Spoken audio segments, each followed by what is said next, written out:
my Fantasy combat. is all Morin has. Okay, now that was the first thing. Perfect. All right. So, yeah, let's get going. And let's get into this and say last time on Dungeons and Dragons, you guys started off in a conversation with a fairy queen. Did we? I thought we just went ahead and jumped in to the portal. Yeah, sort of. I mean, it was basically, recap of last time with fairy queen, hop into portal. Let's go. We start. Well, we had to make the decision about whether we were going to get her to help or not. And she was like, I can help, but also if I come in, I'm going to kind of take the place over. Yeah, not because she feels like, she's going to attack you and take it over, but more like me being there, it's going to become like winter. I have a question about the mechanics of this. Sure. Demons. So when we exit, we will be on the spear still. Probably. Oh. Oh, okay. Well, We're if we going were into to the exit vault. in the same way that we left, we would still be on the comet. Correct. Okay. So does that mean anytime I enter the Dements, but it's effectively just another plane. Yeah, it's with you. It So stays with you. I am the Dements, or is it literally a different place? Yes. Okay. Thank you for this information. Okay. Like it stays with you, and the reason you can access it is because it is always with you. And the reason that Griffel was able to sort of hop into here instead of getting sucked into the greater prison is because the Dements was with you. Okay.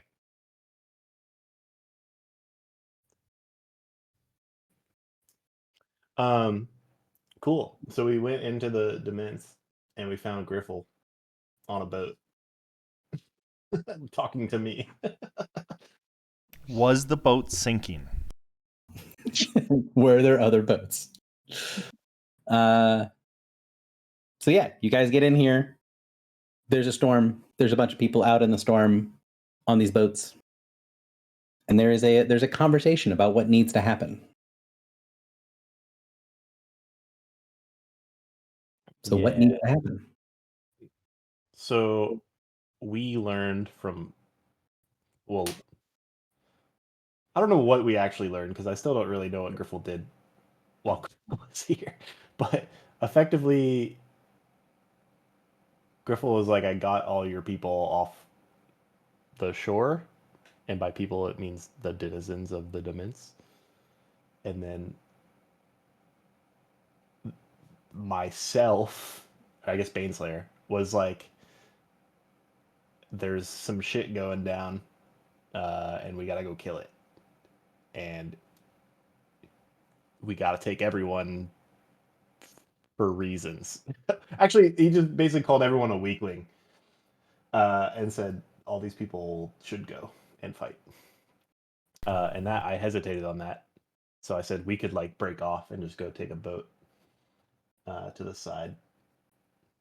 So I want to pause and because give kind of Griffel a chance to say something here if she wants to, of like, Griffel did make some choices before you guys came into the Dements, because Baneslayer is like, lead all the people into the teeth of the enemy, charge ho. And Griffel was like, nah. So what was Griffel's actual approach to getting into the Dements and seeing Baneslayer trying to rally people? Well, so it was kind of basically a choice between, like, we could go fight this thing. Like, so Baneslayer was like, oh, I have, I can be like the power source to help these people fight. But that, like, we're going to lose a lot of them. And I was sort of trying to think about, like, well, what would Philly want in this situation? I don't think he's going to want his people being lost. Like if there's like another way. So then I was like, okay, well, what other options do we have? And a bunch of the villagers were like, hey, we can like run away. And then so we got on some ships and I like convinced the Philly Avatar Baneslayer to like lend the power to essentially like call out to you guys and be like, hey, we need help. But it definitely took a lot of convincing.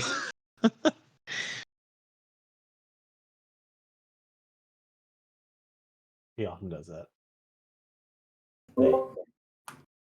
And so you kind of not in the way that Baneslayer initially wants it, but you do get the okay, we're going to go and confront the problem angle, which is what he votes for in some way, shape, or form.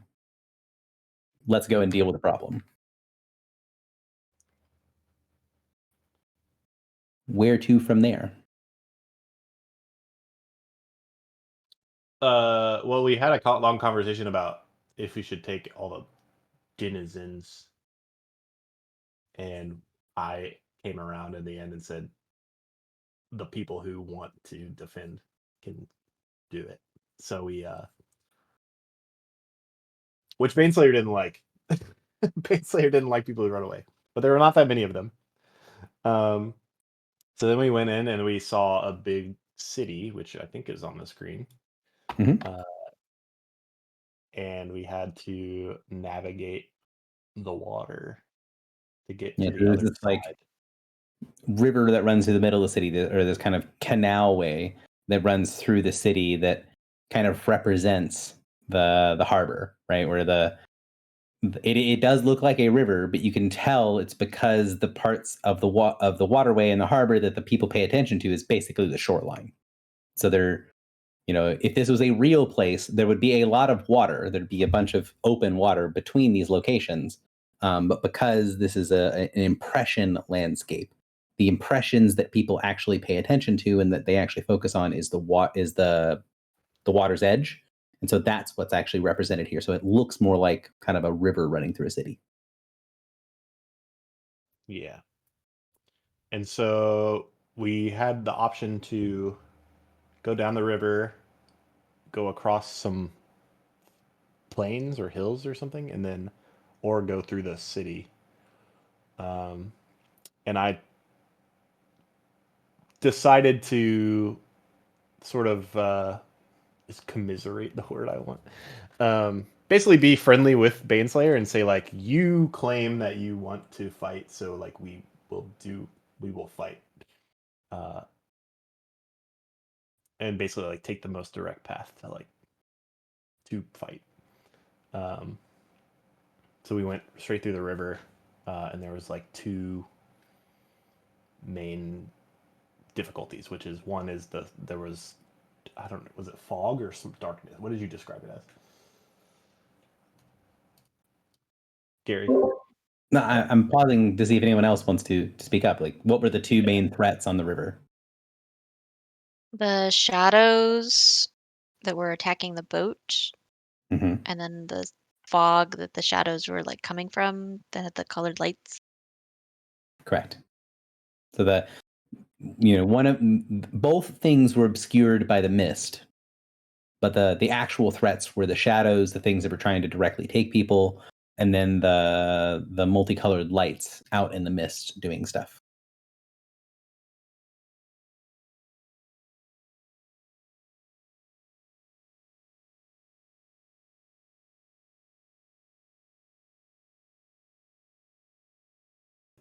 And where to from there?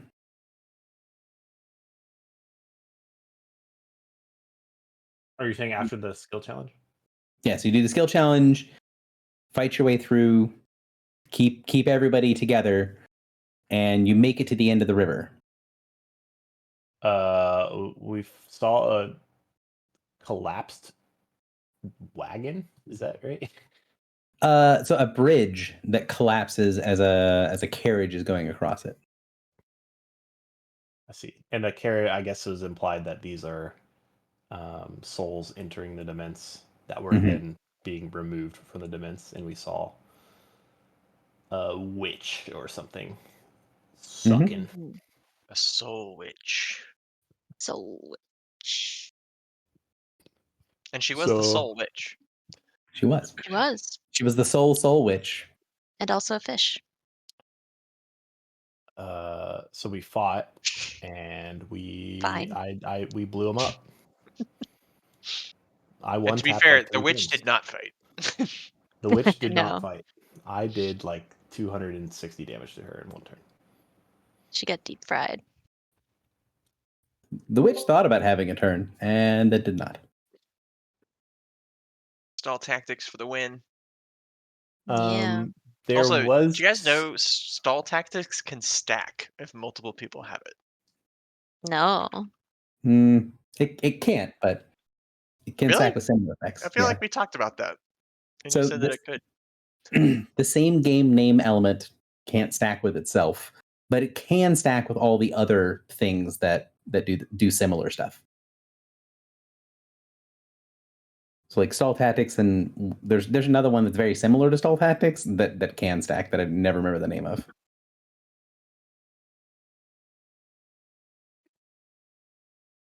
I think I haven't looked at stall tactics in a while, and I've been playing a bunch of other games. So, well, a bunch of another game.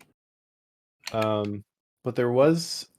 I know Kylie takes notes, so she'll have to tell me if I'm correct. But there was something odd about some of the monsters. Oh, it was like the 2 knights or something. They were like controllable or something. Oh, they were summoned from the swords. So they were like undead.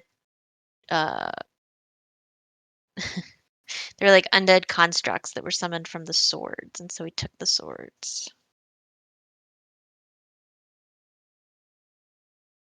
You know, the soul knights were bound to their blades. So you killed everything, yanked the swords, skedaddled further along, and then reached where we ultimately ended. But so what was going on here? Like, first, where is this place? And then what happened here? So we walked to the edge of the dements? Question mark? Edge? Mhm. Question edge in quotation marks, I think, more than anything else. And there was like a weird not literally, I don't think, but like a gelatinous wall that was like impeding us from continuing. And it was basically like Baneslayer was like, we can't go further. Sorry, I'm reading what Morin said. So is the reason, just a quick aside, the reason it can stack is because it just says reduce by 10. Yeah, because it's not a penalty. Yeah. Which is dumb. Anyways. So Baneslayer was like having like a weird out of character moment where he wasn't like murder, kill, death. He was like, actually, we should leave. And we were like, what are you talking about? Well, he didn't And think you so- guys should leave. It was Oh, like maybe cool. we should be careful because if we charge into battle, people might get hurt. And we were like, that's not like you at all. Yeah. And he was like, bullshit, that's exactly like me. Hmm. So then everyone sort of had we had like a Power Ranger moment or like a Captain Planet moment where we all sort of uplifted our friend Hmm. with gifts of blood and anger. I don't know what everyone did. I know what I did. Is that I don't even know if that's important. We put on a puppet show about the time that he stabbed Terminus in the eye. And you reminded him of who he was because, you know, you guys get along with him so well when he's his normal self. Hmm. Um, He doesn't even Well, want to Simba. murder like a quarter of us. Remember who you are, Hmm. just like Mufasa said. Hmm. Yeah. Yeah, just like that part in was it Kumbo the White Lion? So then I don't think I really understand. So Baneslayer expelled, like basically had an exorcism, and I don't know what left its body.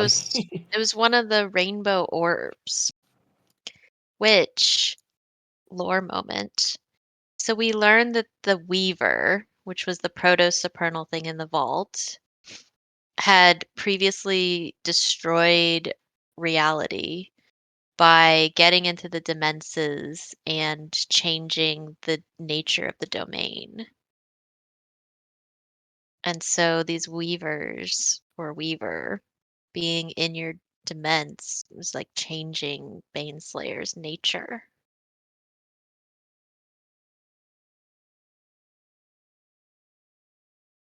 And what happened to that multicolored orb when it was expelled from Baneslayer? I set 5 of 7 after it, and she killed it. Happily. I think kill is maybe an understatement. She exploded it. I Who think was 5 of exploded is an 7? understatement. My orb. Oh, right. I thought the idea was that it was completely eliminated from existence. It was, I wrote down, yes, obliterated, like shattering a neon sign.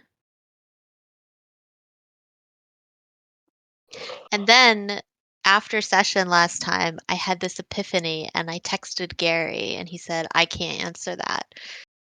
Which is What do you that text Mary? that the Weaver, these multicolored orbs that my orb hates, is probably what the Nira are made out of, in the same way that the shard mines are made out of the purple stone. Wait, didn't you write that into? Oh, there you go. Yeah, you did. Yes, but nobody responded. I always read it, even if I don't respond. I said, "Oh, that's funny." / probably right. I think So it's anyways, we had so once that was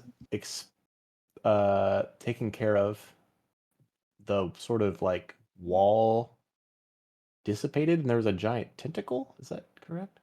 Yeah, then there was a tentacle all of a sudden. It's the same thing. So the ward was represented by a giant tentacle. We were able to cut through it. Yeah, so Baneslayer I Oh, I good. wielded Baneslayer and just fucking sliced that bitch. I think, and then it burnt away, or something. Mm-hmm. And then once that was burnt away, there was the gate not the gate, the door to the vault.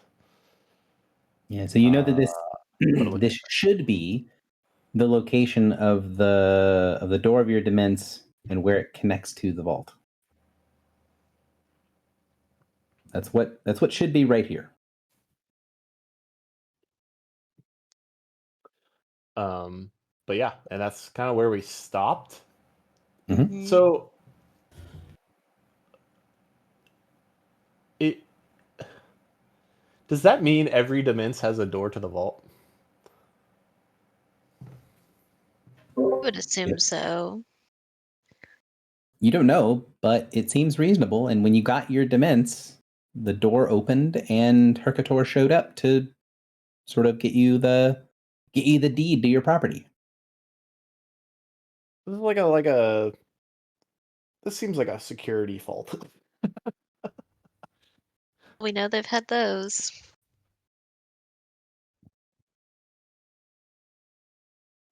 We may need to reform this somehow.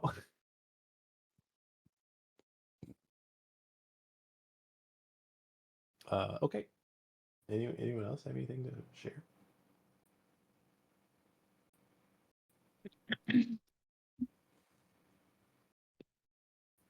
I guess I'll kind of open that up if anyone else has something else they would like to say.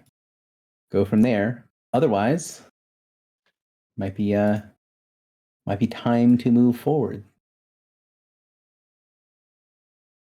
So the door's not open, right? No, the door is very much closed. So I had a question, because you said the Weaver changed the nature of the Dements, but it was also changing Baneslayer's nature. But Baneslayer isn't the Dements. Baneslayer's... Or is it? Like, I figured the Dements and Baneslayer were separate, and Baneslayer was in the Dements. So is it changing the nature of both? So I would assume, and correct me if I'm wrong, Gary, but the idea is that because so my religion effectively directly opposes the adversary and was founded with Baneslayer. So Baneslayer and I are inherently tied to the Dements. But because Baneslayer has a nature and I don't, that's why Baneslayer was affected and I wasn't. Maybe?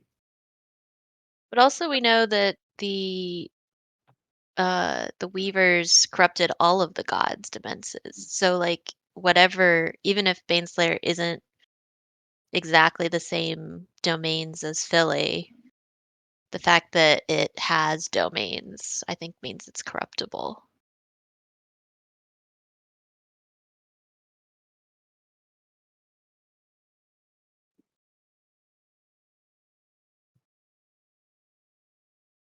Sure.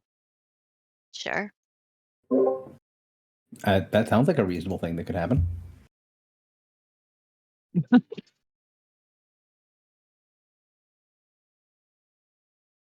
Um, Philly, have you ever gone through this door before when it was normal? Yeah, in my thingy. In the session where I founded this place. Mhm. Yeah. How did you open it before? There was I think it was mostly like will based. Like I still like touched a handle and pulled it open, but I think it wasn't like right, Gary. There was Did like it look a like level this? of like no, it was big and black and scary. Okay. Now it's big and glowy and scary. Okay. Also, you're correct. That is how you open the door. Is you reached up, and when you wanted to open the door, you willed it to have a handle and open the door. So, like, yes, there was a physical element to it, but you're correct in saying that you think it was mostly a will thing.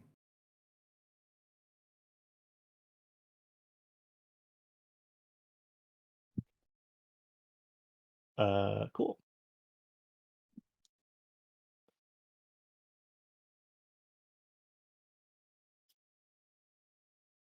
Well, I think we might need to go clean house. Bank robbery, bank robbery. Think of all the souls I could get. It bothered me because I think I have mislabeled the thing that I want. Oh no, I didn't. I just forgot the name. Cool.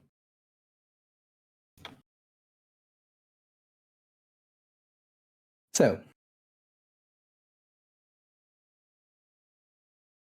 what does the group want to do? You're here at the door. Okay, so how much like the door I know does this look? Nothing at all. Nothing at all. Yeah, so it was this sort of big, archaic, circular door with this like rough stone and bone motif. So the door, the door from your memory had sort of the vibe that matched sort of Hercator's vibe. Like it didn't look like Hercator, but the sort of, black and white with this sort of like old timey look and the bone in it, it gave you that overall aesthetic. It did not look at all like this, and this doesn't really look like anything you guys are familiar with. I mean, outside of the stuff that you've seen in here, but like these runes are not are you are in a language that you guys can recognize as far as like you can recognize the language. But you've not seen this style of rune before. You've not seen these types of words before. It looks alien. And even the door itself, right? The door itself was a circle, was a big circular sort of, think of like a vault door, right? Think of like a bank vault door. That's what it used to look like. This is a sort of strangely elongated hexagonal, all sharp lines inset, and it doesn't even seem to have a true door here, right? There's no handles that you can see. I'm gonna kind of move people off a little bit so you can see this. But you can see like it looks more like there's a bunch of interlocking pieces that stick together rather than there being like a clear seam or anything like that. Like, oh, the door would open in or open out. This doesn't seem to have any of that.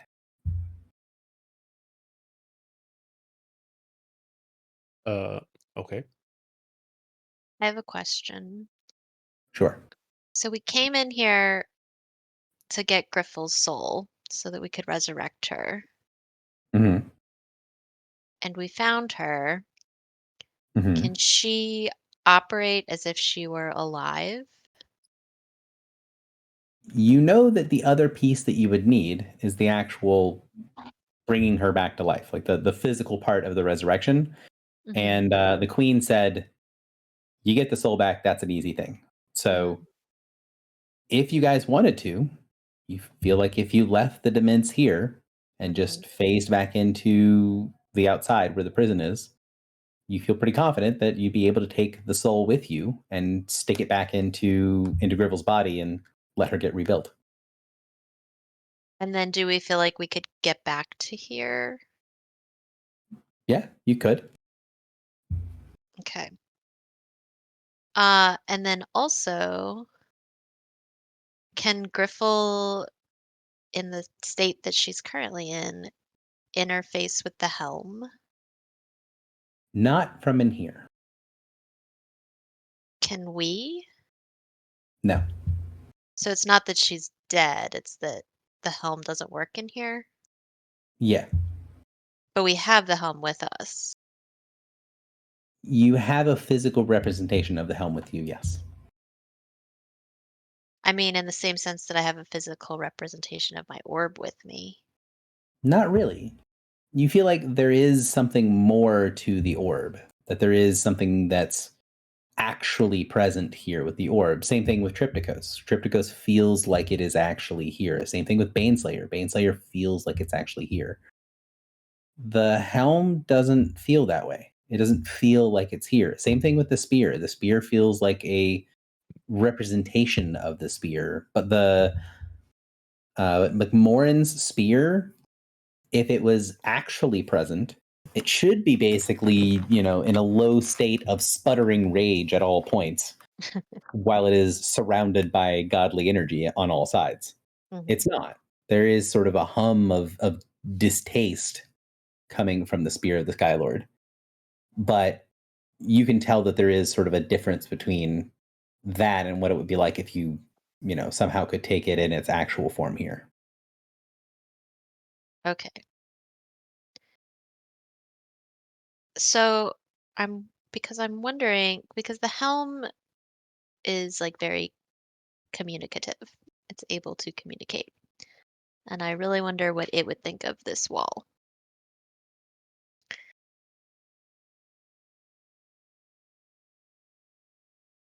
Suppose we'll never know. I guess we'll never know. I mean, if you give the helm to Griffel, you take the helm off of Griffel's head and give it to Griffel to put on her head. Griffel could try to see if she could draw it more into here to make it more real, like some of the other people's stuff. Like the Triptychos does not seem to have any difference, right? Baneslayer is here, but is also different, right? The Baneslayer that Filibuster is holding feels like a representation, whereas the Baneslayer that Philodin is holding does seem like it's really here, right? So there is space for both. I do get the feeling that like if it's not here, there's a good reason. Like like if the other artifacts have like fully entered with you guys, and like two of them haven't, it must be one of those like they can't or they shouldn't for some reason. Is it not that you were dead and Well, but Triptychos isn't here in full either. Triptychos is, Oh, but is? My the spear spear is not. Oh, the spear, right. Okay. The spear probably doesn't want to come in here, to be fair. Yeah, the differentiation I'm making is the Triptychos and 5 of 7. They are here in a way that seems pretty indistinguishable from the way that they normally are, right? They are the same as their normal representations. Baneslayer seems to be here, but is definitely not acting normal. Like it's not acting like it normally does. And then both the Spear of the Skylord and actually, I guess technically, so the Spear of the Skylord is here, and so is the helm, and so is the weapon. But you, what's not the Forge Master's Forge Mallet. Masters? But you also know that the group didn't bring Forge Master's Malice with them, so you have a representation of it. Just like Griffle in here has a representation of the helm, in addition to the one that they physically brought with, because they brought your head with them when they came into the dimension. Right. So well, like, give me my help then. so like you can basically settle the helm in its actual form in the same location, but you get that impression that it's still like a representation of the helm. It's not here fully.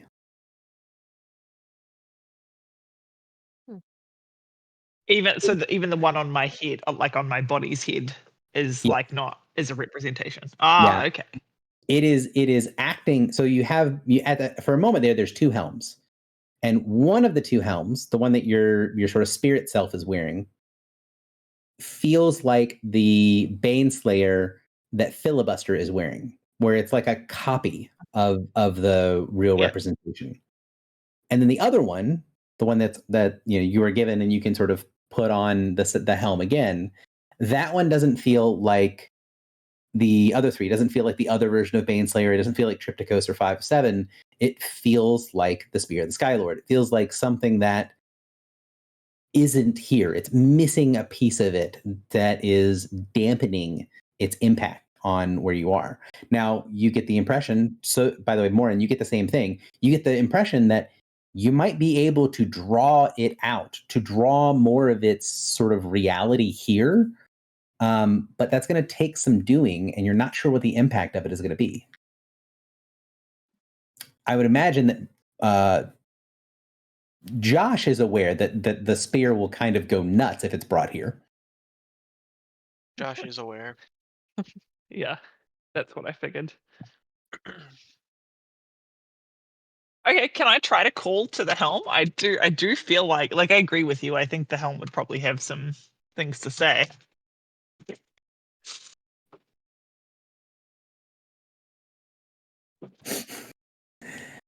So yeah, you can attempt call to the helm. I think I almost positive this is dungeoneering. Because most of the stuff at the helm. Yeah, help me. So let me see. Do.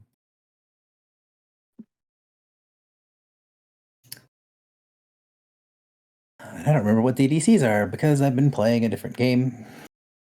Is it a me roll or a you roll? It's me. I'm doing it. It's taking me longer than normal because I have to click DCs. Oops. So good. So, you can call to the helm, and you've been around times where you're calling to the helm or you're calling to the ship where the helm is connected to it on a different plane. You've done that a couple of times in the campaign. That's what it feels like here. It feels like you're accessing things remotely. And when you reach out through your representation of the helm, you can feel a connection with the helm itself. Like it is something you can contact. Mhm.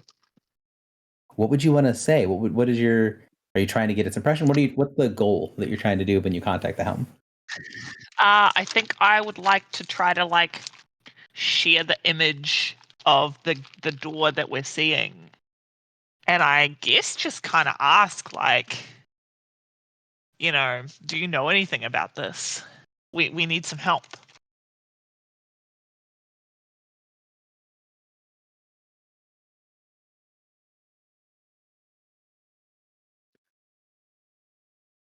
I can tell your eyes see something that is not void.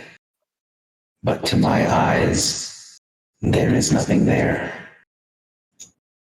When it does that, the top of the helm, the clear part of the helm, sometimes when you're showing it things, and when it's showing you things, the front part of the helm grows down like a visor almost, and that's what it does, right? Like it grows over the front of your head, where it's sort of putting itself over your eyes. It doesn't. It's clear, so you can still see through it, but it's sort of representing that the helm is trying to look in the same way that you are looking at something, and the helm tells you that.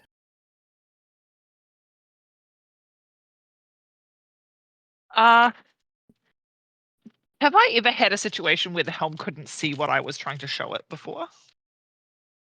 Pretty Yes. sure we haven't, right? Oh, we had? You've had one situation where the helm couldn't see something that was going on. I'm pretty sure. Hang on. I said that very confidently. Yeah, I get the feeling that it has happened, but I just can't remember when or where. I'm remembering a specific trigger, but I don't have those notes pulled up to know if that actually happened. I feel like it was something in the. Oh, I think I might know what it was. It was the door to the prison ship, right? Oh, well, there was a door, yeah, that none of us noticed. Yeah. But I don't think we Well- used the helm for that specifically. So yes, that is a thing that I'm talking about, but it's different because you guys could see the door, but you just sort of discounted it as important, right? It was just a thing that was there, a detail you overlooked. The helm physically could not see it, could not perceive that it was there. Yes. Mm. Yeah, I recall that. Yeah. Because I remember being like confused why we would have missed it, and I asked the helm, like, "Is there some kind of illusion over that door?" And the helm was like, "What door?" Mm. And you were like, "Oh yeah, there isn't."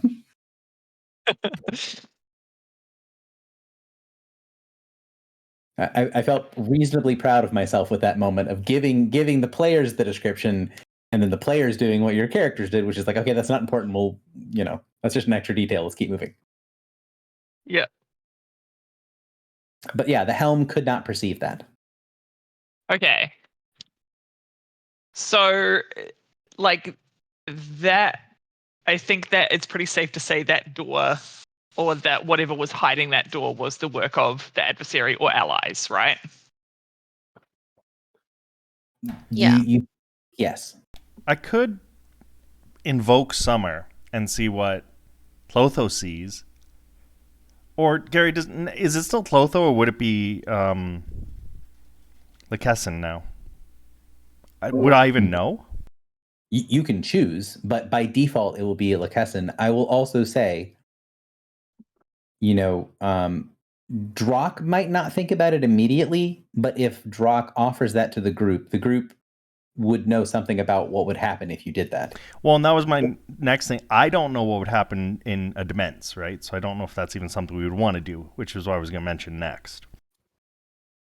Yeah, so it's sort of similar to what Mother Summer said, or Mother Winter said, is like, if you draw that type of power into one of the Demences, it will change things. Like even just the presence of that type of power will change something if you do it.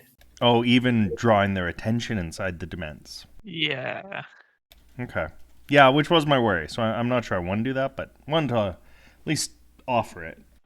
And it is the characters to be aware, right? Using the Summer Night to get the attention of one of the queens and then use it inside of the Demence, it is going to have a significantly less impact than like Queen Mab herself stepping in, right? Those are different scales of stuff, but it is on the same. Though they both will have an impact.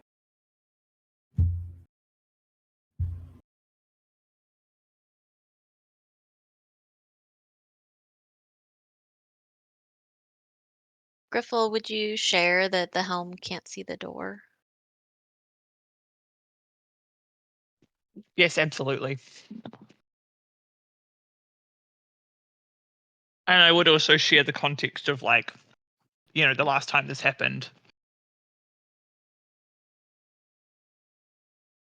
Can I try to telepathically link with the helm and show it the door? Or like show a representation of the door? Like instead of having it see through my eyes, maybe like show it the colors and the runes. Yeah, so basically painted a picture rather than give the actuality of the thing. Yeah. Can you do that? Yes, assuming Griffel allows it.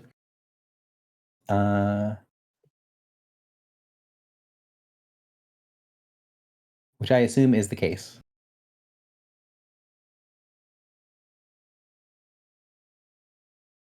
Oh. So when you start going through, and in your mind's eye, you start kind of putting the pieces together, right? You very quickly can feel that even putting the pieces together in your head to the helm is having an impact on you. Where after just a second of doing it, you stop doing it in the way that you're doing it, right? Where it is natural for someone like one of many who has a pretty ordered mind and has like a good head for knowledge to format things in a way that makes sense, right? Where if you're trying to describe like a written page to somebody, you wouldn't randomly draw like a letter in the middle and then like go up a couple lines and draw another letter. You would just sort of like pick a spot on the page and you would just kind of you do like a sentence together, right? Mm-hmm. You realize as soon as you start doing that, that putting the pieces together in your head, that the world around you is reacting to it, and something in your mind is changing when you try to represent it by writing the whole thing. And so you have to stop doing that, and you notice it immediately. And you can, without having that same feeling, kind of jump or do the equivalent of like jumping around on the page. Like, okay, I'm going to do, rather than do, say like this rune here, like this rune section between these two brackets. So instead of doing that whole section, which would be the thing that would, make the most sense instinctively, you would do like one thing from this section, and then you'd hop over to this page and then do a thing from this section, and then you'd hop over here and do like a thing from this section, and you kind of scatter your attention around, and you sort of don't read any one part for understanding, and you are able to put this representation into your head. And Griffle, when one of many is able to do this and send this broken piece of an image through the helm, you get the feedback from the helm of recognition. Like it does know what this thing is.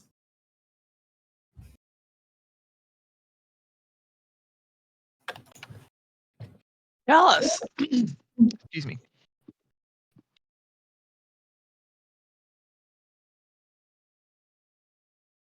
I recognize the signature of a spellweaver, one of the ancient casters. They themselves, in their prime, with all of their powers to wield, could stand toe to toe with a lord of any of the dements.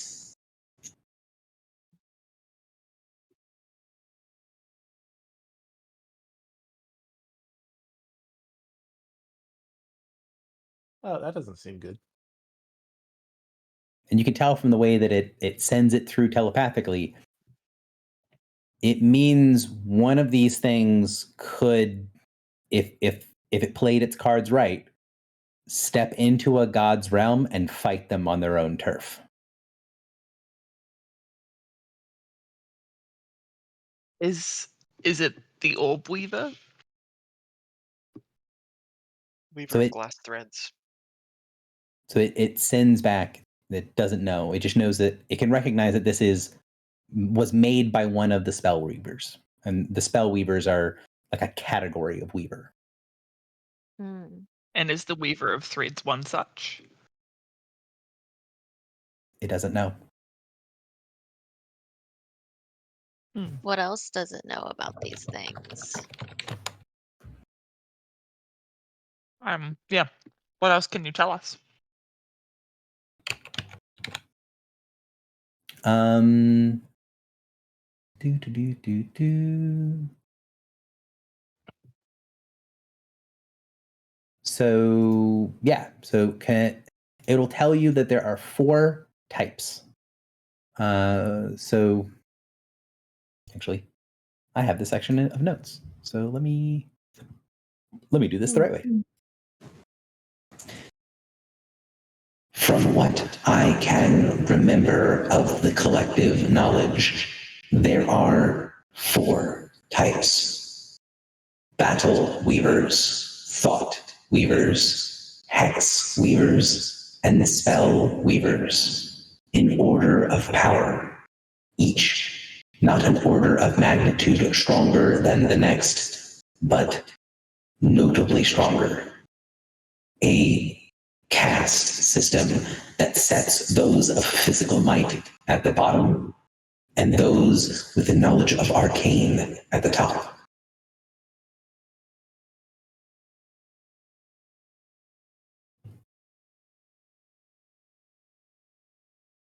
So this is the strongest of the weavers. Mhm. Yeah, the strongest of the weaver castes. What are the goals of the Weaver? Are they this one has taken over Filibuster's Dements. Is it malicious? Does it work with the adversary? What are its goals?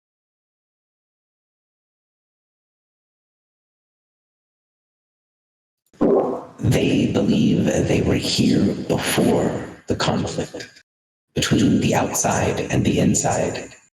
They believe that once one is allowed to completely destroy the other, that they will be able to remake the universe in their own image, to return things as they should be, as a weaver paradise, where all power is wielded by them and them alone. Sounds like what Eureka was trying to do.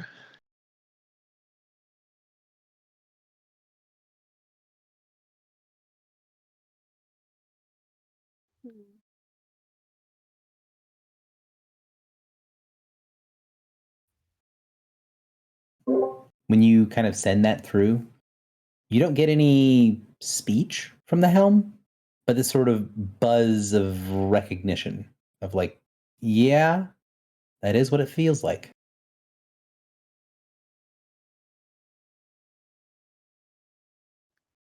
And you can tell from the helm's perspective, it doesn't think that they're the helm does not believe that the weavers are allied with the adversary.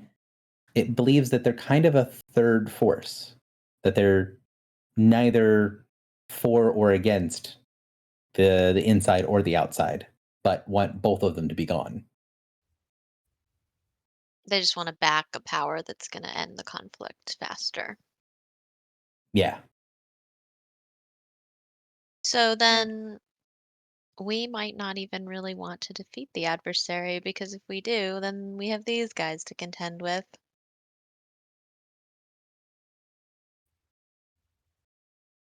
This is Estimate. like a little bit of player listens to me. noting. Ugh.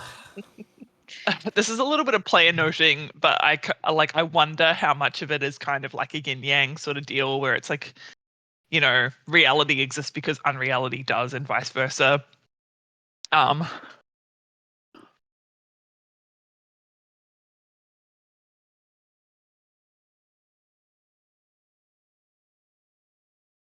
But one of the things here is that the helm as like an entity is designed to be part of this conflict. And so the idea that something is outside of the conflict feels very uncomfortable to the helm. And you can tell that when the helm is sort of expressing this, is kind of using sort of like a clinical way of explaining things. But like there is a level of unease because from the helm's perspective, well, either you want reality to exist or you don't want reality to exist. What the fuck is the third option? Like, it's not used to the idea that there is something that is aware of the conflict and what it means on the scale of the outside versus the inside and is uninterested in both sides, right? Either things are, you know, being duped or they don't understand or they don't have a big enough perspective or whatever it is. Like the helm believes either you understand the stakes and now you pick a side, or you don't understand the stakes, so you do not pick a side. But the idea the helm has is it thinks that these things do understand the stakes and also don't pick a side.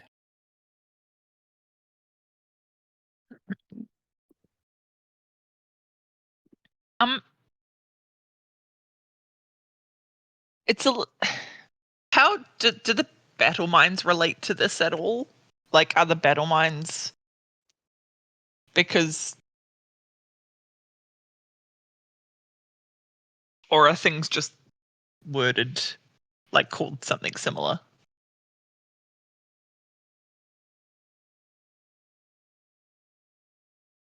To me, as far as like battle and Thoughtweaver sound like battle mine stuff? Yes. It's similar wording, not similar concepts. Right. But there was that whole Topaz Crusade that had a little gem in their forehead. A lot of gems floating around in this. Wasn't the Topaz Crusade made up of the battle mines? Yeah. Yeah. And that was one of the three things that the adversary feared. Mm-hmm.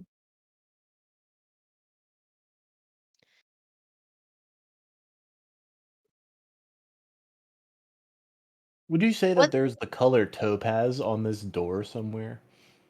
I would say that the answer basically is yes, but not in the, it doesn't feel the same. Because like the topaz, when you've seen it before, it's like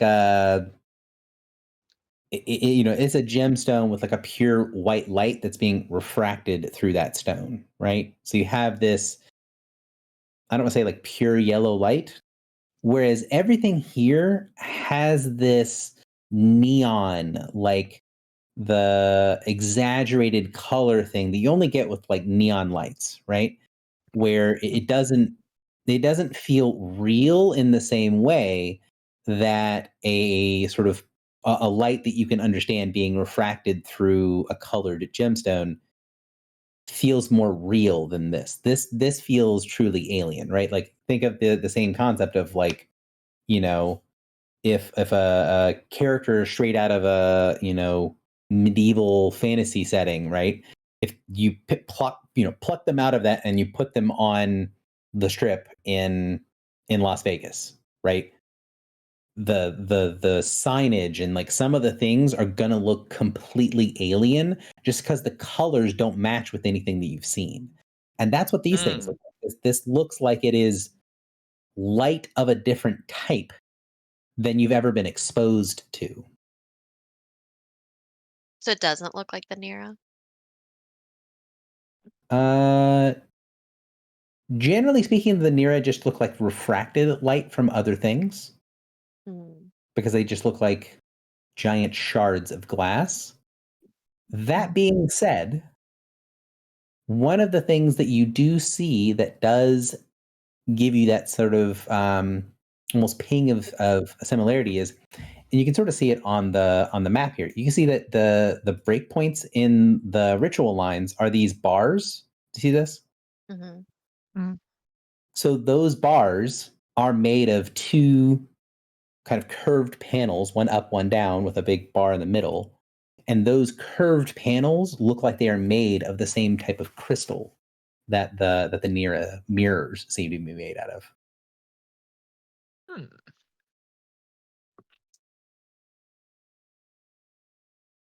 So while the colors don't necessarily remind you of something from the Nira, that the use of crystal here does look like something you've seen on a Nira. And sorry, I think I missed it. Can we just open the door? Like, are we investigating this because we can't open the door, or are we investigating this because we don't want to until we've learned No more? one has even tried. We haven't tried yet. Okay. I I would was like just to try, but I'm waiting for. I was just gonna mention we do have a Reasons. gem of seeing that we could use on this Ooh, that's true. or Are you worried it's an illusion? well, we can see invisible creatures and objects and illusions.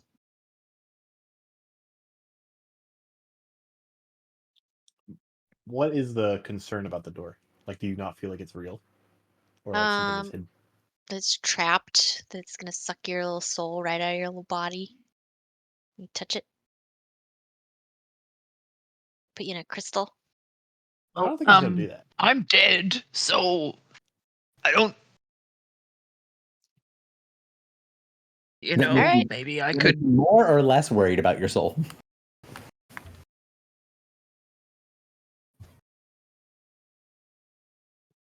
I could just send it. Well, my thought is that, like, if this is meant to be like a trap for filibuster, it would be targeting the living, right? Potentially, yeah. Like, Or if it people is with meant to be a trap.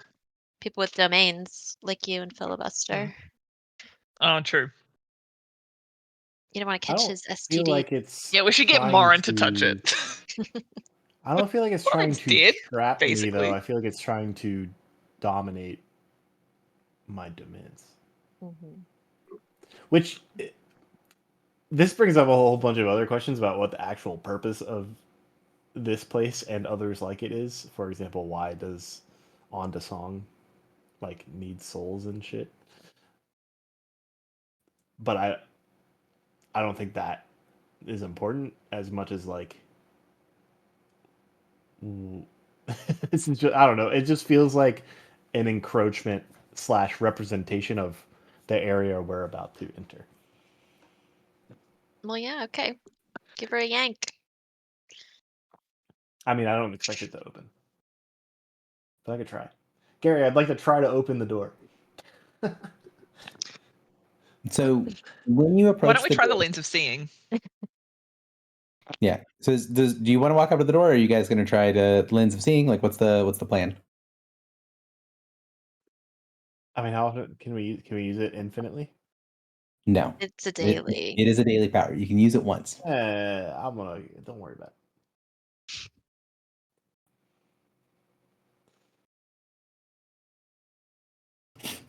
I approach the Okay. door.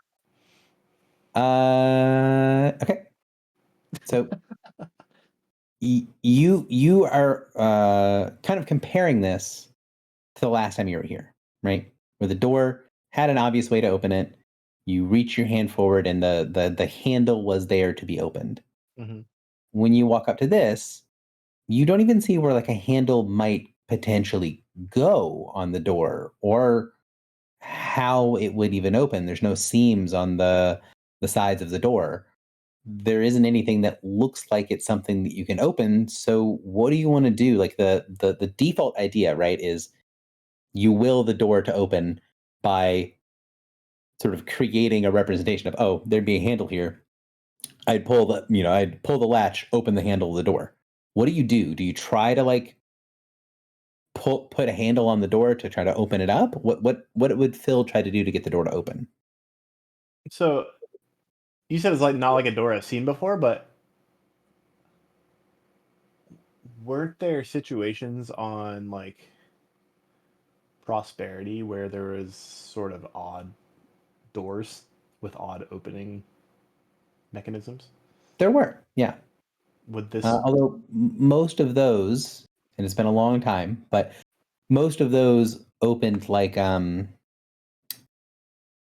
an Oculus. yeah, like an Oculus or like a valve. Those are the two basic types. Think of like a heart valve, basically, or like an Oculus. And then there's a couple of doors that have like a semi-living barrier that withdraws like a membrane. You've got like a membrane that'll slide open. You've got the Oculus doors, which are the more mechanical ones, and then you have the sort of valve style doors. so All, I would all three like of which are to use my imagination a little bit, filibuster's imagination, to be like, okay, I've seen these doors, I've seen normal doors. Are there distinctive features about this door that I could infer it opens in a certain way and then sort of will it to open in that way? So by default, that sort of knowledge door, the way you explain it is basically knowledge of architecture, which is dungeoneering. So dungeoneering would be the default check you'd make, unless you want to justify something else. That seems fine. So hook me up with an engineering check.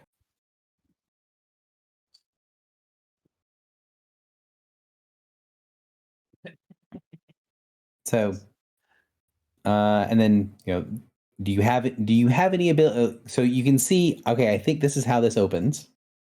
The only thing I could do is, but you have to do that beforehand, would be the Ghost the past. the guidance of the past. Could we I mean, assist? I'm not going to be super strict with it. So if you wanted to use guidance of the past here, because we only get to play once every couple weeks, I don't mind that if that is your intention. But Okay. No, I think it's also appropriate. I like it's kind of like history slash, you know, ooh, using my personal experience. So that'd be plus 10. yeah, so 29. So what you'd be able to figure out is that, do you see on the door there's this piece here? Yeah. So that piece there looks like it's sort of similar to the sort of valve style doors that opened in Prosperity, where it looks like that is like where instead of the way that the door opens being around the sides, which is basically all normal ass doors, this looks more like one of the valve doors that a piece will slide open from these pieces, right? So maybe like this little panel will slide up, these panels will slide down or around. But you get the impression that that's the focus, that's the opening. And once you realize that that's the focus and opening, you can see that the general design of all those lights and things around the door mimic that sort of angular the sort of angle of contact with the center part of the door. So if you see, it's not perfect because I can't generate it perfect, but if you see like this, Mm-hmm. that's being repeated all over the door.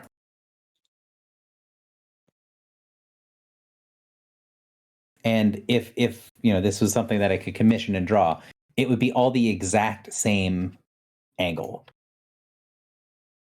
And you get the impression that those markings around the outside of the door are focusing all of their energy onto that point of contact in the same sort of way that like a deadbolt would be focused on the part where the door actually opens, right, where the latch is. So you get the impression that like this repetition of this angle built into all of the runes is probably focusing the energy into that spot.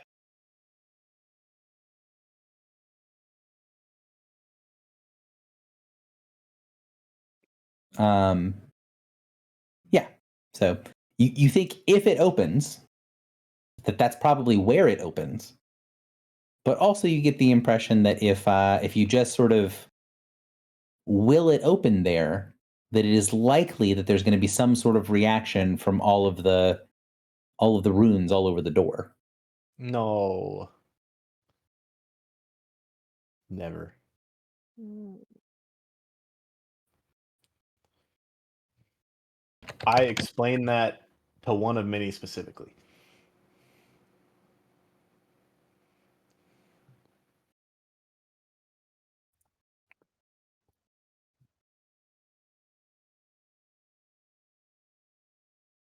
But we don't know exactly what will happen. We just know there will be a reaction. Yeah, you know that is a focal point of incredible energy, and because you can't really fully read the language and don't know exactly what the word does, you're not exactly sure what's going to happen there, but you're thinking that something is going to happen if you open the door, and that he feels pretty confident that he's correctly identified how the door would be open. So in a similar sort of situation, it's like if you came to a normal door, he can recognize where the doorknob is, right? And then he can see that everything around the doorknob. Think if it's like a normal doorknob and like a typical door where you turn the knob to open the door. He can then see that all around that area where the doorknob turns, there's a bunch of like lines that are connected. That if you turn the doorknob, it'll twist the lines. Like I don't know what it does, but all those things are designed that if I turn the knob to open the door, whatever those things that are connected, the net that's connected to that door, if you turn it, it'll trigger whatever the stuff is around it. Mhm.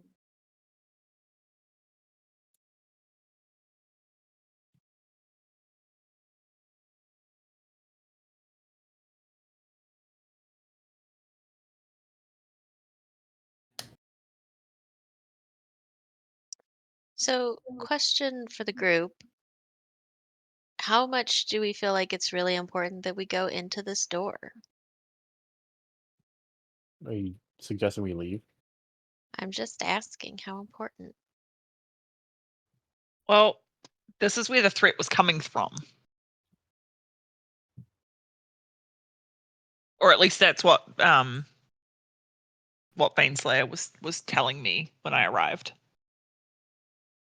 And Baneslayer still here believes that this door is the threat.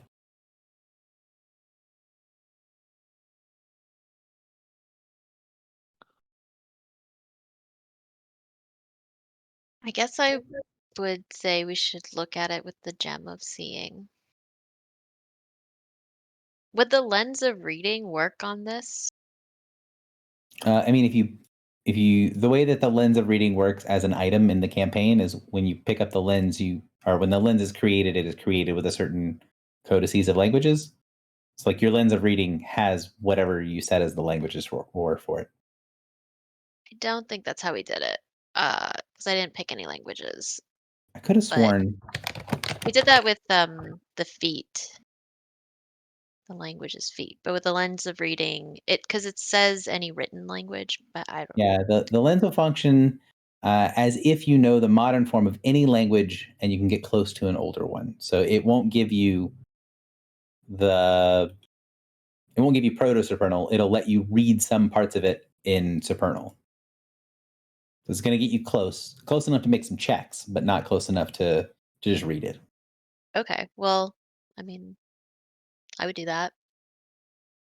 Try to better understand. Yeah, and the main thing here is that your character knows supernal already, I think. Yes. So you don't feel like the lens is going to get you any closer than what you already have, right? It's going to get you to being able to read it as if it's more like modern supernal, but you already know that part of it. That makes sense. Okay.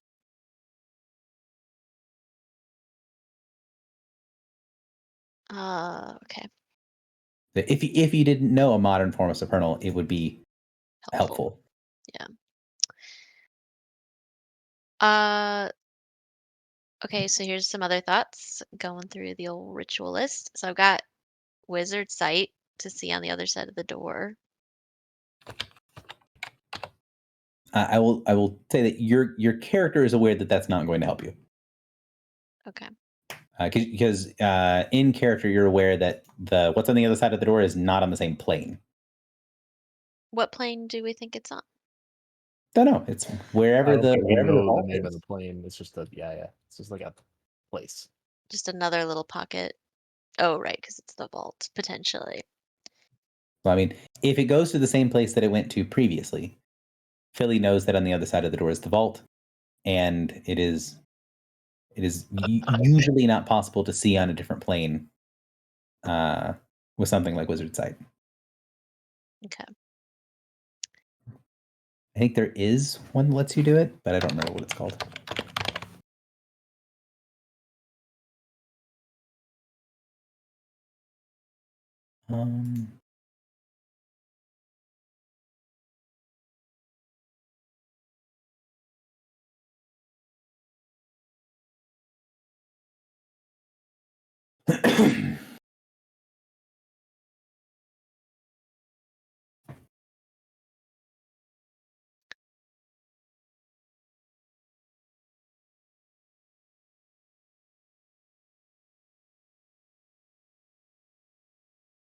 Oh, okay. How about this?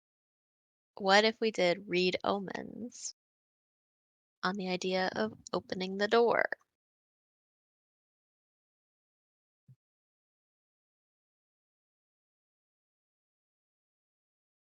Sure. So that it's gonna tell us weal or woe, is that right? Yeah. So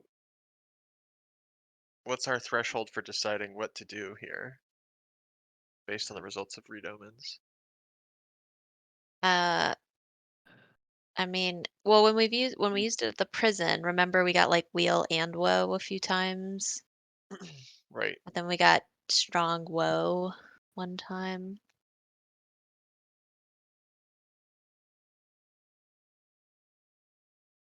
You know, the one that I thought was the answer to the question, by the way, doesn't actually work on another plane. All of them are stopped by it being on another plane. Oh, Even Wheel or Woe? No, like Wheel of Woe will work fine. I was looking through the scrying rituals to see if there was one that worked on another thing, but most of them explicitly say it does not work on when you cross planes, and then the general rule says that it doesn't. So it's like even the really powerful one, like Observe Creature, does not work on another plane. Planar boundaries are typically something that stops scrying, and looks like it's much more of a hard rule than I remembered. we could try knock. You could try knock. I have an empowered knock from many Years years ago. ago. Mm-hmm. We also could do Inquisitive's eyes to see this location a number of hours ago.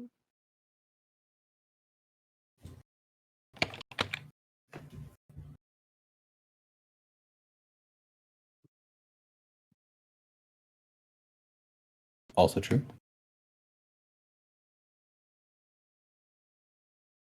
We could consult an oracle. I don't think you guys can consult Oracle right now, because the rule for that is that it's once a day, and I think it's still the same day that you consulted Oracle last time. I Oh, believe that's true. well, those are my ideas.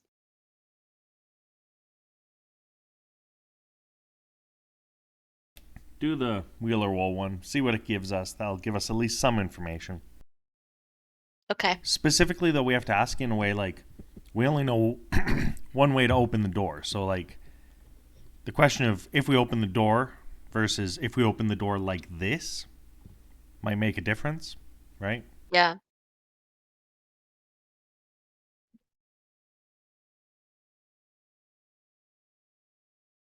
Okay, so you cast Read Omens, Yeah. and it's not a scrying ritual. Is your Arcana or Religion higher? I assume it's Arcana. Yeah.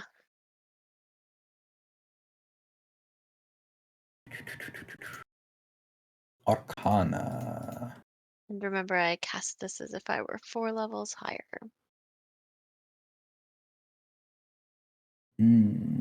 Okay. So.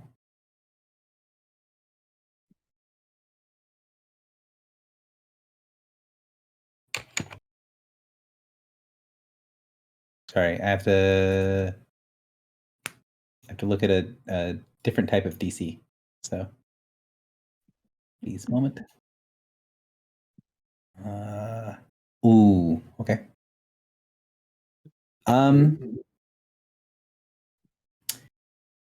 You can feel the spell, that there is like your mastery of this spell gives you the impression that there is something preventing you from sensing it. Like you get something that is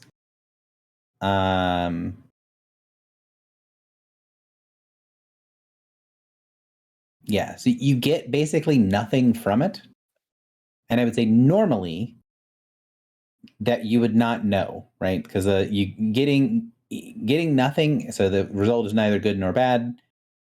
And failing the check normally gives you the same answer. Mm-hmm.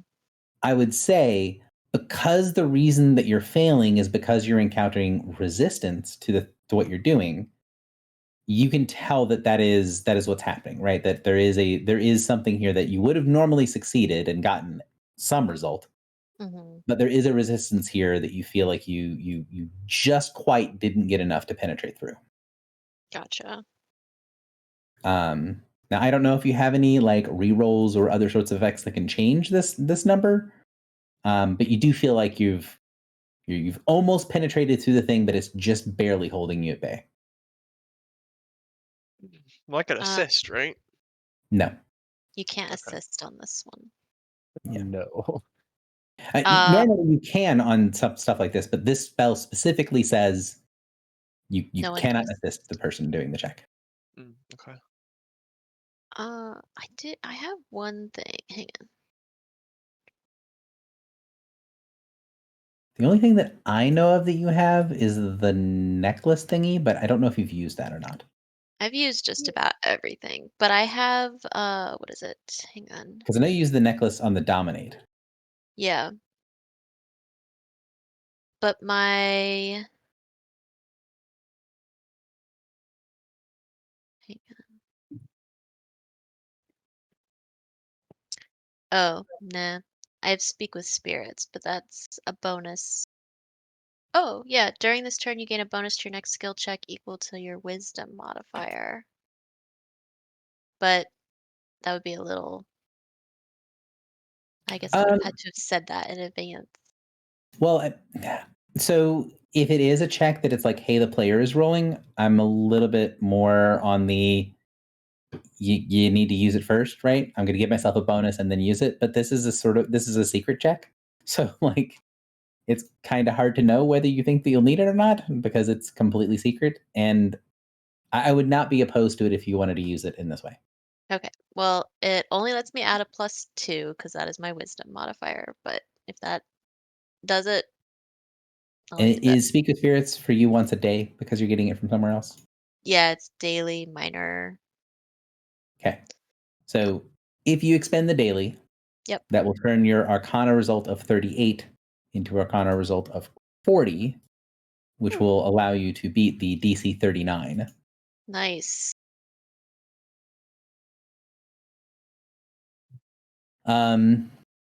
So the specific thing that your action, right? You pick a chosen action, and the chosen action is what occurs if Philly presses the button in the center of the door and opens the door. Yep. And so the return is great woe. Okay. Asked and answered. But that's just for that one specific thing, right? Mm-hmm. Yeah, it's for that. I mean, it's a second level ritual. Like it's it can be really, really useful, but it is a low level ritual. So that's, You get a what happens if I specifically press this? If this person specifically presses that button in this way, it's like that'll go very poorly. Is what the ritual says. All right. Well, we've got 23 more healing surges. So Now, how often can you use that particular spell? As many healing surges as she has, because it burns a surge whenever she uses it. Oh, I see. Okay. Yeah, ask if I press the button. If we can. What's your Arcana? mine is plus 22. Okay. So you need a 17 on the die or higher. Yeah. So you know, if you ask again, you're now aware. Part of the reason that I gave you the DCs is that you know that it is going to be really hard to penetrate the ward on this door. We got very lucky to get any answers at all. Correct. I would say let's use this gem of seeing to see what we see.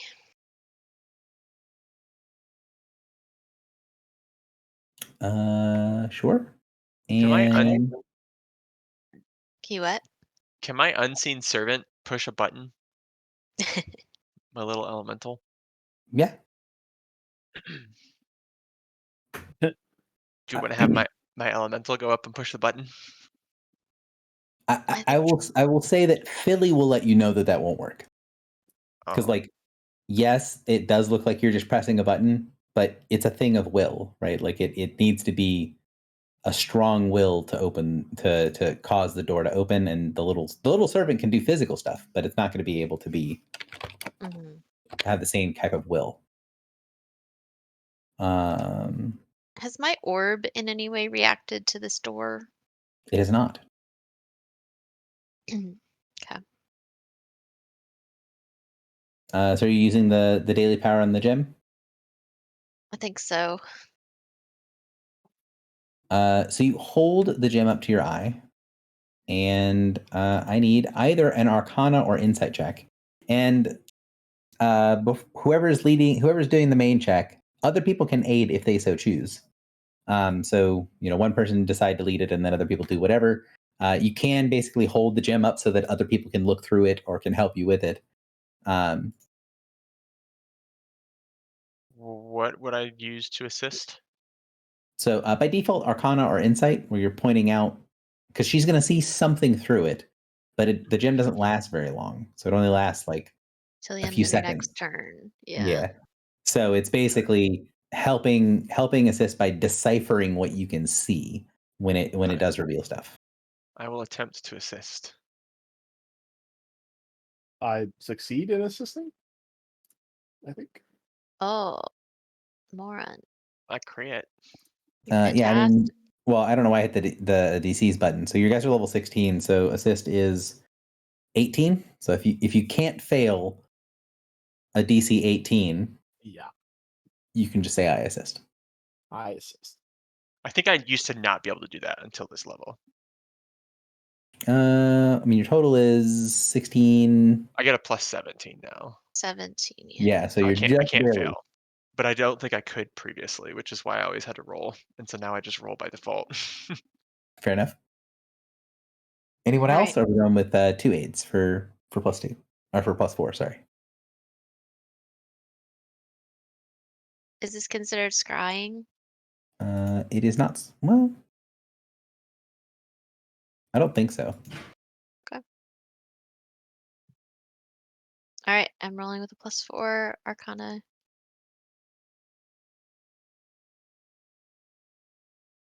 Is that with the +4 included? Yep. Yep.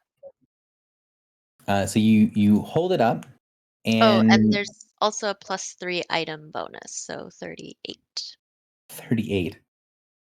Or no, sorry. It's 38. It would be +3 item bonus to perception checks to see things. Yeah.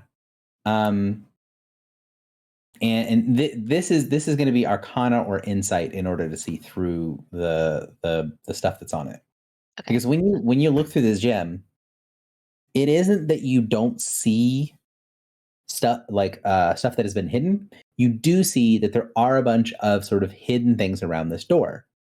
You can also tell that the way that this ward has been set up, it's not been set up in a way where like it would be hidden from these types of scrying and that sort of stuff. It's kind of done the reverse, where when you use the Gem of Seeing and you look at the door, it's not like it reveals to you like a couple of things that were hidden.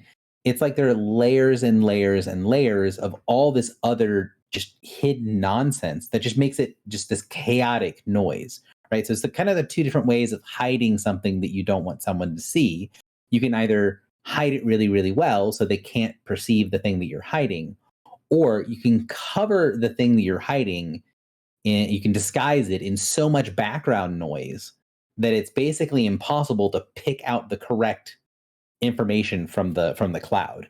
And that's what's around the door, is there's so much seemingly extraneous arcane energy and so much extra stuff that's just cluttering the area that it's impossible to really break out what is the important pieces that you need to understand from this cluttered mess. And you can tell that the player is aware that the DC is 39.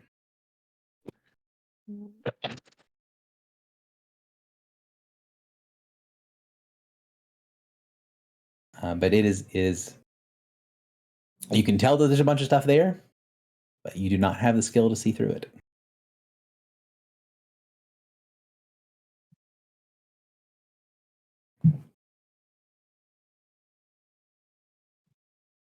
The door remains unopened.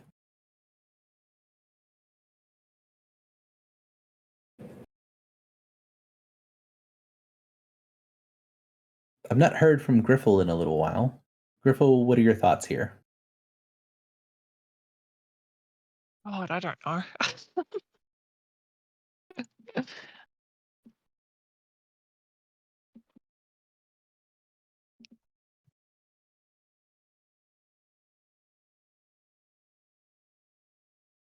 Um,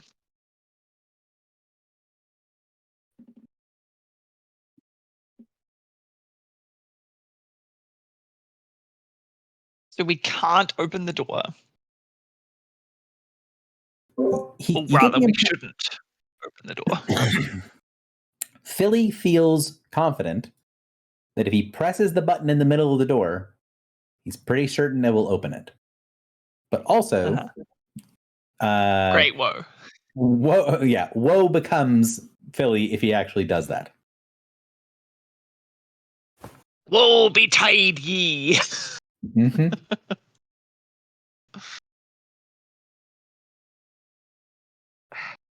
And we can't just like do unlimited Hand of Fates or Wheel of Woe. Correct, because you mechanically know the DC is she needs to roll 17 or better, and every time she attempts, it's burning another healing surge. Yeah.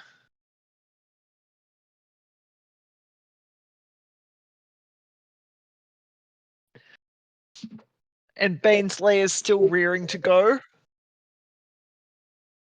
I mean, Baneslayer's all aboard with kill the thing. Open the door. You'd explained to me that that something has altered me from my purpose. I would like to find that thing and stab it in the face repeatedly. Have we asked Baneslayer if it knows anything about the door and how to open it safely?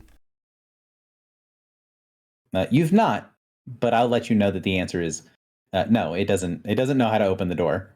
And if it didn't know how to open the door, it would basically default to have already thrown open the door.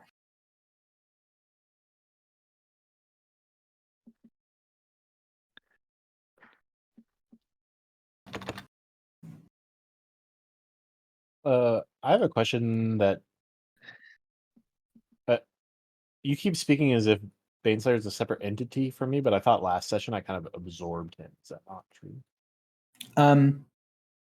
For the purposes of when you leave this demence, yes, you can sort of absorb Baneslayer. You can absorb the representation and the power that Baneslayer represents into you. So the version of Baneslayer that is Philodin when you leave here, you can do whatever you want to with it. But Baneslayer is still separate because it has sort of two representations, right? The you have control of Philodin, but the weapon that Philodin wields is the real Baneslayer. The weapon that Filibuster wields is the sort of poor, sort of not fake, but the representation version, the sort of copy of Baneslayer. And Baneslayer isn't talking like it was when it was in control of Philodin, but you still can get the sensation, right? You can feel the emotions of Baneslayer being like, you know, it's not going to talk using the voice like it did last time, but it is going to be like, yeah, go through the door, stab the thing,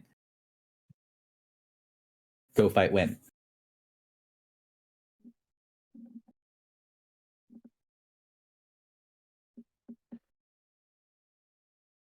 The like initial enemies, did we like on our way here, we didn't really like see any like attackers, did we?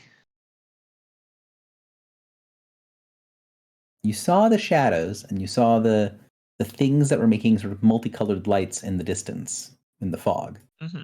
But beyond that, no. So like, would it be enough if we went and cleared that out and then maybe like come back here and see if anything's changed about it, and then we could maybe try to like Great Woe is not good. That is very specific. I mean, we don't. It could be that this attack is on Philly's dements, and so the thought of Philly opening the door could be, you know, like maybe it would be fine if I open the door. Yeah.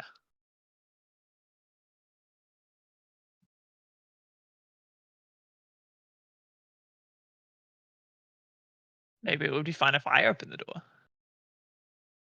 Wait, can I ask, is the fox kind with me? She can be, yeah. Can I ask her opinion?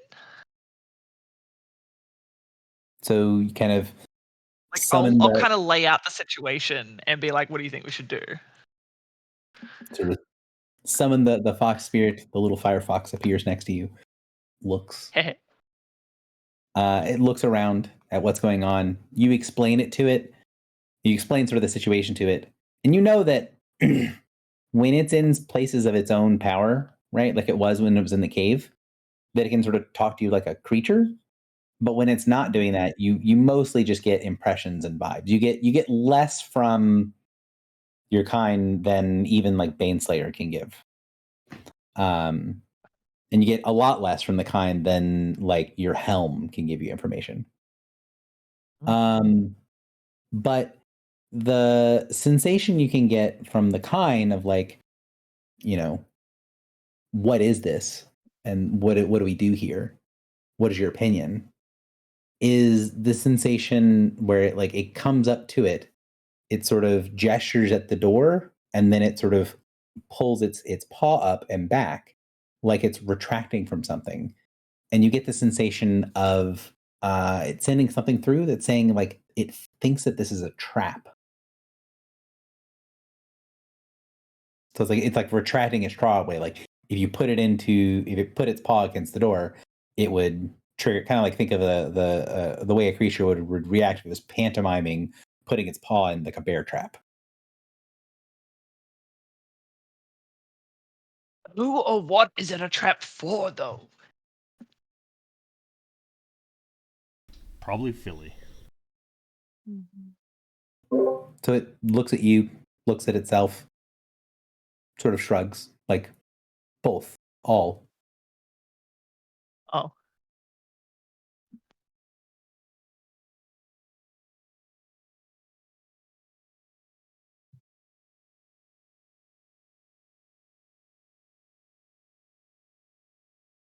The fox spirit seems kind of unconcerned with the door. Like it's like, oh, this looks like a trap, and then it just sort of like bounds away and like wanders around a little bit. Like there's a trap over there. I'm just not going to step in it, and then it's not a problem.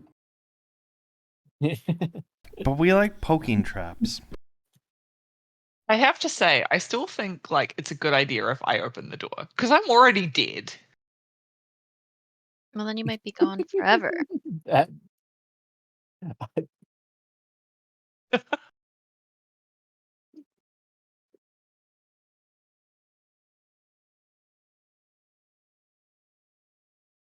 um. I'm gonna ask again, like, how much do we have to open this door? I mean, Well, we have not dealt with the issue. Like, if we leave, then mhm. what happened before may happen again. But can't you go to the vault a different way? Don't you have that card? The idea would be that I go through the dements and then into the vault.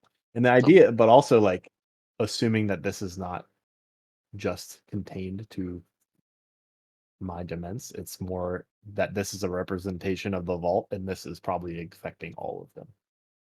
Okay. I will say, because you have done a bunch of stuff to get here to this point, the dements no longer feels like it's under attack. Like Okay. you've destroyed the shadows, you've gotten this part, you've fought the main force of stuff that was in here, which was the Soul Witch and the others. So the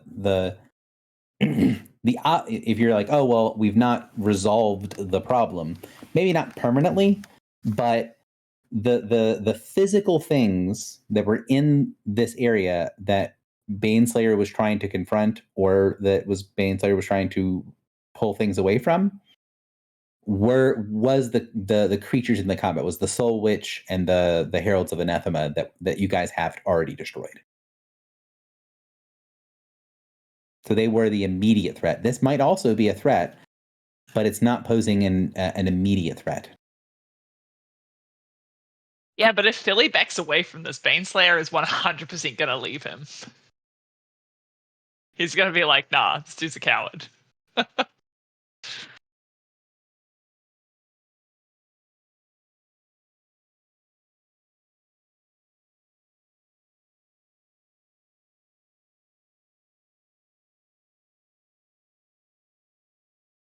I mean, the only thing I would add to that is that Baneslayer does feel very uncertain of itself right now.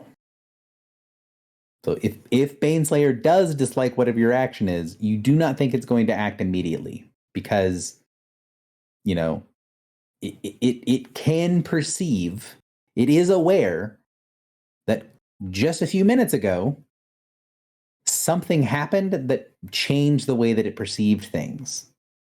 It could tell that it was altered, and it believes it's now been returned to its normal state, but it's a little shook from being altered. Okay, so like we could leave and just be like,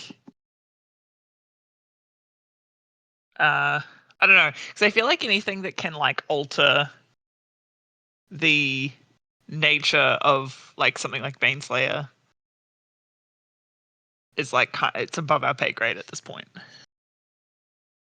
Yeah, I do too.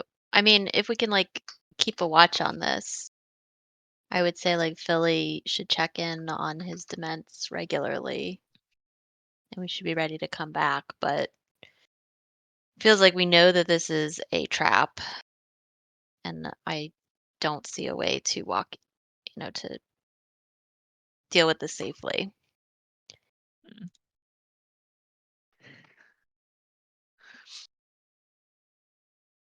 Hmm. So what's next if we move on to something else?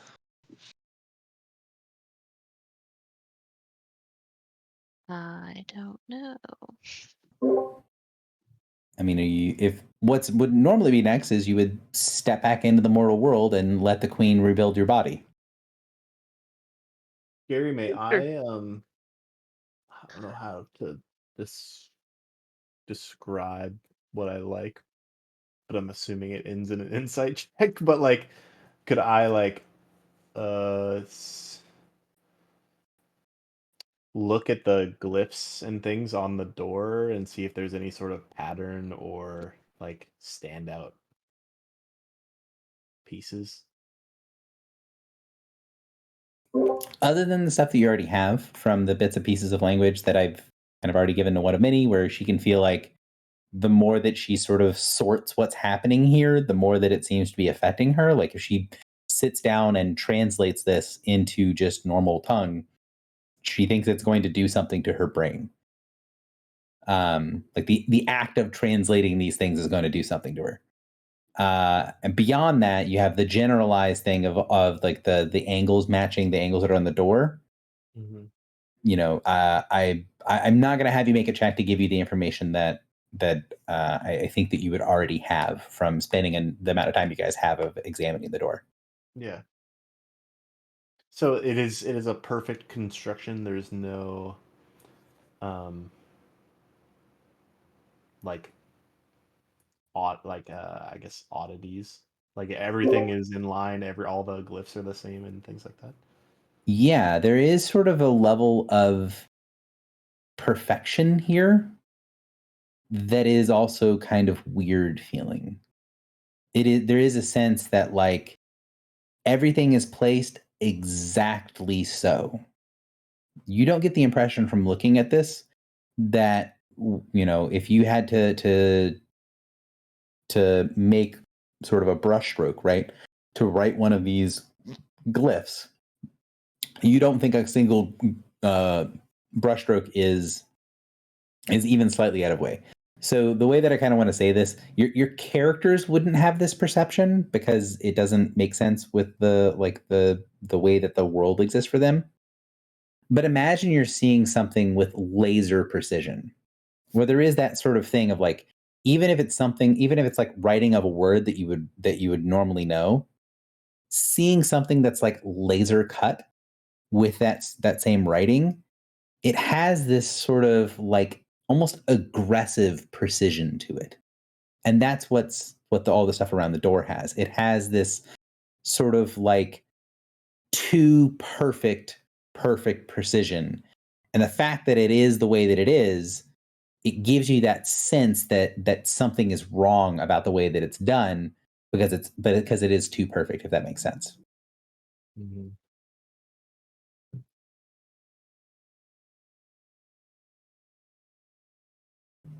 So like the thing that you would notice with that insight check would be, no, there's nothing even slightly off about this. And that is the thing that's off about this. There should be some level of personality, right? Like something that makes this, if the writing on it was in a handwriting, right? That each individual person's handwriting should be different slightly because of the person writing. This doesn't look like that. It doesn't look like there is any personalization here, that this is sort of like a clinical ideal of perfection for every piece of the ward and every piece of the door that you can see.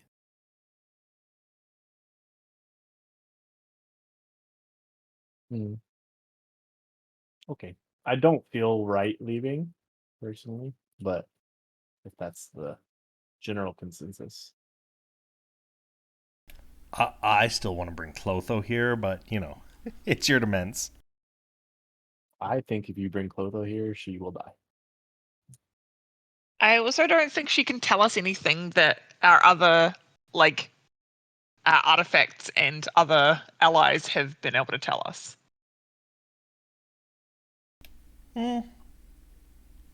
Unless she's experienced this, right? If this is something, well, maybe Lakessen then, if they've experienced this and know anything about it, they might be able to tell us, ignore it or deal with it in a specific way.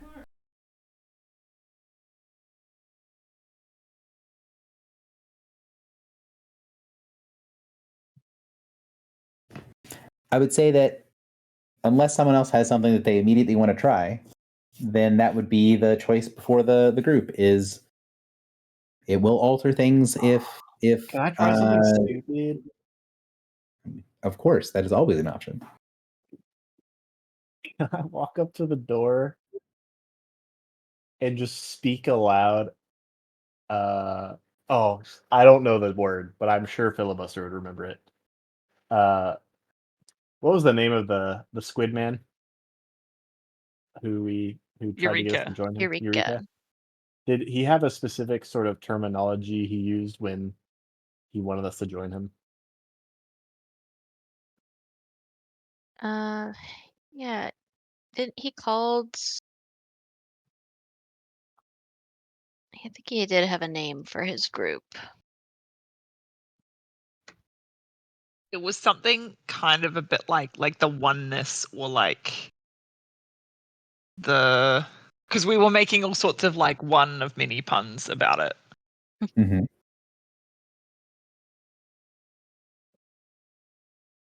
Oh, okay. Well, But I don't let's remember just let's just specifically run what with that. it I was. think that's funny. I don't know. Can I just walk up to the door and just say, "I'm here to become one of many."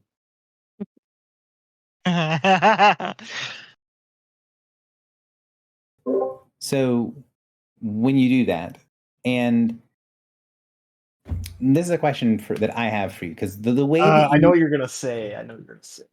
what am I going to say? I have to mean it. No, it's Oh, not okay. necessarily. I mean, yes, kind of. That's what I'm going to ask. You basically said two different things there, and I want to ask the player which one of these things you're doing, right? So you said my character would know better how to say this. This is the thing that my character remembers that I'm trying to evoke that I don't necessarily have right now. So my character would say something like this. And then the secondary thing is like when you actually said something, you said something in sort of a specific way to kind of meme at the reference, right? So you described it one way and then you said something different. Which of those two things are you doing? Are you trying to invoke that this is what Eureka said to us at that time, and I'm trying to repeat that to the door? Or are you trying to do the, I'm here to be one of many, where you're kind of riffing on it a little bit, right? Where the characters, that's the character perspective. The Eureka one. That makes more sense to me. Okay.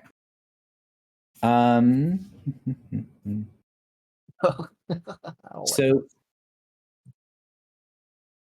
let me see.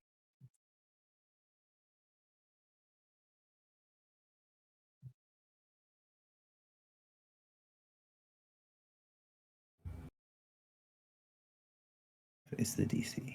Okay. Before I hit this button, you are correct in believing that it is going to be an insight check. Are there any bonuses, benefits, etc., that you would like to use for skill checks before I hit said button?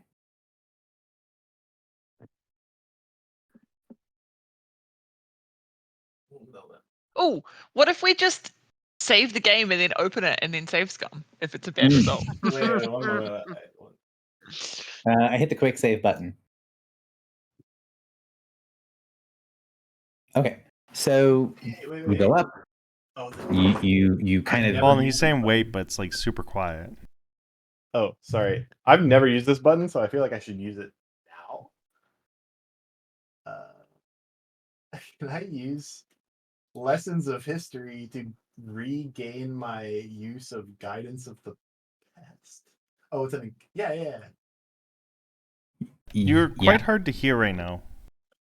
I wonder why is that? I think Now it's better. Your mic or Very something. good. I just had to turn my head. I guess so. Yes, you can use Lessons of History to give yourself guidance of the past. I hate my life.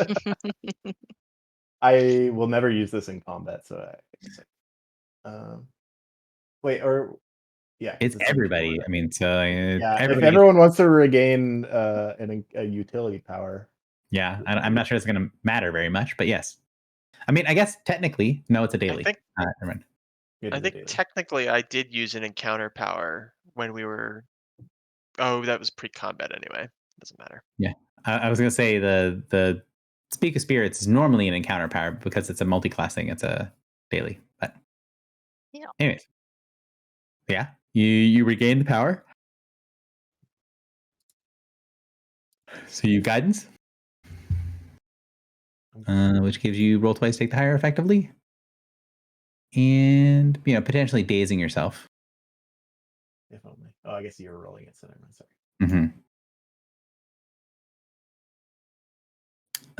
But I'm not against keeping. Oh wait, your can I two also rolls. use... No, that's not insights. Yeah, it is. Insightful comment is not insight. Surprisingly.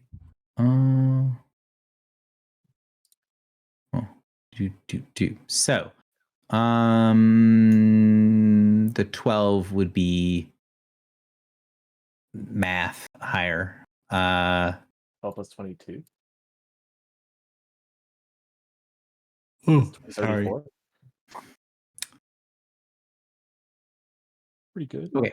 So you go up and you kind of say like, hey, this is the thing that you remember from Eureka, and you when you talk about it, you use the phrasing, right, of I'm here to become part of the one, and you go through it, but that the way that these doors function, that there is an effort of will. Like, what you say matters, but it's really what you mean. It's the intention behind the thing that you're saying that is actually much more important. So it's kind of like for in a lot of instances, like the reverse of dealing with like genies and fairies and whatnot. The intention matters. The words are just whatever you need to get to the correct intention. Mm-hmm. And so you say this to it, and you see on the door in front of you that 4 circular discs appear on the door that are set around the bottoms. Let's see if I can do. It'll probably look ugly, but hopefully I can get something that kind of looks like it.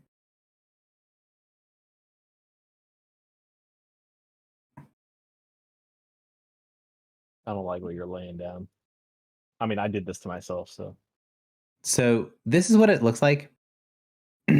I know myself well enough to know there's no way I'm going to be able to physically draw this, but it would be obvious to the character that the arrangements of the 4 pieces, it looks like a sort of drawing in 3 dimensions. A drawing in 3 dimensions. Yeah. So think of like a hologram. Pyramid? Yeah. So it looks like a pyramid. Oh. Where like the top thing is away from the perspective, and like the bottom thing is bigger. You know what I mean? Yeah. Where it's like I have no artistic talent or patience to learn how to be artistic, but yeah, you can tell that is that is the intention of whatever this is. Why is it not letting me just draw? Whatever.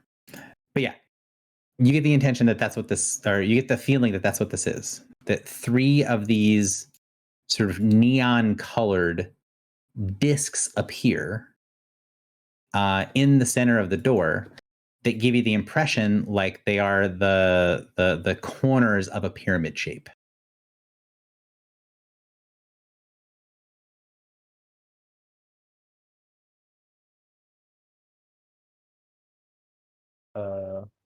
Okay.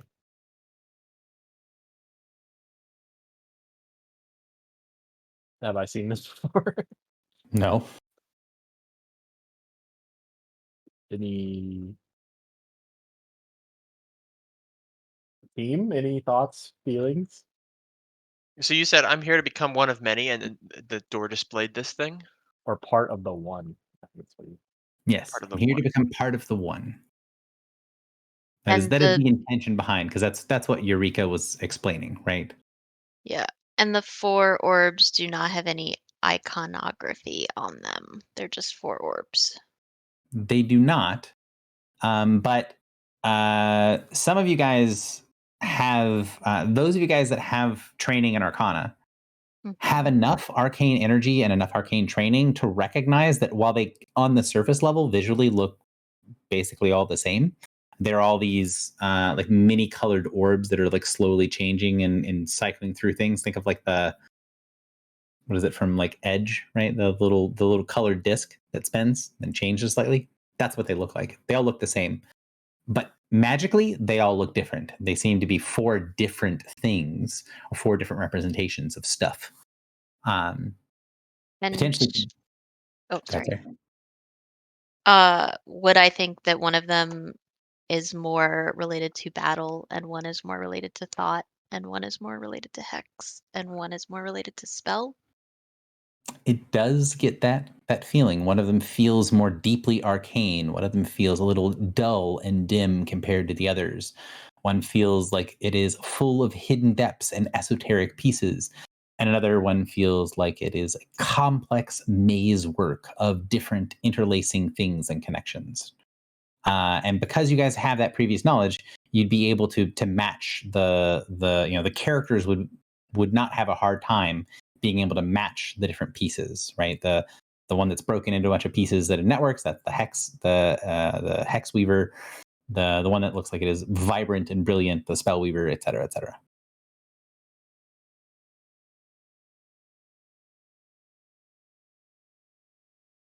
Well, which one do you want to be a part of, Philly? What do you think I'm picking? Mm-hmm.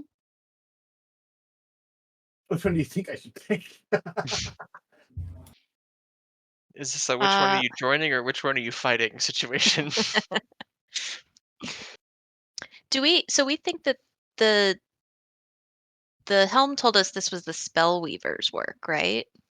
Correct. Yes. The helm believes this is the work of the spell weaver. Can I take out my orb Ugh. and hold it up and say, "Hey, buddy." So the orb, which is kind of always slowly rotating around you, and you sort of will it to be in front of you, you can Mhm. feel it sort of bounce around, like it wants to go back into orbiting you as you're drawing its attention in. But then Mhm. once you kind of draw its attention into this, like pointing it at it, you get this feeling of, rather than this sort of like think of like you're containing something that orbits, right, where it's like floating, it'll just kind of like knock around the interior of like a containment. Mhm. That's what it feels like sort of like randomly hitting the sides when you will it to be in front of you. When you focus it on the thing that's in front of you, you get a very different impression, where instead you get the thing that it's no longer sort of like randomly hitting the sides of the of your will holding it still. Instead, it's slapped against the front of, the effective front of the glass, like it's pressing against the thing that is your will holding it in place, pressing against, like it's going to shoot at the door where the pieces meet. Mhm. Okay. So I know you want to kill this thing, but we need to get through this door. Can you trick it? Can you make it think that you're one of those?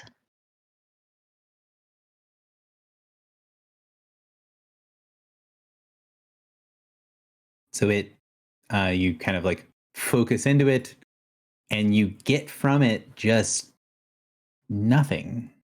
There's no intention behind what you're sensing. There is this just sort of blankness, this single-minded focus that's kind of a little bit reminiscent of Baneslayer, but Baneslayer even has sort of like a heat to it.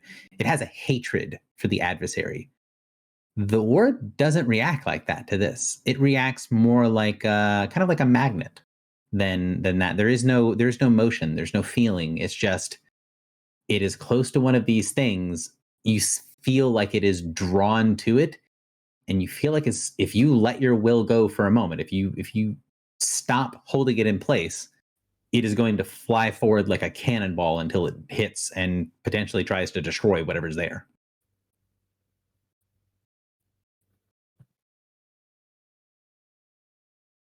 Oh man. Uh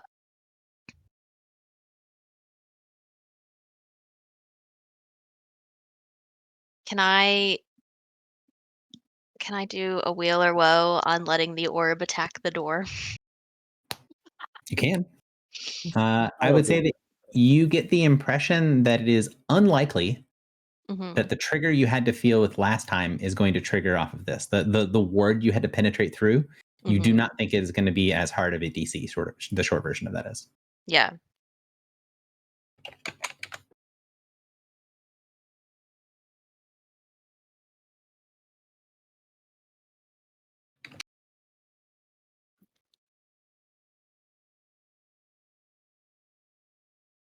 you spending the search? Yep.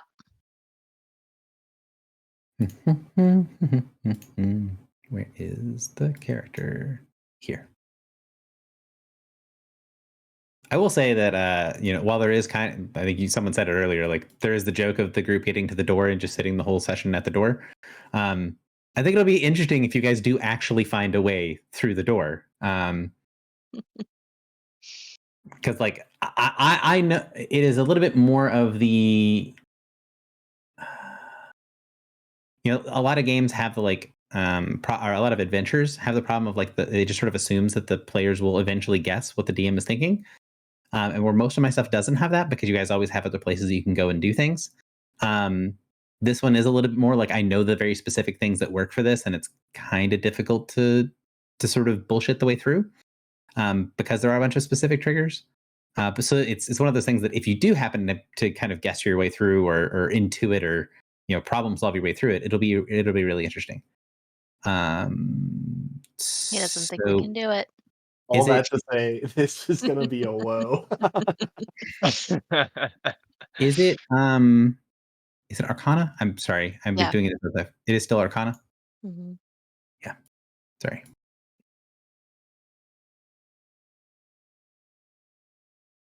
You sense nothing. No wheel, no woe, no result at all. Just death. It's the end of the universe. All right. I just want to touch it. I want to touch it. Just let me touch it. I think we should click the spell one. Yeah, click it. I mean, the worst thing that happens. We did quick save, so. Yeah, we all die in this demence, and then Mab resurrects us all, and we are Mab can slaves of winter. Yeah, you know that Mab can't get in here without permission. Mm-hmm. Yeah, but when our bodies just materialize dead. All right, pushing the spell button. Oh my god. So before you press the spell button, Gary has to take a 15-minute walk. Before you press the spell button, what I want to know what Kylie's response to nothing happening and what how one of many would express that to the group, right? Like the group sees one of many cast this thing and then nothing happens. Previously, one of many, I assume, just says "Great woe." What does one of many do when nothing happens? Yeah. I mean, I am very uncertain of how to proceed. I know that these weavers are extremely dangerous, and I really don't want something bad to happen to this orb. Nothing is equivalent to neutral, or does it mean something else? It could be warded. I mean, he said it didn't feel like the door ward would affect this ritual, but it is potential she could have just failed at the DC. Yeah, that is also true. So in the situation that it succeeded and it doesn't return anything, that is equivalent to neutral? Yeah, neither a good nor a bad result. So maybe the orb would fly forward and nothing would happen. I doubt that. Same.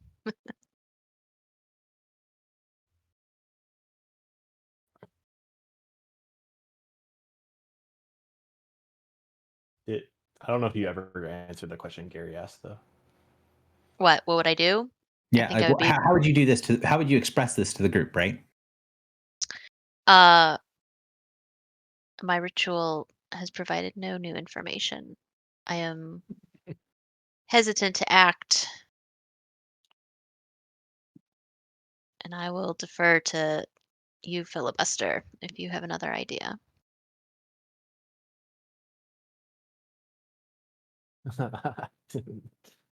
I do have ideas.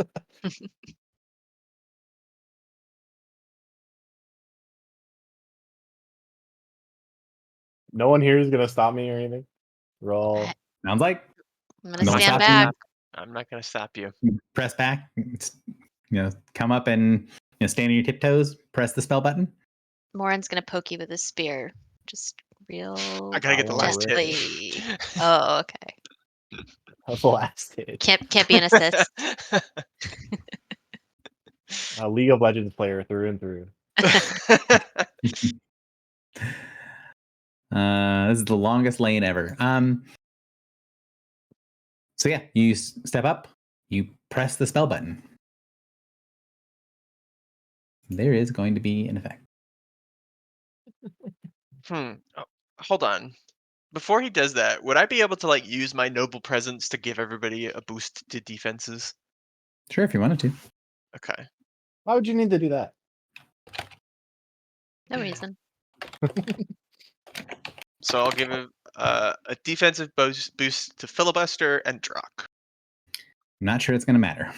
Because So it's not- 43 versus your will. Oh, I don't know. That'll hit. You get a +2 from me. Oh wait, a +2? Yeah. Is this an aberrant attack? It's gonna hit me. I don't know. It is not an aberrant attack. No, Oh really? They're outsiders. they Oh, are. those were They are, aberrants before. they are something different. Or yeah, they're a third thing.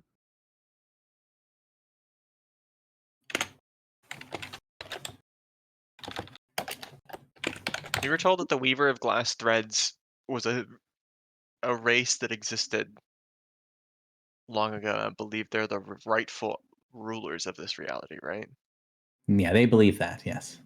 So that is 36 points of psychic damage to Filibuster. That was a +33. You couldn't even miss. I could roll a 1. 36 psychic damage.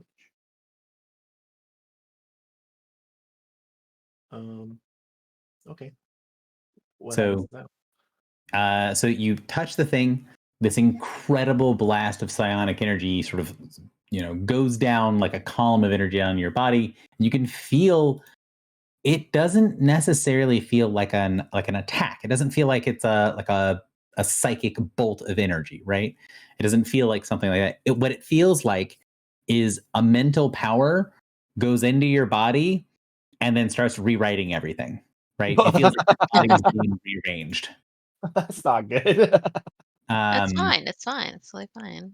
In some ways, if you've ever been hit with a dimensional scramble from one of many, that's kind of what it feels like. And then you're going to be teleported around a whole bunch. So it's Like I guess literally? literally your body is going to just blip in and out of reality a bunch of times. Great. Like Spider-Verse.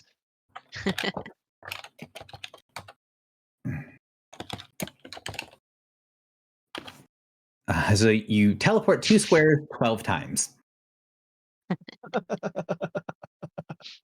Okay. And you guys watch him just sort of like blip in and out of reality a bunch of times as his body looks like it's trying to sort of rewrite itself. And as you sort of come back to your senses and come back to things on the other side of the teleportation, you can feel this like really queasy feeling in your chest and your stomach, where you feel like your legs are trying to, like, you feel like yourself trying to like pull up and grow taller, your legs trying to grow longer, and you can feel like there's sections of your midsection that feel like they're hardening and trying to split away, as if there's things trying to grow from your torso, and then sort of your body like reasserts itself. The pain from the psychic energy stops, and you feel like your body goes back to feeling more like itself again. I will say that the other people who are like knowledgeable about the arcane can see that that was some sort of failed polymorph effect. You think that if it had done enough damage to destroy him, it would have permanently altered him into something else. Oh.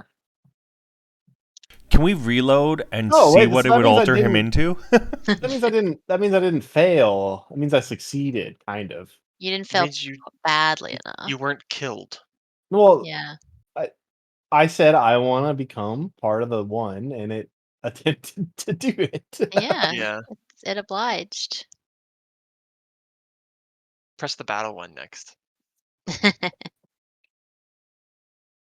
Well, Yeah. And I would say, like, you do get the feeling that it, like I said, it doesn't feel like it's an attack.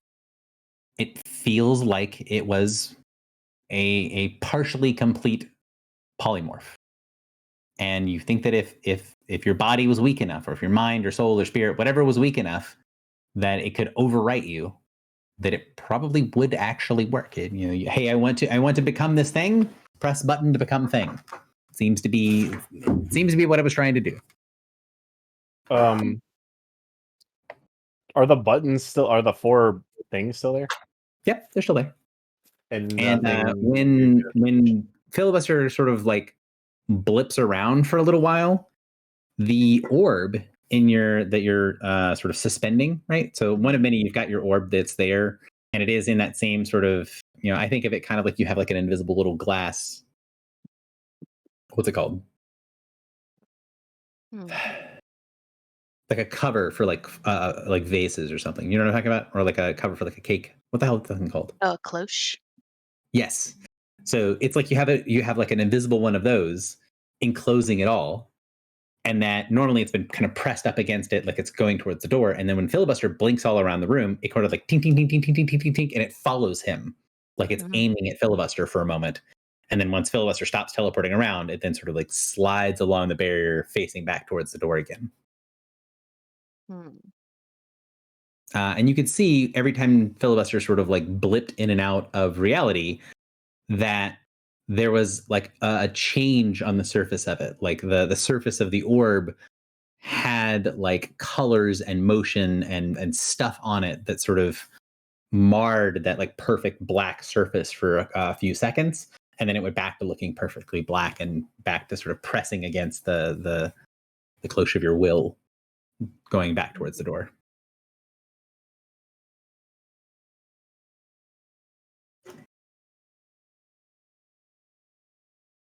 So yeah, Philly, you think if you keep pressing that until it kills you, you'll probably be able to go through the door.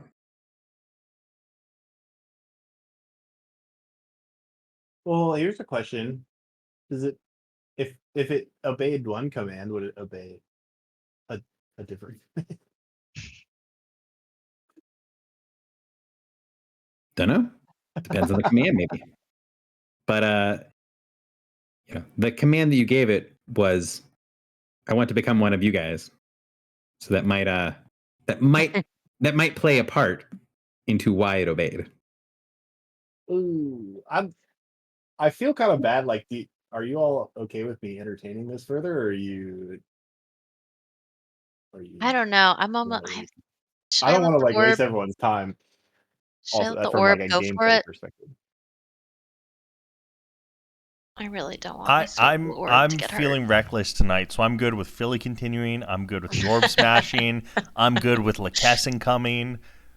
Let's just try stuff. All right. I'm gonna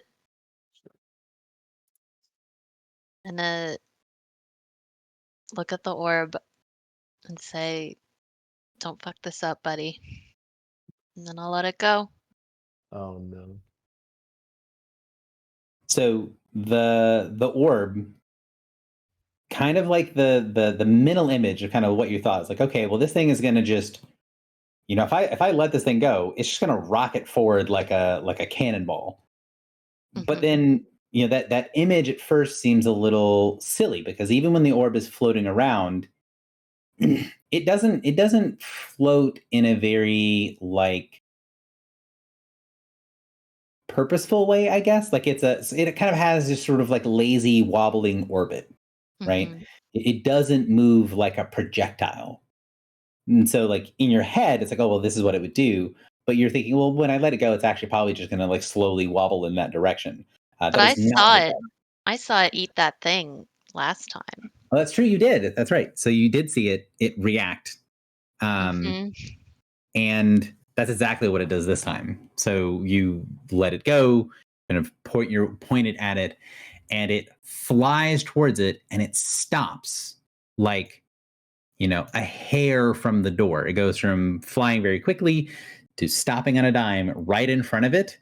And then you can sense this sort of like bubbling, aching darkness come up from the orb, where normally it just looks like it's like black glass and it looks like slightly reflective of the things around it.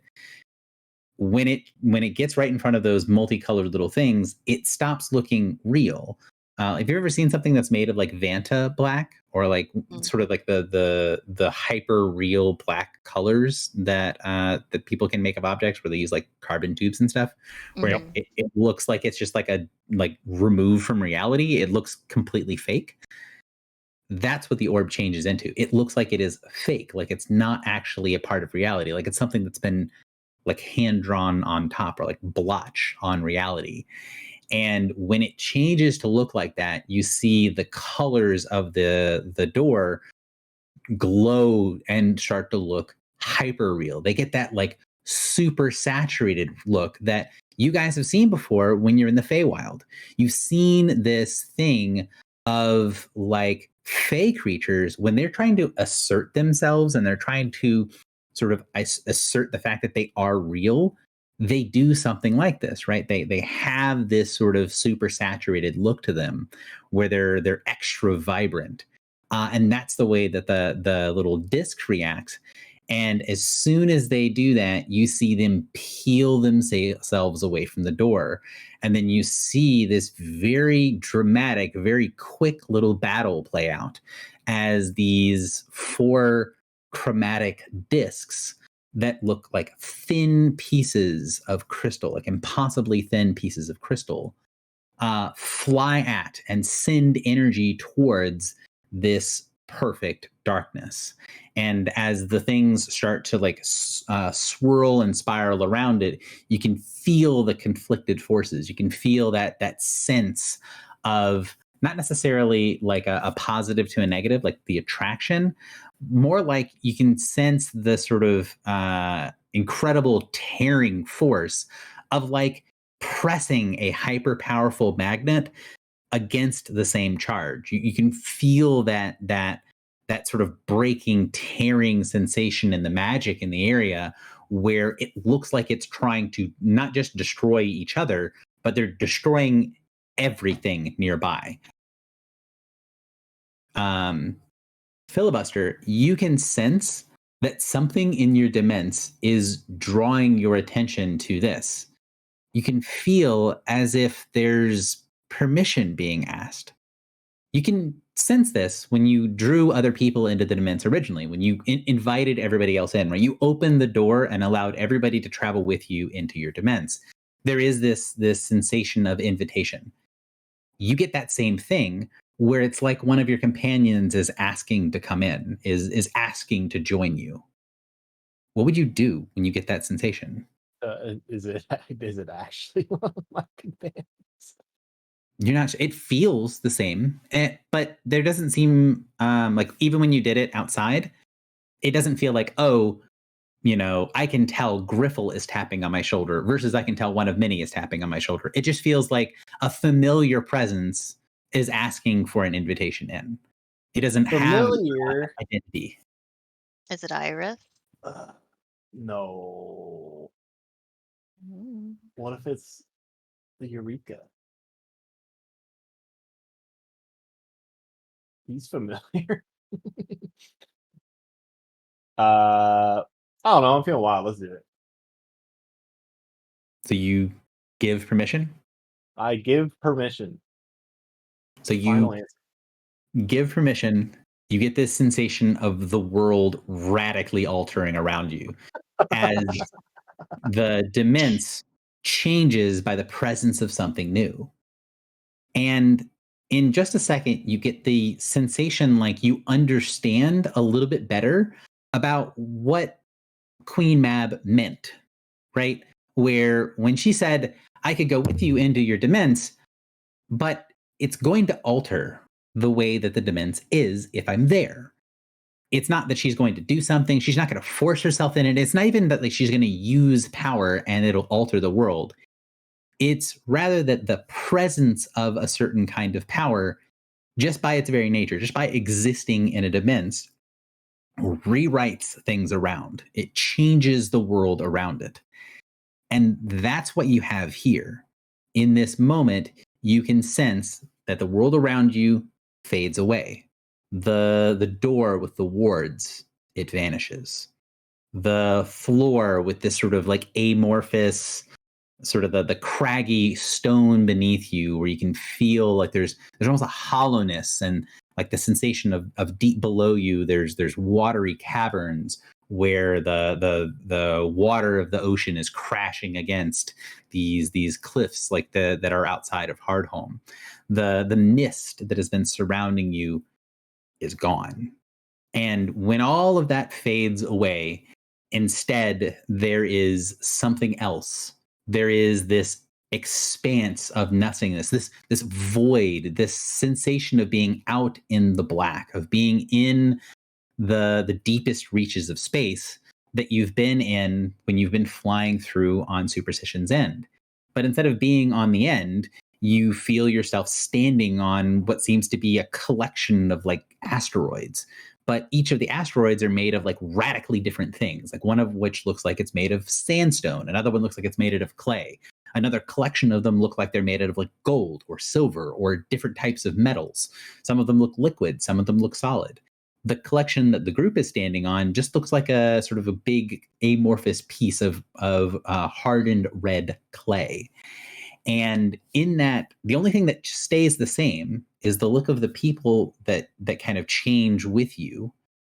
And in the center, where there at one point was this orb of perfect black and these 4 discs of chromatic color that are opposing one another, like these fundamental forces oppose one another, where that was, there aren't 4 pieces. Instead, there are 4 things. Each of them looks like strange mixtures between something that is kind of insectoid, because they have 6 limbs, and something that has like a leathery, almost spidery appearance. And you see that each of them is dressed relatively plainly.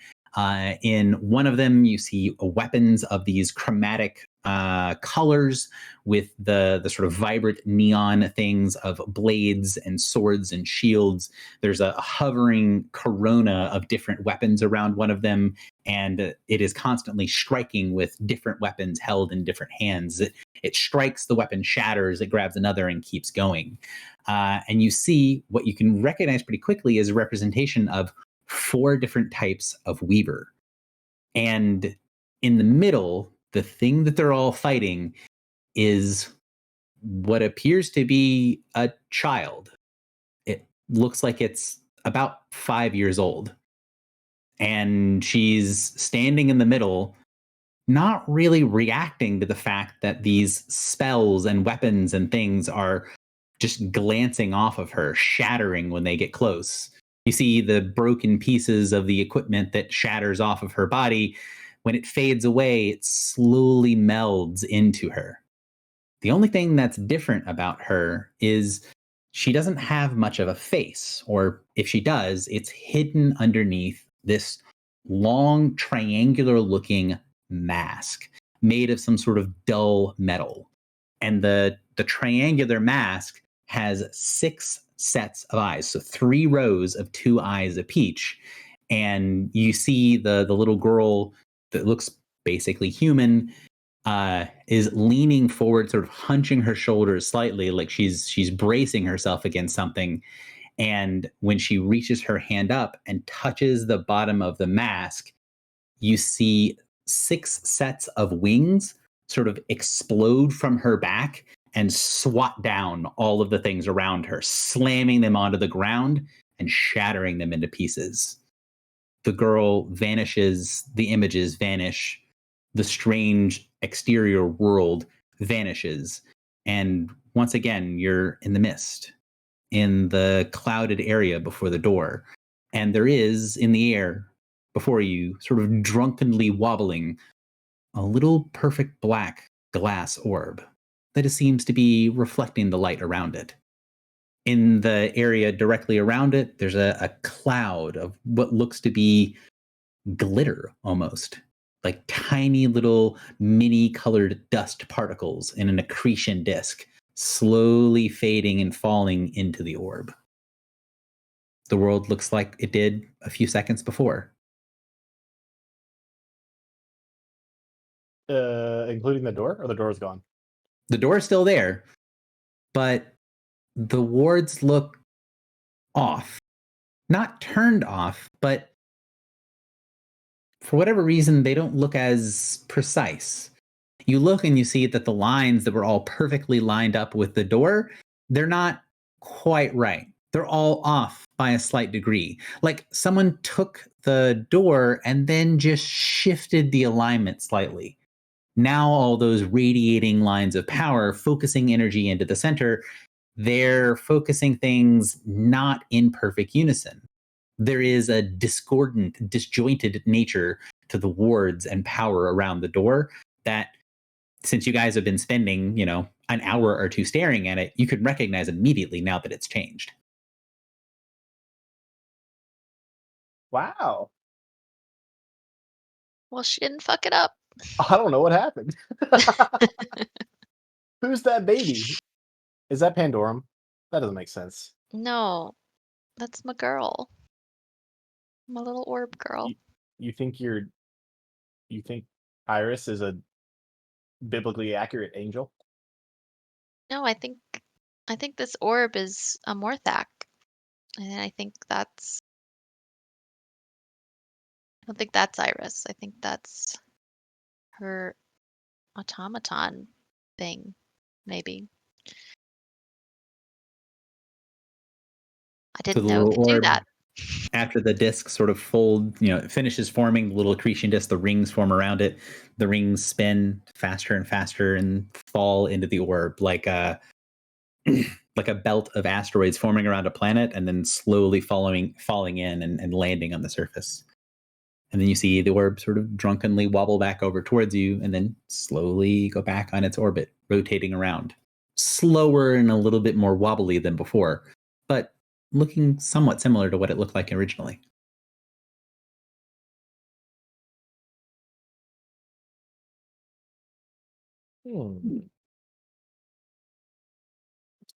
So how did we almost open the door before?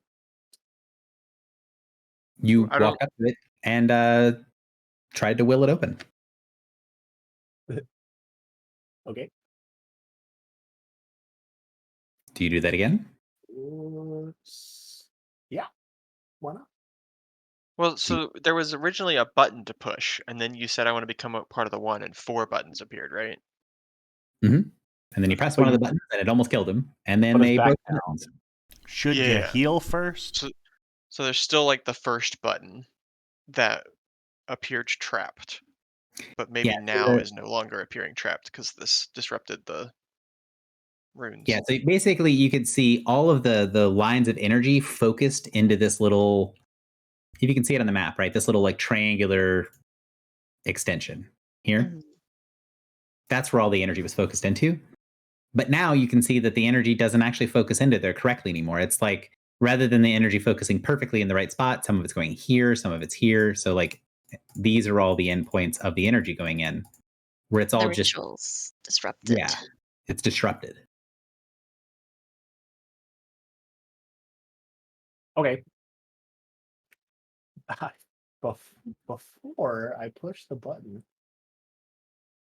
I'm gonna go ahead and do a healing word on myself. So you pull in your divine energy, and when you do, it sort of sputters and sparks. The world around you radically alters again. You find yourself in that void for a second, and then it changes. You find yourself on a stone that looks like it's been carved to be like a prismatic thing, not prismatic, a polyhedral thing. Like you're on this this thing like 1,000 sides carved perfectly or orbiting around a sun. You get this sensation that when you draw on the power, that there's a little bit of something there, some remnant of something that just happened that flows through your divine power when it gets through. And you can sense like there's something standing right next to you. And there is this powerful sense of the divine that you haven't really truly felt since you first picked up a box way back when in Prosperity. Man, I'm just like one of many. This sucks. Do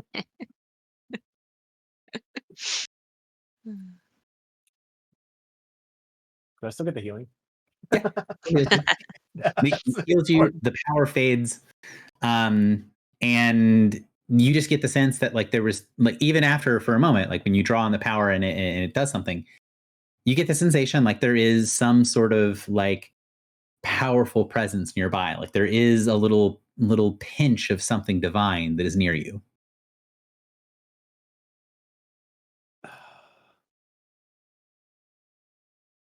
Okay, well, it recognizes me as part of the one, I guess. So now if I push the button, it may be okay. Real I'll quick, push the button. Oh, before we do anything else, there's one thing that I should have done earlier in the description. Griffle.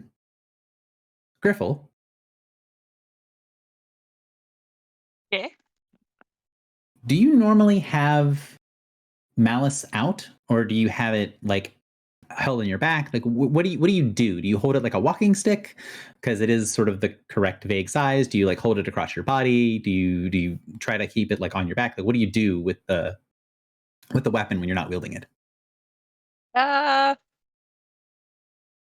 believe I would be using it as kind of a walking stick because it's kind of like a stick with detachable sharp ends, right? They're not really detachable, but hang on, let me see if I can.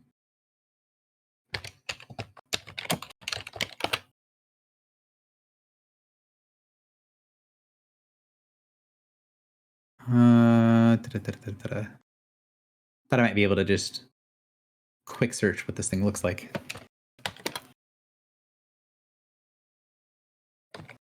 It acts as a spiked chain. Yeah.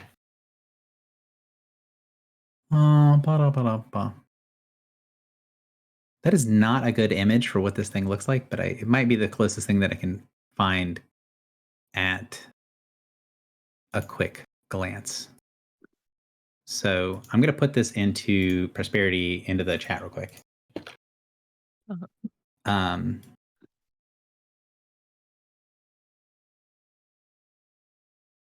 So there is where the little like coiling snake is. That is a like sets in a chain that can set in, right? So you can, if you're holding it straight up. Prosperity voice channel chat, not the Prosperity discussion. Oh, I could put it there too. It's been used a total of 3 times, and every time we flame Gary for using it. It's because I have no idea how to get to it. Oh, there it is. So weird. Okay, yeah. So it's so it is like long enough to be a like a kind of like a short staff, right? Yeah, I mean it's long enough to be like a full size staff. The point that I'm making with it is like the top of it, right, which has this like really like one just really broad crescent shaped blade, and then where the little like spindly red thing is, that's like a red snake. That's a thing that if you hold it straight up and down, it won't move, right? Because it's like chain links that are set right on top of each other. But if you let it down, it would then allow you to articulate it kind of like a flail. Right. Okay. So then, yes, I would probably be holding it like a staff. Okay. So when this happens, when all this craziness happens for this like brief instant, you feel heat from the weapon, and then after the thing fades, you get the sensation like the weapon is here. There was a time where right before all this stuff happened, where we had this discussion about like whose weapon or whose artifacts were doing what, like which ones were representations, which one felt like they were more here, and you had that sensation of like the helm was a representation you could communicate with the real sort of crystal helm, like where it is. And because you had this conversation previously, because we had this conversation a minute ago, and because this is something that Griffel would have been paying attention to, she would immediately recognize that when whatever just happened with the orbs happened, your weapon, the Forge Master's Malice, it's now here for real. It's not a representation anymore. You feel it's actually present, like it sort of paid attention, perked It up. locks the fuck in. What Mm. domains is it associated with? The same as mine, I think, which is Hope, Sun, and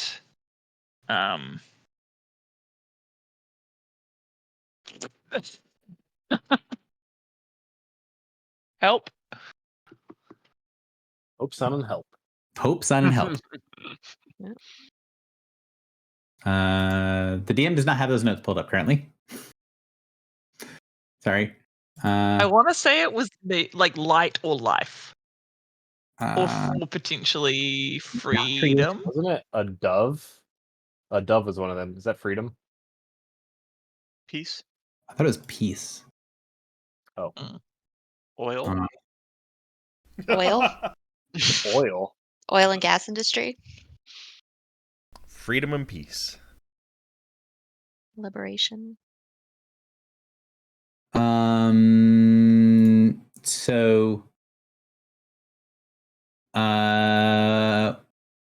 what I have written down is the last one you chose was change because of the Yeah, of the whole way that you went into stuff. So I have hope, sun, and That's change right. as your domains. yes, because the whole thing about the redeemed is the redemption process, which is like a fundamental change of personhood, and that's why we chose it. So that is what I have written down. Although it should be in your channel, and I don't think it is. So I'm going to write it there just for next time, so I don't have to pull up those notes. Do we think that the weapons that have joined us here are in some way connected to the domains that are here? What are Phillies? Oh, I should really just have this memorized at this point. 1 second. Let me pull up the notes. I got freedom, civilization, and change. Yep. Mm. So you guys both We- like change.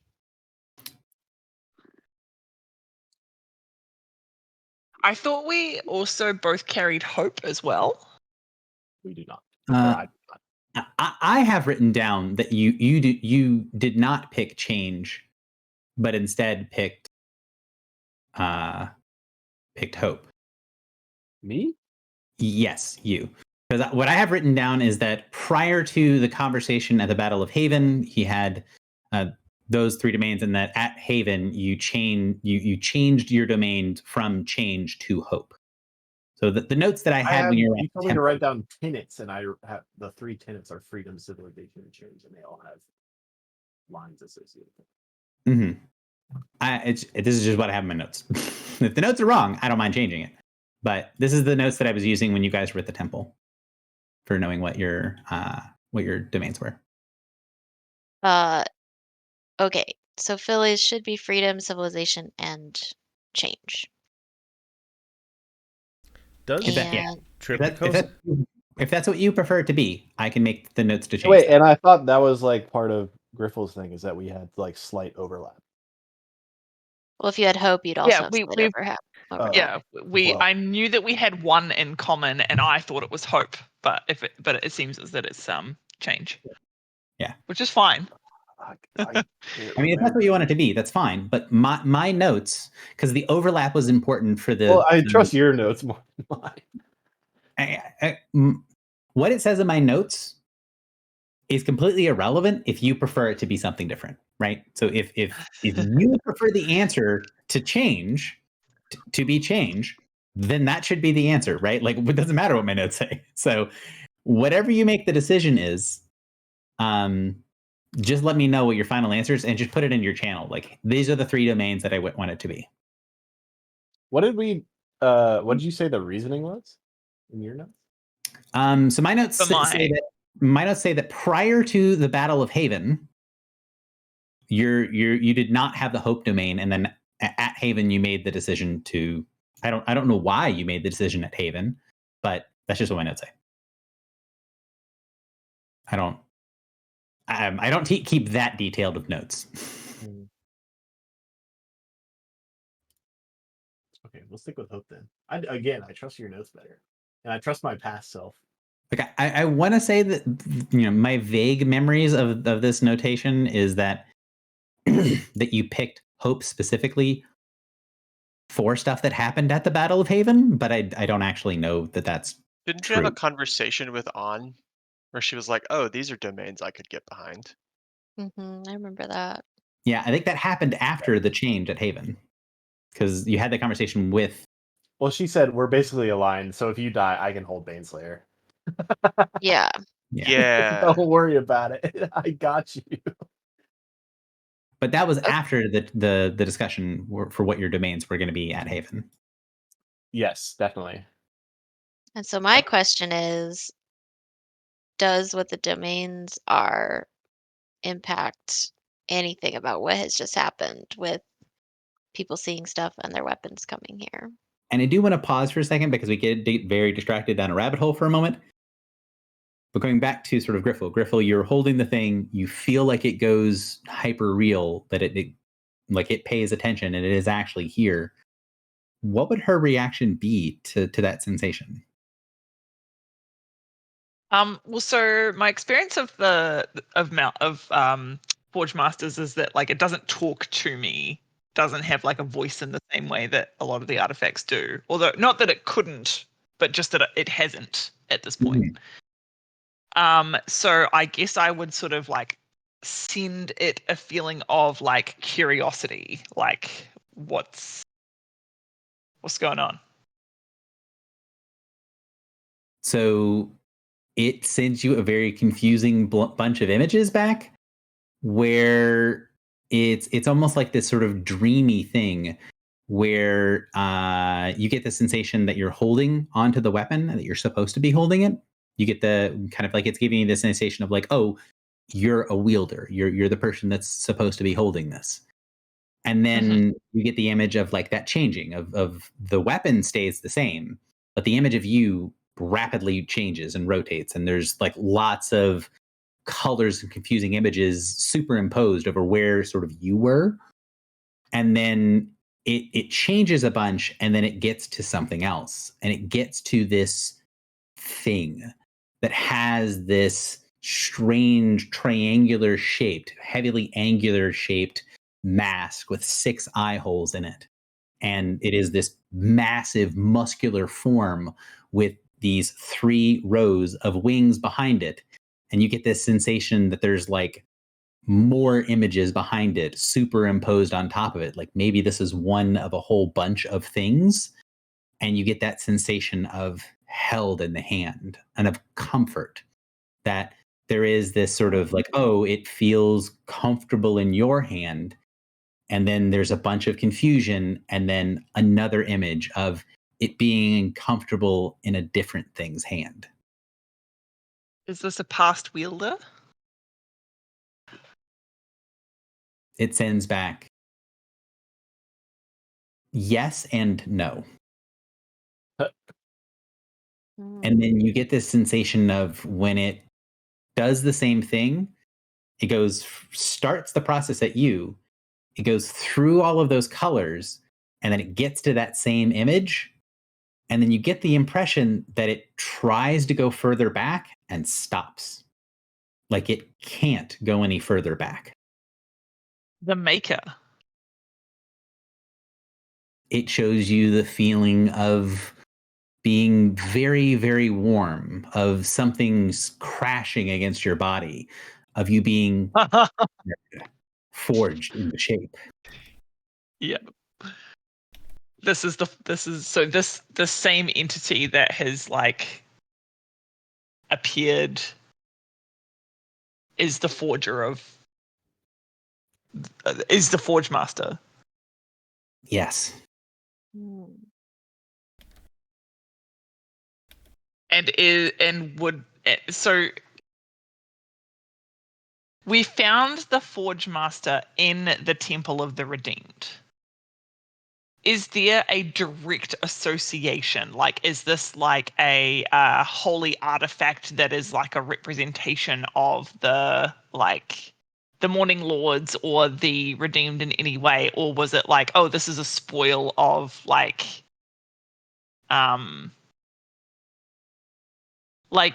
you know how like there's like Excalibur, which is like explicitly like Arthur's sword, but there are other stories where like he's using another sword, not Excalibur, and it's like, oh, it's like it's just a sword. It's not like Arthur's sword, you know? Mm-hmm. So when you kind of send it back and forth, and you feel like it is responding to you a little bit more like the helm does, like it's waking up for a moment. And when you send this to it, like, okay, how is the other thing that I got? You get the sensation of that figure, that massive muscular figure that you can get from its presence, that it feels like it is much bigger than you are. And that sensation of closeness, of heat, of warmth, of the hammering blows that are happening to you as the weapon, where it's kind of remembering being forged. And then as it sort of pulls back from it, you can see it kind of gesture towards the holding of it and all of the different things that are holding, all the chaotic images of all the things that have held it afterwards. And when it does that, you can feel it focus on the hand that's holding Forge Master's malice. And you can see tiny little hammers of flame striking against the fingers and wrists and back of the hand, slowly working its way up the arm. Like the weapon was forged, and everyone that it wields, that the weapon forges the wielder, changing it, altering it into something else. So you ask it, is it like every Forge Master has you, right? Are you like a symbol of this thing? And it sends back, no, not really. But the ones that hold me, they tend to go in a certain direction. Using me and wielding me. It's not a sign that you are the Forge Master, but you become the Forge Master.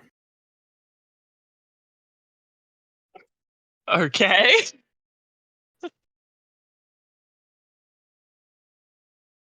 I am become Forge Master.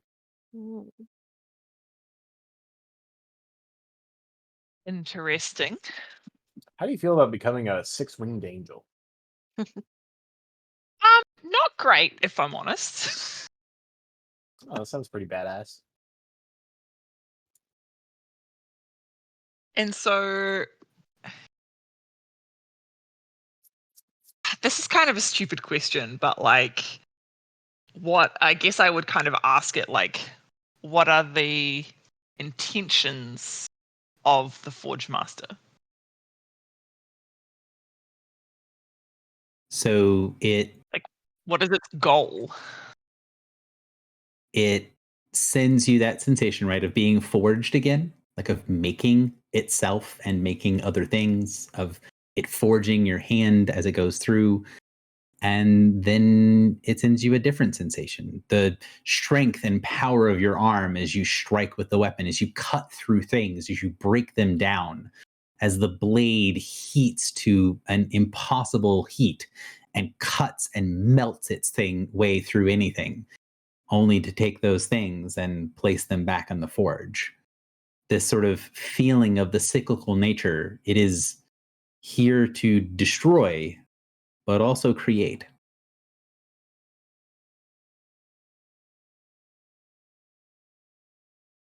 And it sort of sees itself as a tool of this cycle.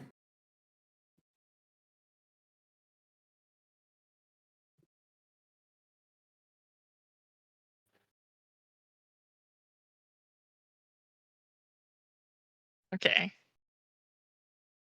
And what about if all of your wielders become the Forge Master,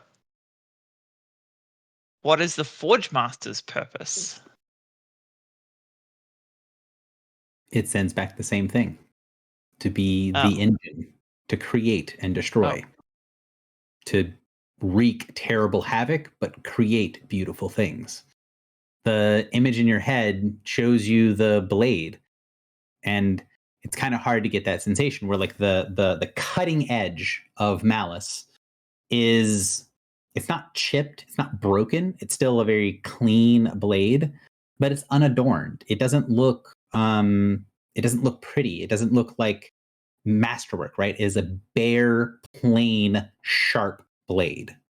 But then just barely away from the cutting edge, right? When you get away from the axe part, the cutting part of the axe head, when you get to the middle, you get these intricate designs, these sets of wings built into the inner work, all of this sort of filigree that's built into it, this incredible craftsmanship that it is a weapon to kill and to destroy and to break things, but it itself is a work of art, and it thinks both of those things are equally important. I see. And it thinks that weapon and wielder are united in purpose. Or that the longer you use it, the more that's what people will end up doing. The more you'll come around to using it its way, to destroy things and make them anew pretty and the way that you want them to be.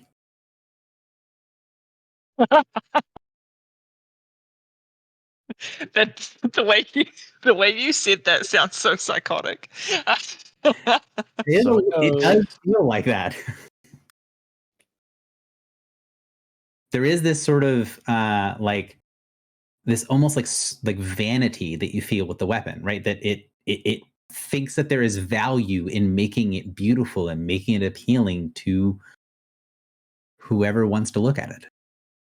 Right.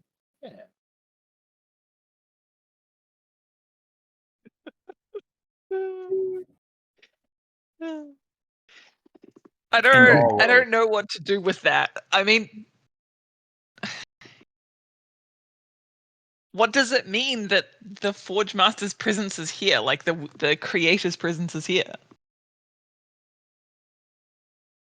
It sends back that there is like it can sense that there are other things, other sort of masses of color wielding other things, and that there's layers one on top of the other.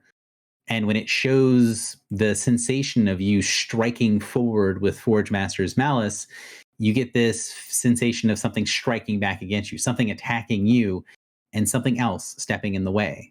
And then you stepping in the way for somebody else. You get the sensation like the weapon feels that it's watching something else's back. That whatever just happened was the creator watching something else's back.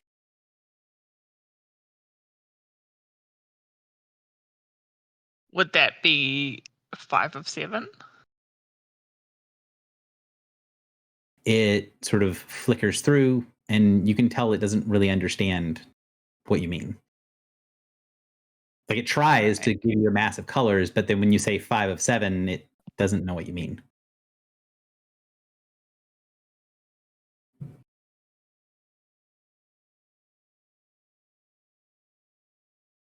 I'm completely lost.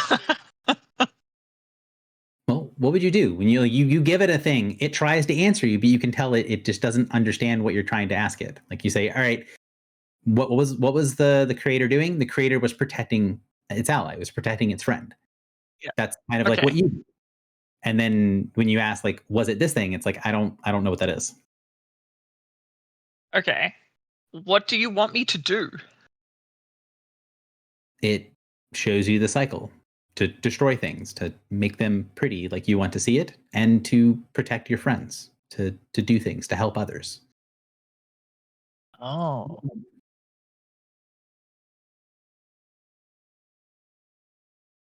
I send it the image of the door, and I just like I kind of want to give a little bit of like sass when I'm like, looks pretty ugly to me. What do you reckon?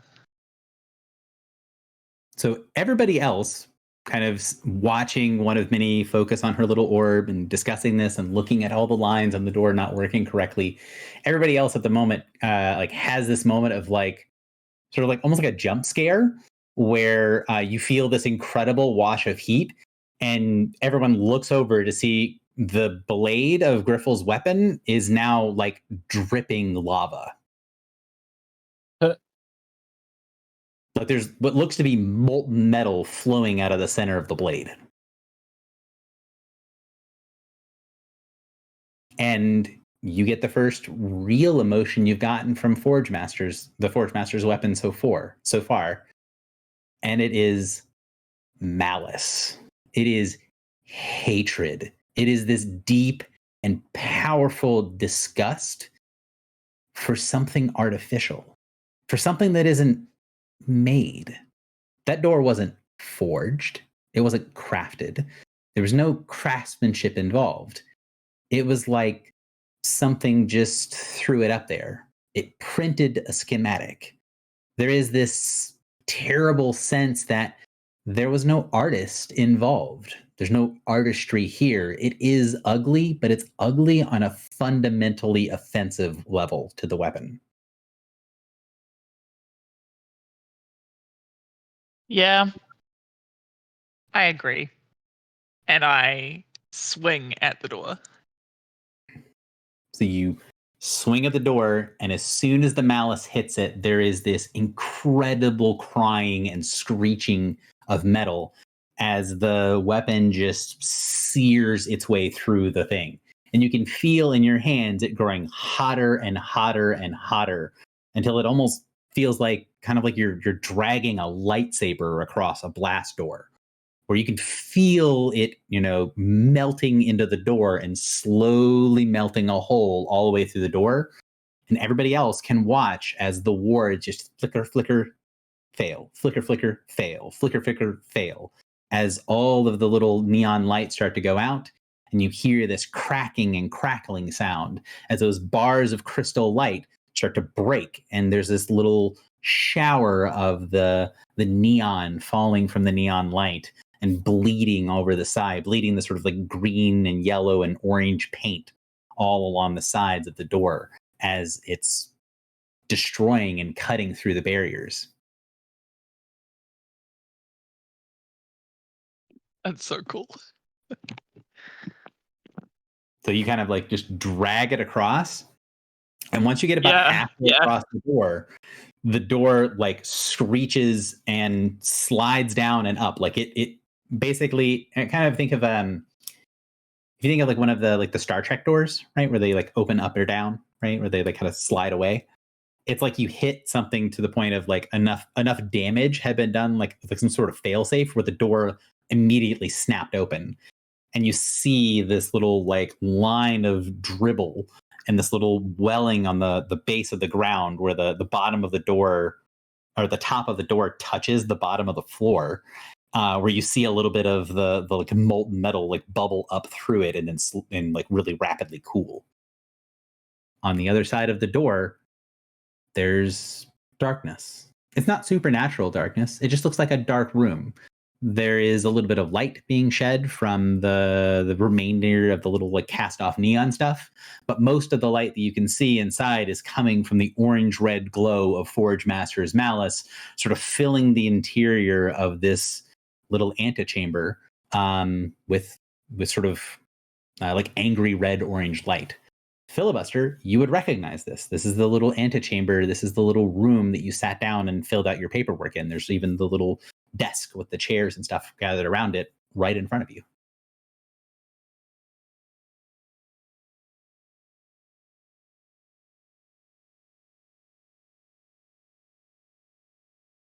So the door's open.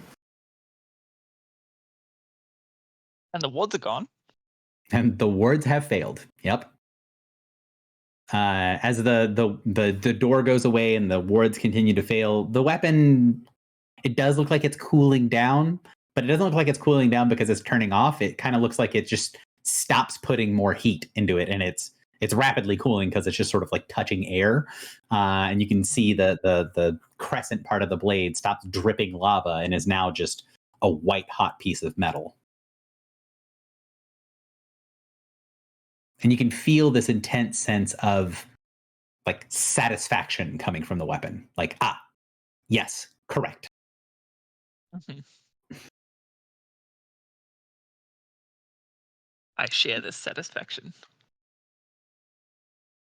Oh, I just turned to Philly and I'm like, sorry, I broke your door down. I'll make you a new one. I don't think it's mine, to be honest. It was kind of gaudy. Everything So- here feels kind of gaudy. When you do that and you turn, There there is this moment of like your weapon sort of like shifts in your hand. You have this moment of like you almost drop it for a second, and then when you when it finishes, you kind of like imagine you're holding something and the weight changed a little bit, or like the center of gravity changed, and it dips to one side, like someone like bumps your elbow effectively. And when you look down, you can see that Master's Malice, it's no longer a crescent. It's now a heavy blacksmith's hammer.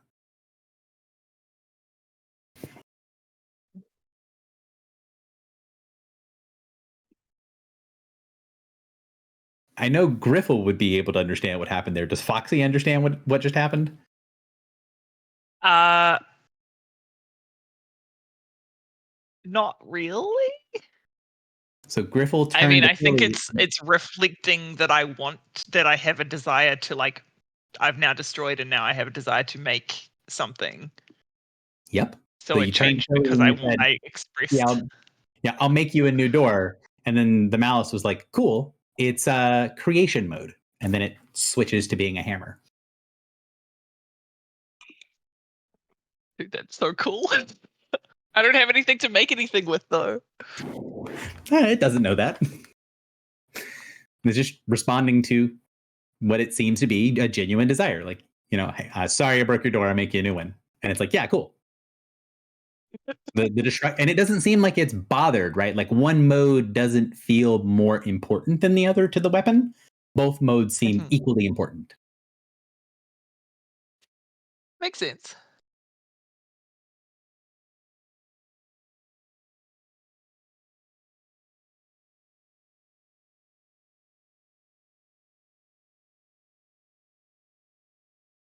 So my question partially is going to be if Kylie is here, one of many, do you have any reactions to the stuff that's going on and to anything else that you wanted to do with your orb? And if not, then it would be to the group. Like, what does the group want to do here? Would you step through the door into the antechamber? I mean, we haven't spent 3 hours doing this for nothing. Yeah. Good point. I'll go through. Before that, I mean, yes, go ahead and step through. But also, what does one of many do? Does one of many, or does Kylie have anything else they wanted to do with the orb after the weird sort of psychedelic scene that happened? I don't think so. I did have to step away for a minute in the middle of Griffle talking to the Forge Master's Malice. But so the angel that we saw was her weapon. So I want to make sure that it was the forger. It was the Forge Master who created the Forge Master's Malice. Okay. And so they came in. Sorry, go ahead. I want to be clear about this because I don't have good pictures to share.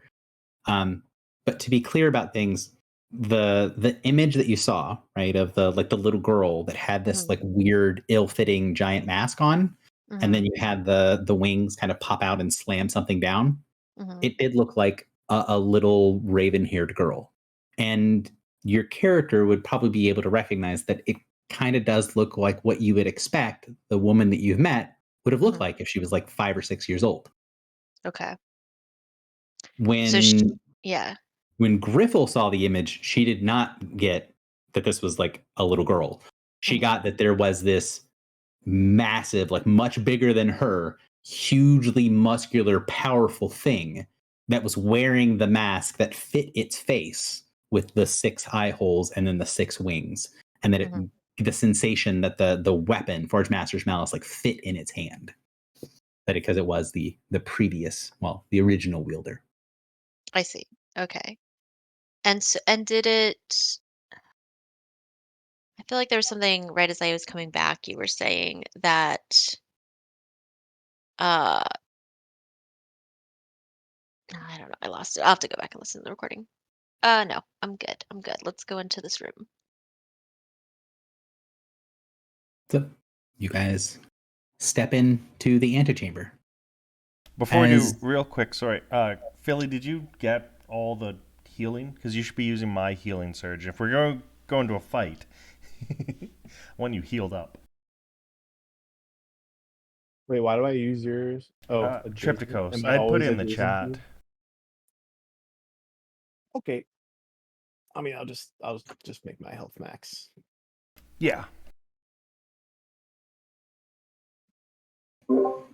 So you step into the room. As soon as you step in, that sort of like angry reddish glow that was the only thing filling the area fades away. The sort of faint, ubiquitous, sort of like fluorescent office lighting appears, where it's like everything is just illuminated, but there's no like really clear, bright source, or like there's not heavy shadows. It's just like everything in the area illuminates sort of uniformly when you step in. As the lights turn on, you see kind of stepping from a shadowed alcove in the back, like, you know, they were just sort of like waiting in the wings. This 7 foot tall figure with these heavy antler horns, holding on to this disc that is 2 layers of metals, one spinning inside of the other, steps forward in their neatly tailored suit. And you see Hercator give a deep bow, holding the little spinning wheel up to one side of its head. Ah, welcome and good evening. You are, of course, welcome to do whatever you like here, but is there a specific thing that the vaults could do for you? It seems to be directly addressing Filibuster. Yeah. I was just wondering. Oh, real quick. Can I insight check him? Is his greeting like what I would expect? Yeah, he has that sort of officious, sort of strange, like uber polite feel to him. Nothing's off. Yeah, like, I mean, something is off in the fact that he's like a big jarring skeleton person in a suit. But like, I mean, he is off in the same way that you expect. okay. I'll circle back. I'll be like, yeah, I just came in from my apartment, and there was a giant glowing door. I was a little worried about just like your space. It seems like you might have, either done some dangerous dealings, or you got someone who shouldn't be here. I just wanted to come check on you. Ah, it is appreciated that our clients have observed such personal interest in the creatures and selves within the vaults. But allow me to assure you that the vaults and each of the Hercator are in perfect working order. Do you find some sort of disagreement with your balance with the vaults? I did have a couple souls stolen. I don't really know what they were stolen by or where they've gone. So it holds the thing up to its head. You see it spin, and you can hear sort of a mismatch of voices, like it's listening to a radio almost. Ah, yes. A regrettable problem. Please allow me to assure you that the insurance policy of the vaults will be taking in full effect. You will have the value of the souls that are currently missing returned to you, as well as any individual services the vaults are able to render. Our security measures have dealt with the intrusions, and I apologize for any inconveniences caused by our clients. Okay, can I inside check that? Sure. Is that a thing? Yeah. Could you put your token on the board for me? You want me to? Okay, it's you'll do it. I'll do it. I just need your token, please.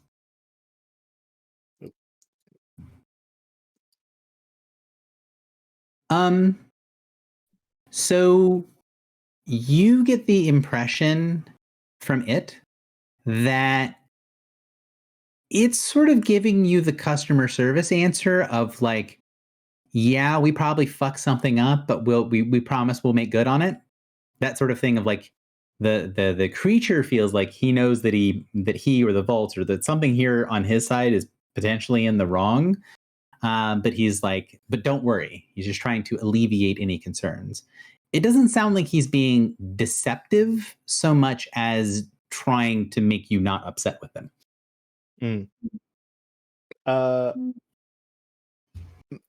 Mr. Hercouture, or ma'am, or yeah. Well,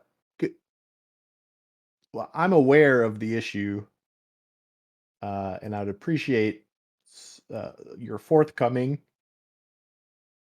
But if you need assistance dealing with this, we need to know, because the thing is not a good thing. We may have been responsible for the reintroduction of the Weavers into this plane of I admit no reality. faults.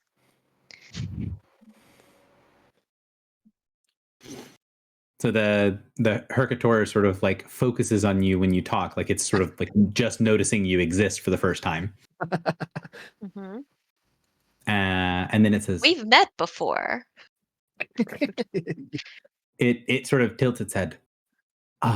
Regrettably, I would have remembered encountering one of your countenance, and this is our first meeting. Perhaps you have met one of me, but I have not met one of you. I am one of many. This is one of many.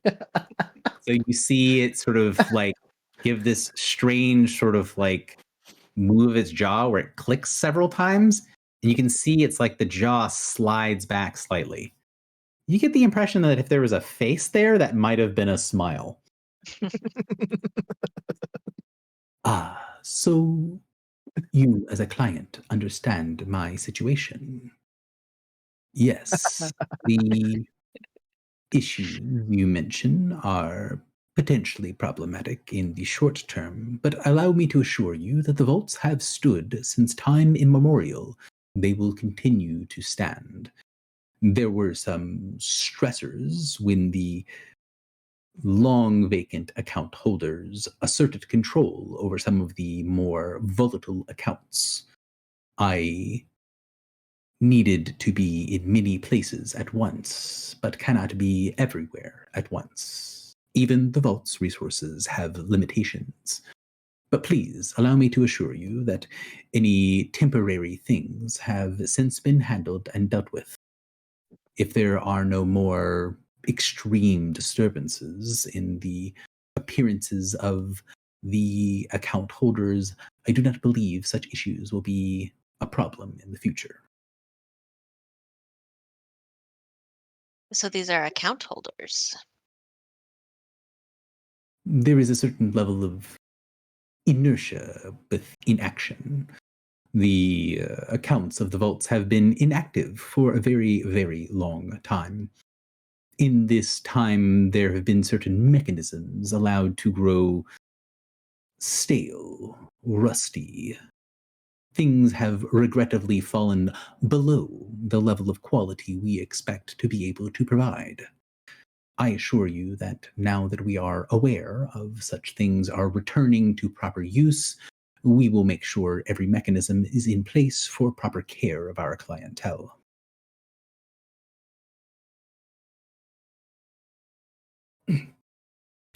Should we ask him about the door? Gary is going to ask you, do you understand what he's saying? Like, No. do the players understand what Hercator is saying? Is he talking about demences? He's saying there haven't been demences for so long, their protocols were. Or is he saying the Weavers had an account? He's saying that for a really long time, nobody's really changed the balances in the accounts very much or very often. Now, all of a sudden, a bunch of accounts started having activity where they hadn't for a really long time. Mhm. And they didn't react very quickly because nothing had, like, there'd been no activity for forever. And now all of a sudden there's a ton of activity, and they had to Yeah. sort of catch up, be like, oh shit, there's stuff happening. And then So all the little freaks we let go are either killing people or depositing. Or summer and winter are using their accounts.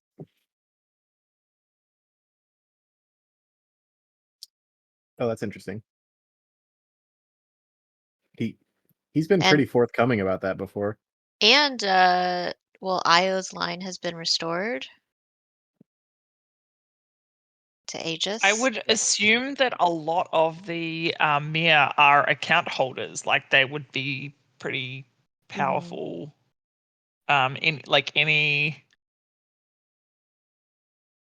I don't know. It's difficult because like I think I had the impression that like because Mir don't have a nature and that like only immortals have a nature and therefore only immortals can like have an account.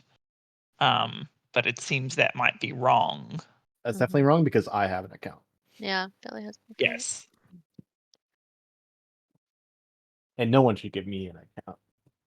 We were able to ascertain last time that we talked to Hercator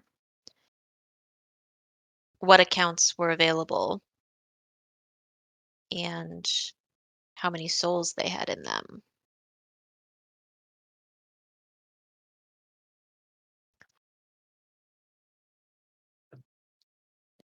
true. You could ask questions, and he would give you some kinds of information and not give you some kinds of others. So like general names of like what are the titles of these different types of account holders. You asked a bunch of questions like that, but like he wouldn't give you specifics on certain things unless you had permission to access those accounts, and then he would give you some specifics. Right. Hercator, we have in our party a summer knight. I am also a disciple of Andasong. And was there another one that we had access to? Shadow Mantle? No, we didn't have Yep. access to Shadow. Through We didn't have access. Okay. I had the ability to travel through the vaults freely, but I couldn't get any See his info on info. Shadow Mantle's account. Correct. I mean, I might be able to now. I don't know. That's true. He did Um, level up a little bit in his employ. But I And- believe it was Tyserials Oh yes, through the rock. / Zlacthurials. Yeah. So I'd name drop those three and ask Hercator, has there been any recent activity on these accounts? And if so, what kind?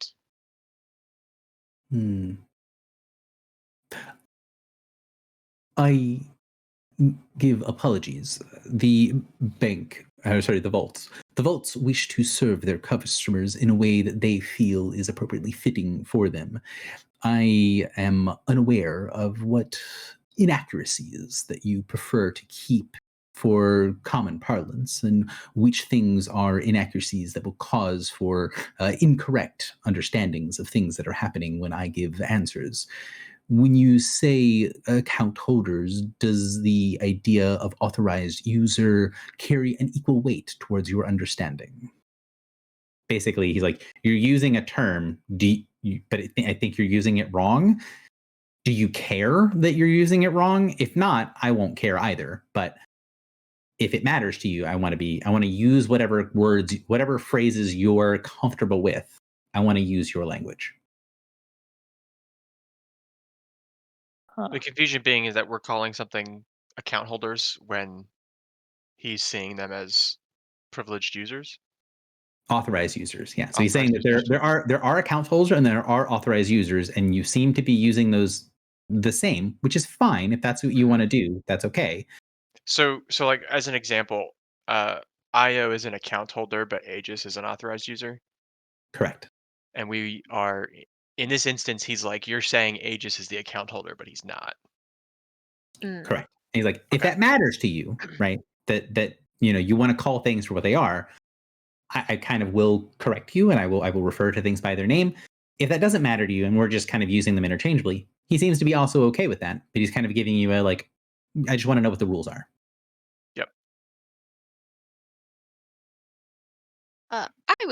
I would use the correct terms as I am able. I apologize for my ignorance. I am new to all of this. But we would like to inquire on the status of those 3 accounts that are associated with those that I have named. The authorized user that you are currently referring to as Zlectherial is currently very active on their unnamed account. The other 2 users are less active, but creating some significant disturbances because the activations of other methodologies within their control are being used. The individual dimensions of these, you kind of see him sort of pause for a second, like he's like, I don't want to correct them, but he says, of the authorized users of these different accounts are causing changes within the vault system itself.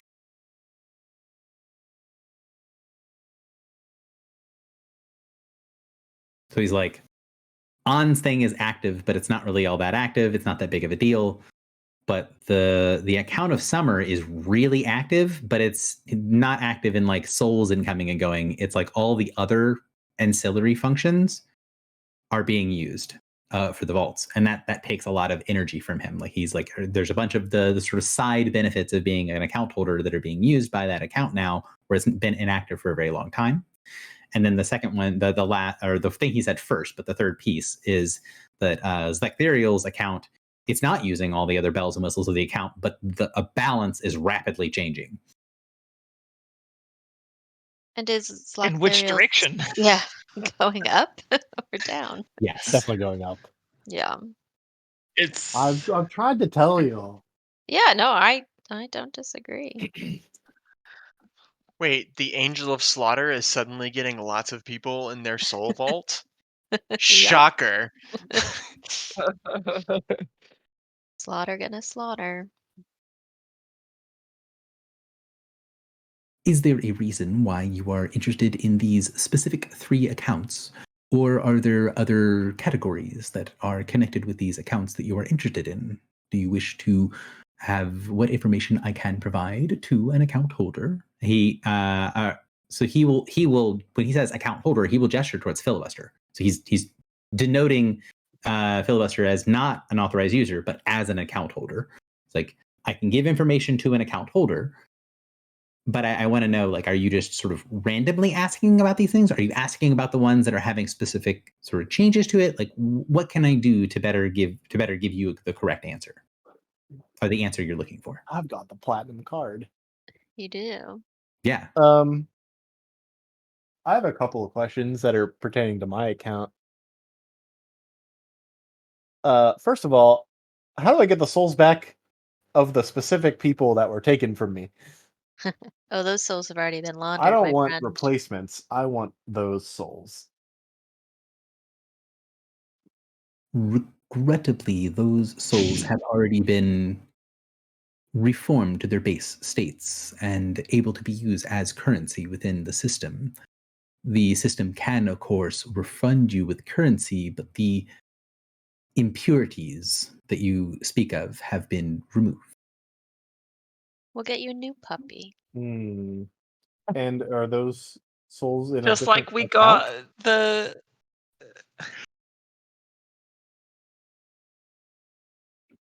Did you hear my question? I did not. Sorry. I said, are those souls in a different account? The specific souls are not properly tracked.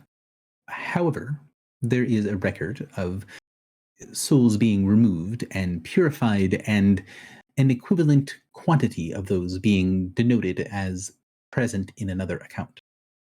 And So he's making a distinction. He's basically saying yes, but he's also making the distinction of like it's not like they took these 5 people and then they put the 5 people over there. It's like they took these 5 people and turned them into 5 people value of coin. 5 and currency, yeah. No, we had this discussion when I first opened my account because I said, yeah, I want my people. and he's just making the distinction of like, because he's sort of thinking like, oh, can I go get them back? And he's going to give you the answer of like, no, they're not people anymore. They're 5 people value of coin. Yeah. This was an unauthorized transfer, so I feel like I should get to know what account that was too. That is an unusual request. However, as an account holder, there are certain privileges that are afforded to you. If that is something that you desire, I can give you the account that has been altered. I do request. So he gives you this sensation, right? So you now have the signature of the account that he is drawing from. The account, not the owner. Yeah, so he basically gives you the account number. But you can't tell me the account owner? That's not what you asked. Yeah, can I also know the account owner? Holder. It says, of course, if that is something that you prefer. And you can tell he like kind of pauses in the middle and then says, it is of importance, given our previous interactions. Are you asking for the original account holder, or are you asking for the current specific authorized user that has made the changes that you are referring to? Before you answer that question, is it not against policy to steal? It is a thing that will be brought back into balance. The value of the unauthorized transfer has already been deducted from that account. However, your particular peculiarities have prevented us from automatically depositing the results in your specific vault. You made a point with him that they're people, not souls. And so it's like, I did. We've credited you 5 credits. We just haven't deposited them because you made a point of it being something different. Sorry, Yeah, was this keep already a- answered? Keep that in escrow. Did we know which 5 souls were taken? I think 5 is what he's saying in general. It's not necessarily 5 exactly. Correct. It is not 5. It is 211. Yeah, substantially more. Oh. 211 souls were removed from the vault. Okay. And just so you don't we don't have conflict in the future, seeking retribution is not against company policy. It must not be. I'm gonna steal 211 random other people from this guy's vault. and put That's them in not what I mine. mean. So what he will say is, I don't know why it's not letting me. Oh, it's because I'm looking at the wrong page. Hang on. Sorry, I'm trying to look at my notes while I'm doing this and doing a pretty piss poor job. So what he will say is use of vault property for any sorts of extracurricular activities is strictly prohibited. However, what one chooses to do with their own abilities is outside the purview of the vault and its uses. So, Is my dements not vault property? I guess not. well, basically, he's saying like, if you want to take shit from other people's vaults, you can do that, but you can't use the go-betweens. You can't use this room, right? You can't use the stuff in the middle. You can't use the other resources of the vault to steal from people's vaults. This bank sucks. I'll be seeking a new one. But there is a problem, right? The bank basically says everyone has insurance, So if someone does come steal from your vault, you'll get all the money back in full. But you have a weird extra thing that you care about, where you're like, it's not about the money, it's about the specifics. And he's like, well, someone stole 100 pounds of gold out of your vault, and so I gave you 100 pounds of gold back. And you're like, yeah, but it was 100 pounds of gold that were, molded into precious artifacts that had like other sorts of value. And it's like, well, that's not. That is not how our insurance works. Guy's not a coin collector. I'll be switching to Geico soon.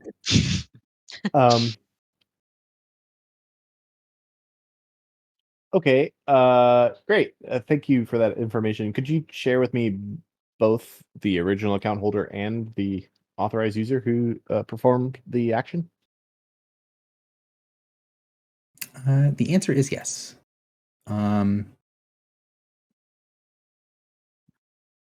the DM has finally figured out where the thing is that I need.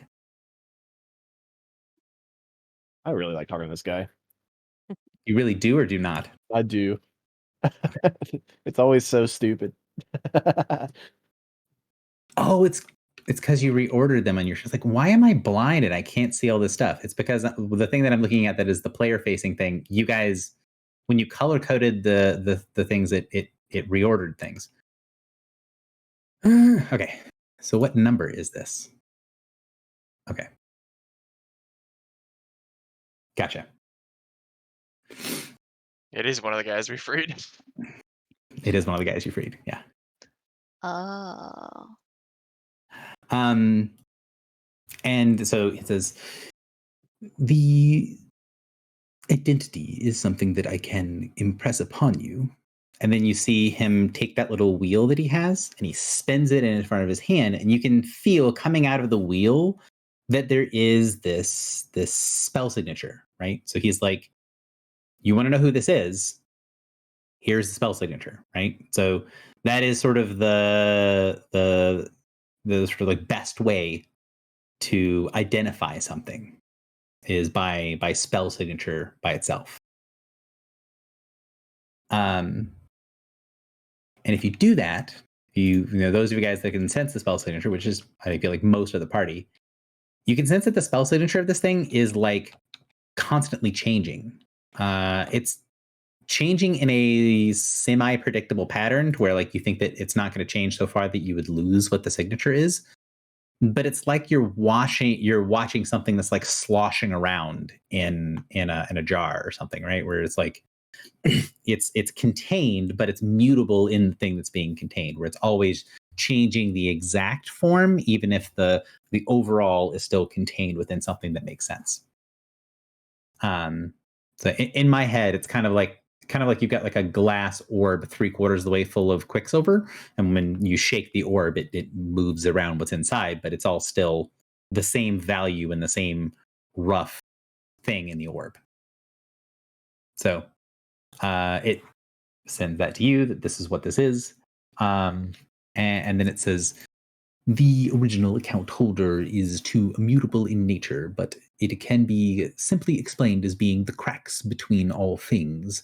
The identity of it is more similar to, and then it gestures towards Griffle, and then says, this one's identity than in many others.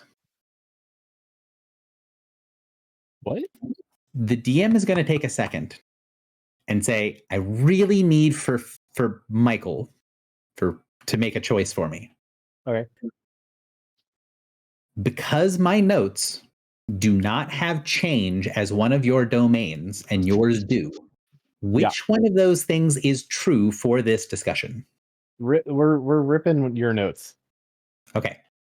So that is what he says. He basically says, this is something that's associated with a domain that is not like yours. It is instead like that one. And it gestures towards Griffle.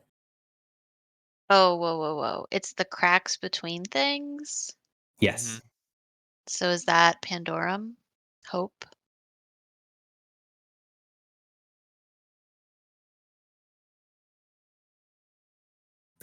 The creature like doesn't respond when you say that.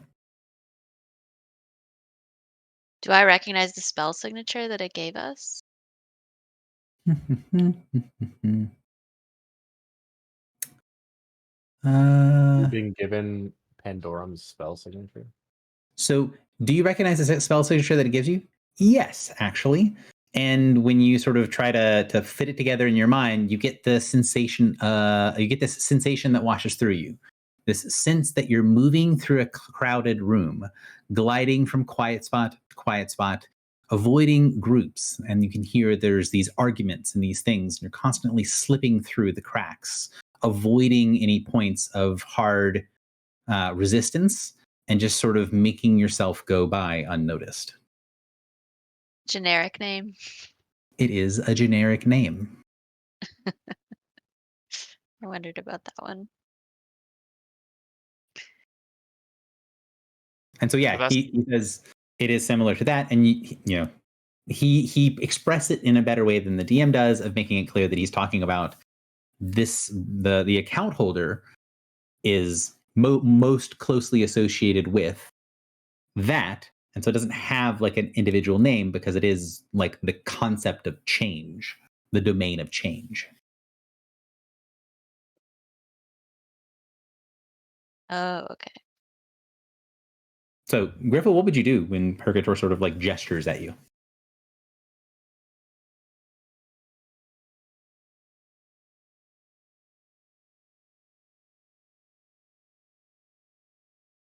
Foxy?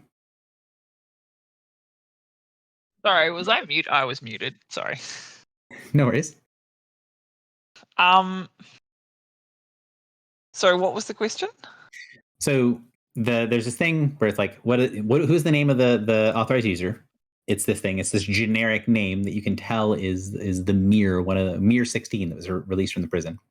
And then you asked, and then it said the name of the account holder is kind of hard to express, because it's like it's something whose domain is change. It's more closely related to that one, and it gestures to you.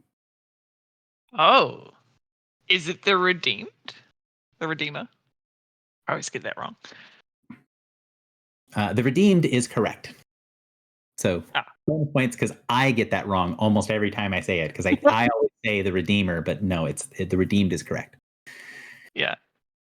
So the sort of head gives you that strange sort of like very clearly not alive tilt, and it goes, I do not have a recognized entry for that. The demence associated with that name that I am familiar with is long since fallow. Right.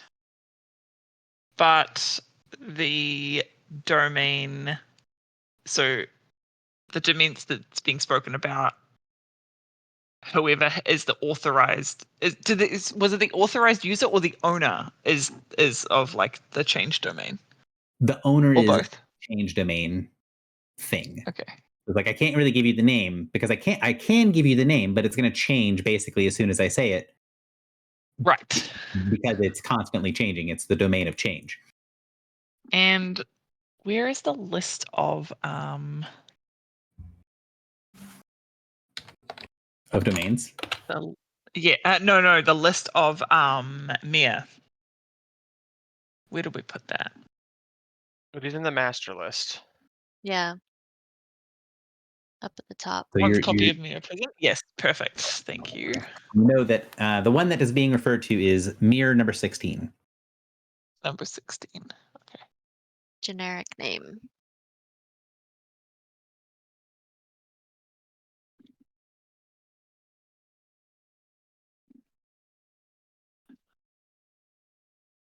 So generic name stole 211 souls from Philly's domain. Correct. When it says generic names, that means their name is like Bob Smith or something. It like the signature is generic name, and you get the impression that it's gonna be kind of ignorable. Like it's like someone who has an obvious pseudonym. This is Modern Prime Elven. Mm-hmm. Is the language group. So it's like elves that live on the, or like people that speak Elven that live on the Prime, Mhm. or the mere of a people who speak Elven that live on the Prime. Yeah, so like there was a group of elves that lived in the Prosperity mining colony. Those elves would have spoken this language. There was also a group of elves that were in the they were where Jinshua. They're where the college was, where the server docked for like resupply and stuff. Where Hatterai is Yeah. from, who also speak modern Prime Elven. It is the most commonly occurring Elven language for you guys. But this person has been locked away for 10,000 years. Also true. Mm-hmm.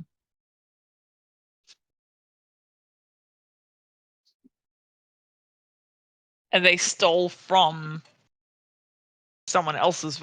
Whose vault did they steal from? Philly's, right? Mm-hmm. Right. But this is not the same as like one of the Weavers. Correct. So it says the thing that did this was an authorized user for another account. That account has already been sort of docked the amount that it has removed from someone else, and the 211 souls are being held whenever you would like them. But you told me basically that you don't want generic souls deposited in your account, so they're just being held by the bank until you want to do something with them. Are we for sure that the 211 got wiped? Yes. Gary, I have a question. Mhm. Do we know Hope's spell signature? Yes. It doesn't. We do actually. Yeah, because I You think we do. messaged her when we were in Haven. You do know her spell signature, and you know the second version. Like you know that she had a spell signature that was what you saw, but then you got to see her real one later. Okay, and it's not When like she revealed what herself we as a were just- changeling, right? And it Yeah. does resemble this spell signature. Okay, that's It's what I not the was same, but it seems like it might be the same species. asking. So changelings then.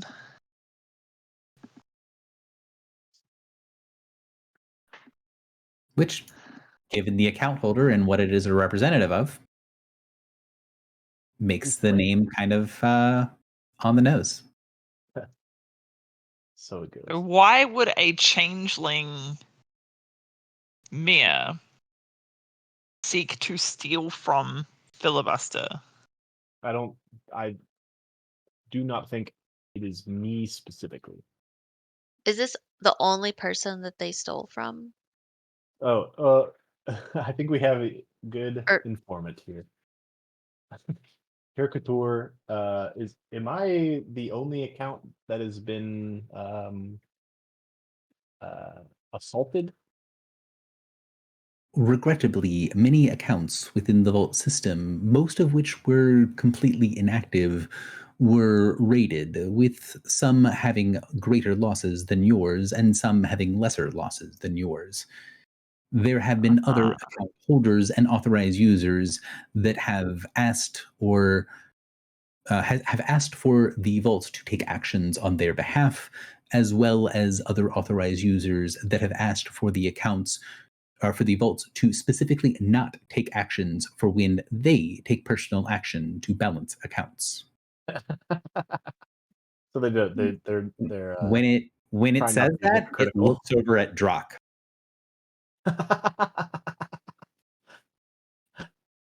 They're trying not to be hypocritical, basically. So the Summer Queens don't take action to, So basically, like they don't ask the bank to do restitution. Correct. So the bank is like, listen, we've settled up with the people that wanted us to automatically settle up with them. We've rebalanced all the accounts, and then some of the account holders or some of the authorized users for those accounts came forward and said, we don't want you to use your automatic processes. We are going to personally settle accounts, and have asked us to step aside. And sorry, Summer said not to do it automatically, or that they would do it themselves? Correct. Oh. You've basically been conscripted to go do what we're gonna do.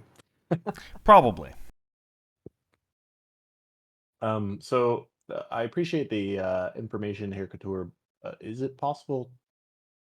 Maybe this is a breach of security, but it might be in your interest anyways. So, could you give us a general location, plane, exact spot where this invader came from? The specifics of the security breach on your vaults unfortunately happened through communal territories. This breach of security has meant that the authorized user status of the specific user that has changed things has been revoked. The authorized user that was for that account is no longer that authorized user. So basically, it's like there were a bunch of changes that happened and they've lost their ability to use the vaults. And it's kind of saying because they've kicked it out, he doesn't really know where they are now. So like, They where are could they be now? And he's anywhere. like, I don't know. They've been banned from the vaults. But we have their spell signature. Mm-hmm. So if we get within 50 miles of them, we can do a magic map.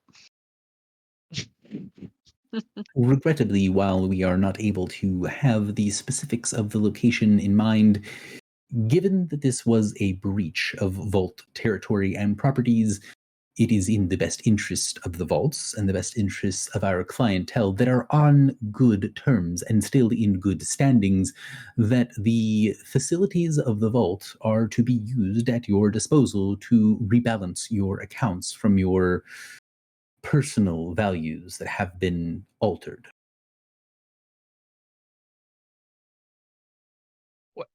Personal values. He's saying Yeah, so he's like, you don't. It matters to you that the souls are not just a soul, that it's like a specific soul thing. So it's like he can tell that is important to you, that it's not important to the vaults. But since it's important to you and you're in good standing, we'll help you do whatever it is you need to do to settle the scores in a non-value fashion. yeah. Right. So it's like someone, money wise, right? Someone stole $100 from our account and the bank said, cool, well, we credited you $100 back. And you're like, yeah, but I want to go fuck up the guy that stole $100. And he's like, well, that's not what we do. But if there's value in retribution, because the person who stole from your account is in bad standing with us and you are still in good standing, if you want us to give you a lift to where you can go stab them in the face, fine. If that's what you need to balance your books, then okay.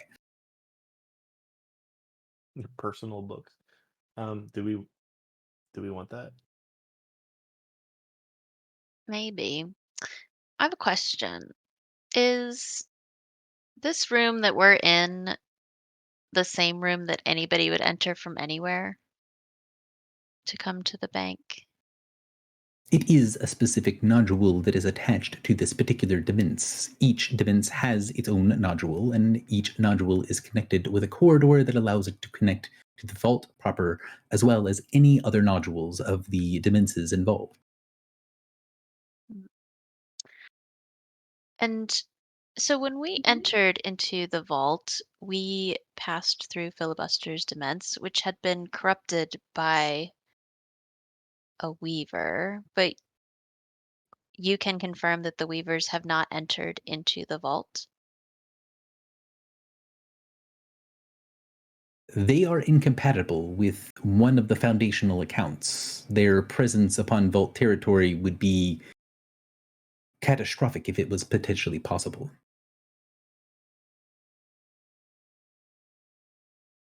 You didn't answer the question, though. Oh, yeah, do I believe this guy? Kind of. He sounds like he's giving you an ontological answer instead of a true answer, if that makes sense. He said the truth. He just didn't answer your question. But Yeah. the weavers change reality. They change dimensions. The vault. He said if they could enter the vault, it would be catastrophic, which is not an answer to your yes or no question. And also Yeah. did seem to be catastrophic to your vault. Yeah. Well, and he also said the thing is that those things are in such opposition to one of the foundational accounts that if they did it, if they even their very presence would have a catastrophic effect. That is, and the implication is like, so that hasn't happened because there isn't a catastrophe currently. Which foundational account?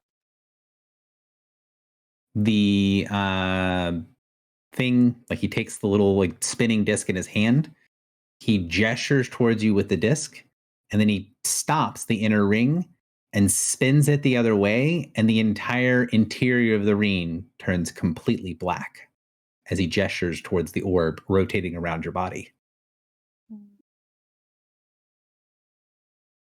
Am I able to gain information about that account? Would I be considered an authorized user?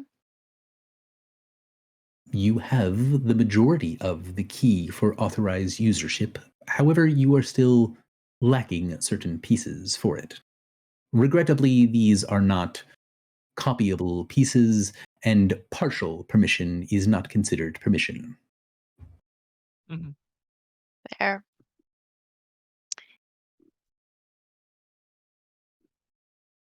You wouldn't happen to know where the other two pieces are, would you? We know where the other two are. We know where one of them is. He's going to give some answer that's a variation of that's not any of his business. Okay. I thought we did know where both of them are, because one of them is with Guinevere in the Black Fens, and the other one is with On. I don't think we Right. 1,000,000,000% know that one of them is with Guinevere. I think we've heard a lot of like, well, the last time I saw it, Guinevere had it. And so he's like, yeah, that the foundational account that'd be diametrically opposed to the Weavers, it's the one tied to that thing rotating around your body. Okay.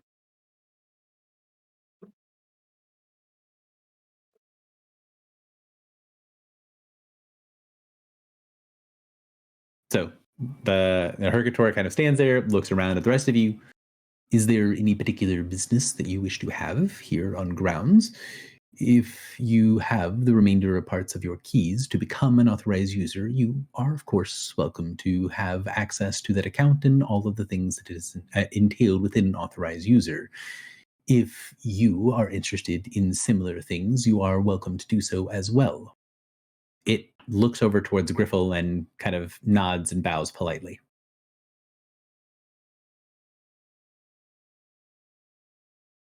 Sorry, could you say that again? So it says to one of many, whenever you finish getting the key to become an authorized user, let me know and I will happily give you all the permissions that go with being an authorized user. And it's like, I don't know what else you guys want me to do or what you're here for, but by that same token, if that is what you would like to do, if you would like to be able to unlock the pieces that you have for being an authorized user, you are also welcome to do so. Why would he look at me then? You might have the ability to unlock your authorized user status. Forge Master. Oh, sorry, I'm not functioning well today. It's okay, neither are the vaults. Oh. Harsh but true. Okay. You're speaking of the Forge Master. If that is what you wish, you can, of course, do either of the tasks available to you. If you wish to have the authorized usership of your key restored, you can, or if you are ready to open your account, that is within your purview as well. And can I not do both? You are welcome to do both. Authorized users can be account holders of other accounts as long as that is not a specific limitation of that account. Neither your current authorized usership nor the potential ownership of another account would conflict unless the specifics that you set up when you set up your account would conflict afterwards. Basically, the rules on the account that you have access to don't prohibit it, and you haven't made your account yet, so unless you make it prohibitive when you make the account, then it's not a problem. I don't know if I want to keep an account here. It seems like it's not very secure. I agree. I assure you that the values contained within each of the vaults is secure and insured. Those that have All more right. specific needs beyond specific balances are required to enforce whatever their own specific additional requirements are, although the bank will offer whatever abilities it can to help make the users stay more comfortable. So it's like, if you want to do specific other random shit other than just have a place to store all of your money, that's kind of on you. We'll help, but we're not responsible for someone coming in and wrecking your stuff. We're responsible for whatever you put in the vault having a certain value, and when you go to take stuff out of it, it has that value. Here I have a question. Can I just... you go. This is a joke, but also maybe serious. In the long term, can I start a competitor? Sure, if you want to. Make a new bank. And Griffel, go ahead. So is there a... Like, just for clarity, he's indicating the account of the Forge Master, not the Redeemed. Is that correct? Yes. So he's saying the thing you're holding in your hand, Forge Master's Malice, is a key that would allow you to be an authorized user of an account. You also saying you have permission from something to open a new account if you want, which the group didn't have the last time the group was here. So he's sort of saying both pieces are there. Okay. And is there an existing account for the Redeemed? So he's kind of already said that there was one, but it's been fallow. It's basically fallen apart because it wasn't used for a long time. Okay. Can I take but that account and make that mine? If you wish for the specific account identifications of one that has been destroyed and is in no longer use, there is no specific thing prohibiting you. Yeah. So the Hercator nods, says, very well, if that's what you want to do. And then also, yeah, I wish to do both. I'll raise up Forge Master's Malice, and I kind of want to like. I guess I would ask, like, is this not key enough? What else do I need to do? It is key, allowing you authorized usership to the 3 domains. It is foundational too.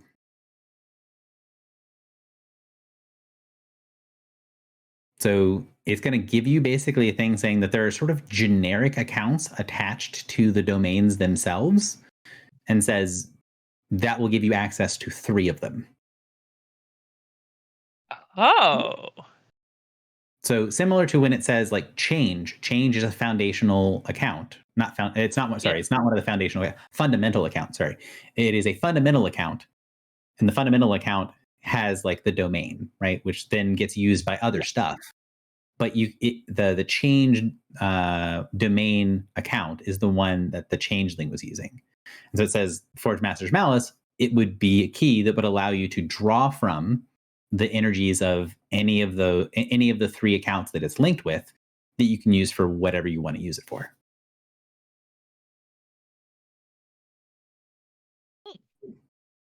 Okay. How?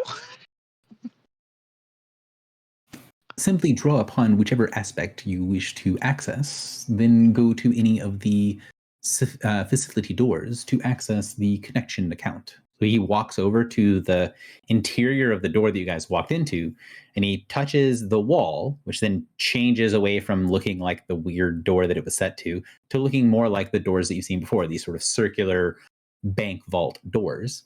And then he will gesture that if you just place the key and put a bit of effort of will, picking one of the 3 domains you have access to on the center, then you can change the location of where this door goes to be one of those 3. You open the door and you go there. You're allowed to enter and do whatever you want with them. What do you guys think about going into the change vault and seeing if there's anything we can find out from that? So the He looks towards you and then says, "That is unfortunately not one of the accounts associated with your key." Oh, because the Forge Masters thing is not the same as. Okay, yep, I'm with you. Also, and I'm down for that, but when / how long do we actually have to get back and get you resurrected? Because I think, like, everything in the vaults is cool and all, but our primary goal, fix the dements, get back, get you resurrected.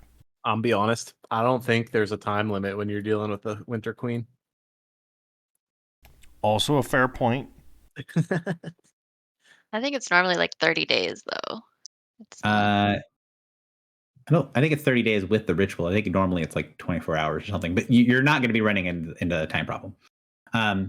I will say that if when you say one of the domains incorrectly, right? When you're like, oh, what do you guys think about going into change? And he's like, no, that's not what you have access to.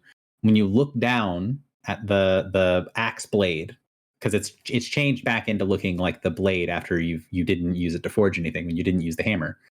You see on the blade 3 symbols, and you can see that none of those 3 symbols is change.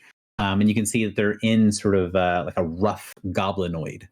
So it's like it's in like it kind of looks like it's in your handwriting, but maybe you were writing with your non-dominant hand. So it's a little, it's legible, but it's sloppy. And the 3 domains on the weapon are creation, destruction, and strength.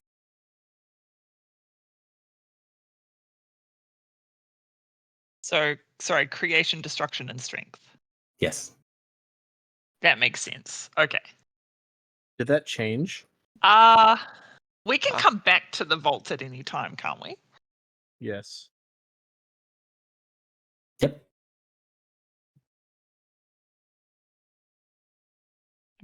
So there's no urgency to this. I'm going to put this on our list.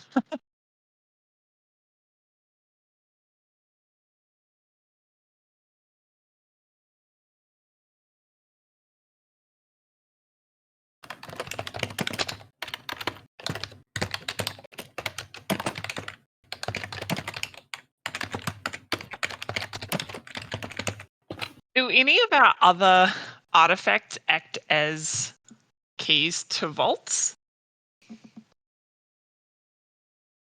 Percator just gestures towards Drock. Right. He's not an artifact.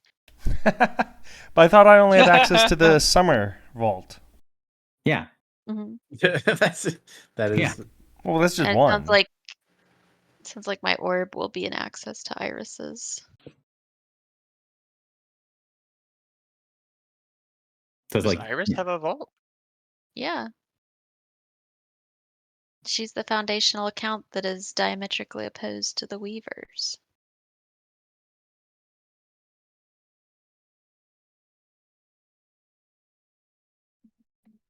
And it is worth noting, because I might have used some of the terms incorrectly, because the fundamental vaults and foundational vaults are 2 different accounts. The fundamental accounts and foundational accounts are 2 different things, but I think in this conversation I've used the wrong word a couple of times. But for clarity's sake, the domains are fundamental accounts.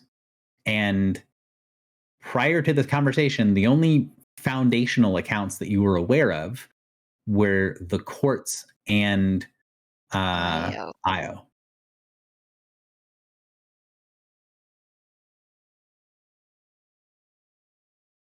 So is Iris is a foundational account as well? Yes. So Iris the account, whether it's Iris's or not, but the account that the orb will function as a key to is one of the foundational accounts. Okay. And the Weavers is also a foundational account. No, the Weavers do not have an account. But the reason the Weavers can't do anything with this is because they are diametrically opposed to one of the foundational accounts, which, I mean, it's been a long time, but he would explain, if you want the explanation, that is also one of the reasons that the outsiders can't have an account, is because the fairies have one of the foundational accounts, and the fairies are diametrically opposed to the outsiders. So it's like Oh, I see.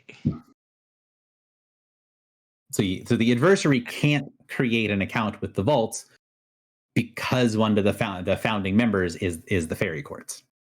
But And the we know Weaver- that he tried, right? At one point. Yes, you know that they have interfered with the vaults in the past, and apparently so have the Weavers.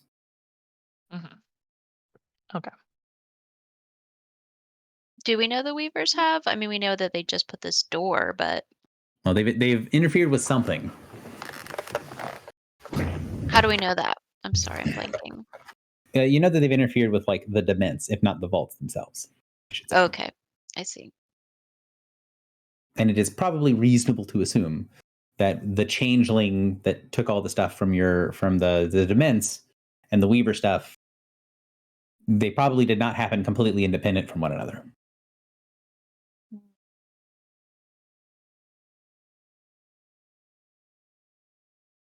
And so he's like, okay, if you want to create you want to create a new account, you can. If you want to access one of the accounts that you have access to, you can. If there's something else you need from me, let me know what it is. If you want to go and settle the scores that you want to have settled, I can offer a passageway to go and settle that score if that's something you want to do. It is up to the group. I have one other thing. Last time you and I talked, and I know Gary's not gonna have his notes pulled up, but I want to know. We were supposed to, one of my souls, who has a name, Caricature, sorry if that's offensive to you, named Patsia Carr, really wanted to reconnect with her husband. His name was Philip, and you told me that you could help me find Philip. But I told you we would hold off. But now, since I'm back and there's some things are getting shaken up, I was hoping we could look into that. I do remember that request, and I have been able to find the appropriate paperwork. The account you are mentioning has not been cleansed of its identifying characteristics, although no mechanism currently exists within the vaults to exchange between one another if they are using the vault's systems, if they wish for those things to contain their impurities for the transfer. And he pulls out a piece of paper and sets it onto the table. So he's like, the vault system only transfers generic souls. So he's like, I can't transfer it back and forth. But if you want to go arrange with the account holder a transfer, you're welcome to do so.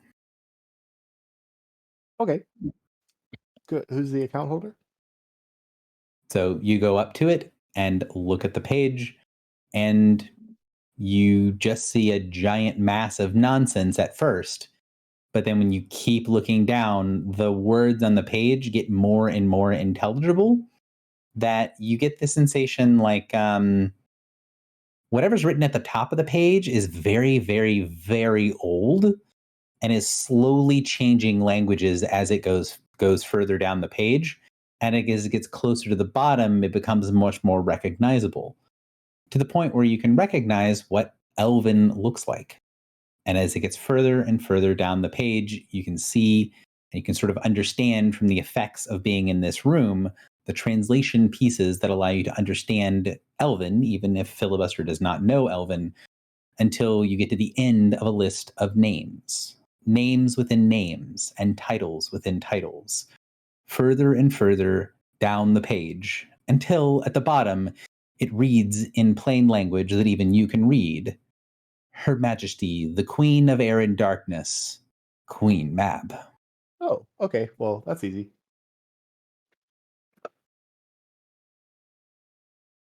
Why does she have Philip Carr? Why does she have his soul? Well, I guess that assumes that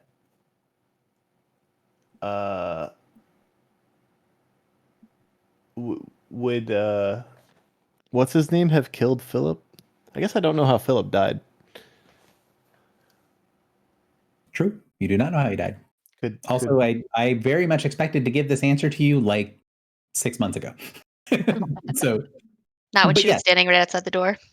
Yeah, not when she was standing right outside the door. So Do you think could Hercator, or I guess I could just ask Hercator, does the vault track how individual souls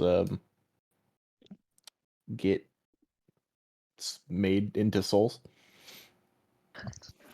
You mean the transference process from being a mortal thing into being an essence of a previously mortal thing? Yeah, being made dead. These channels are well known to the functionalities of the vault, yes. Could you tell me about the specific soul I'm inquiring about? If how it got dead? The exact mechanisms for the transference are not something that the records keep track of.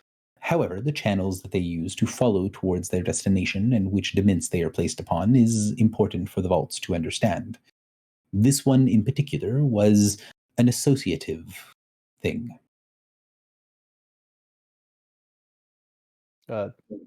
Plain English, please.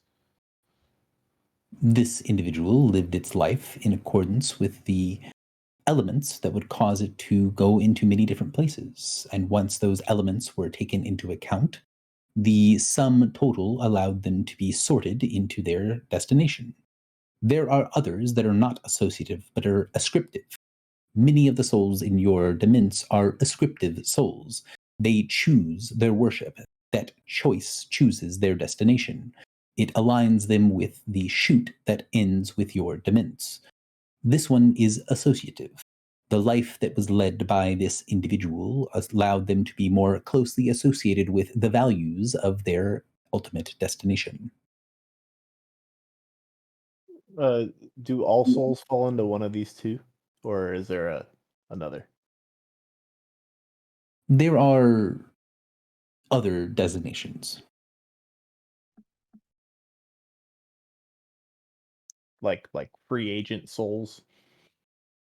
There are other souls that choose to have their channels associated specifically with the mechanisms of the vaults, as well as a particular type of ascriptive soul that allows itself to be tied directly, rather than through ideological worship and connection with those for an afterlife, connection with them during life that allows for transference of a living soul into and out of the dements. You'd be able to figure out that last one is a warlock. Like, someone who makes a pact so they can kind of come in and out even if they're not dead yet.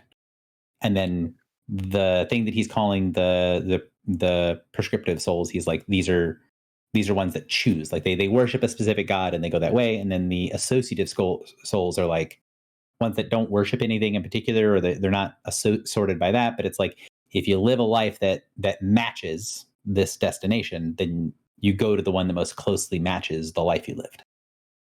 Yeah, that made sense. Okay, well, that's fun. Cool. Thanks for your info. We're gonna have a small, short meeting, but we might head out. And he nods. If this is to be a private conference, I will of course recuse myself. I believe the only thing left for me to do that is currently applicable to your services is to leave this. He reaches the other hand that he never pulls out of his pocket, because the one hand that he's always spinning the disc on and the other one that's always sitting in his pocket. So he pulls his left hand out of his pocket, and then he reaches down and places a key on the table. And then he goes and puts his hand back in the pocket and then bows to you and goes to withdraw. Like, you need to have this conversation. That is fine. What was the key for? The requested nearest location if you wish to adjust your specific balances. Oh, okay. Thank you. Is this permanent or? Yeah. It is as permanent as the vaults are. So I could come back later and use it, or? He just sort of looks at you like, I like, he doesn't care what you use it for. Well, I'm basically asking, like, is this a decision we have to make now, or can we come back? No, he's basically saying, like, you guys want to have a conference. It sounds like you guys want to talk in private. I will recuse myself. I'm going to step away. But before I go, there's one thing that you guys mentioned that I have not done for you yet, Yeah. which is if you need to go and balance your books, right? This is the key. This is how you get to the closest location for that'll kind of allow you to go and balance your books. The vault's not going to do anything to help you balance your books, other than it would allow you to exit the vaults closest to wherever it is you'd like to go. Yeah. So this is a literal port key. A literal port key. Yes. Cool. All right, team. What's up? Could we, like, in theory, could we exit the vaults to Mab and then do the stuff with her and then go back into the vaults and then use do we need to use this thing from inside the vaults, or That's what I just asked. Is like we could take it out, but we have to come back through the vault to get to the place. So the door that he showed you, like, this is how you change the door to let you to go to different locations, where he was showing you how to use your key. He's like, this key will let you use one of these doors like this to create an exit to this specific location. Like, you'd have to come back into this little like foyer and this little entryway. You have to come into any of the nodules will allow you access to any of the other nodules. You just need the key. but that's fine. We can do that fairly easily, right? Because we can just go back into Philly's. Correct. Okay.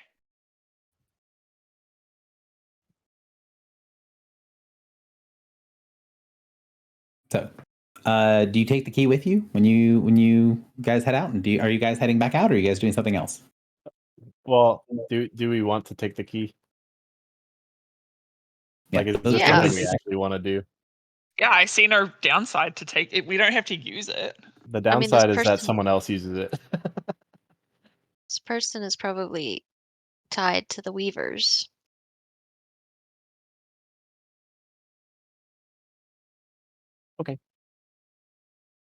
So, yes, taking the key, or no taking the key. Yes. Yes. I think so. Okay. I say yes. So you go, Philly, you go and grab and pick up the key, and the key sort of twists and moves in your hand. You can still hold it. It doesn't feel like you're going to drop it. But you can feel the key shifting under your hand and under your finger when you move it. And you can see what looks like sections of the key just vanish and reappear. Like the key is phasing into and out of existence. Is that because the person is moving and the key is changing where it will go based on where the person is? You're not sure. What would you want to do to try to figure it out? How quickly is it changing? Arcana. Pretty slowly. And sure. Arcana.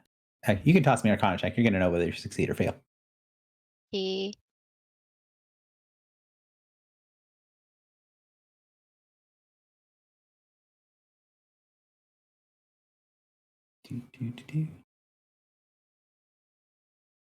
Oh man, the DC of this is reasonably low. Yeah, blown it out of the water. Easily done. You can tell that your assumption is a reasonable assumption to make. Like your guess of, oh, the key is constantly changing because where it's going is changing because the person is moving. That makes sense, but is incorrect. You think that the location is constantly changing, but that's not that the target is moving.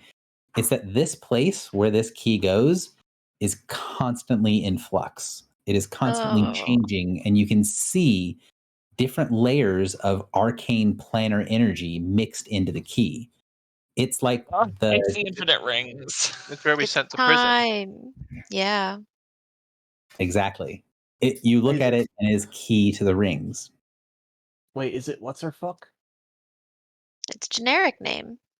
No, I guess that makes sense too. I was thinking the Quinny. Who?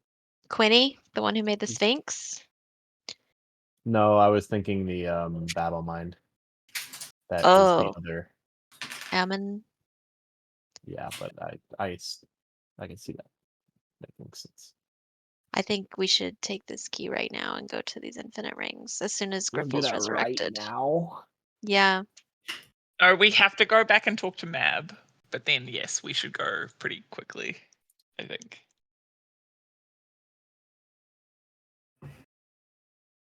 Dude, Okay. I've always wanted to go to the infinite rings. Wait, For what was like the other thing we wanted to do?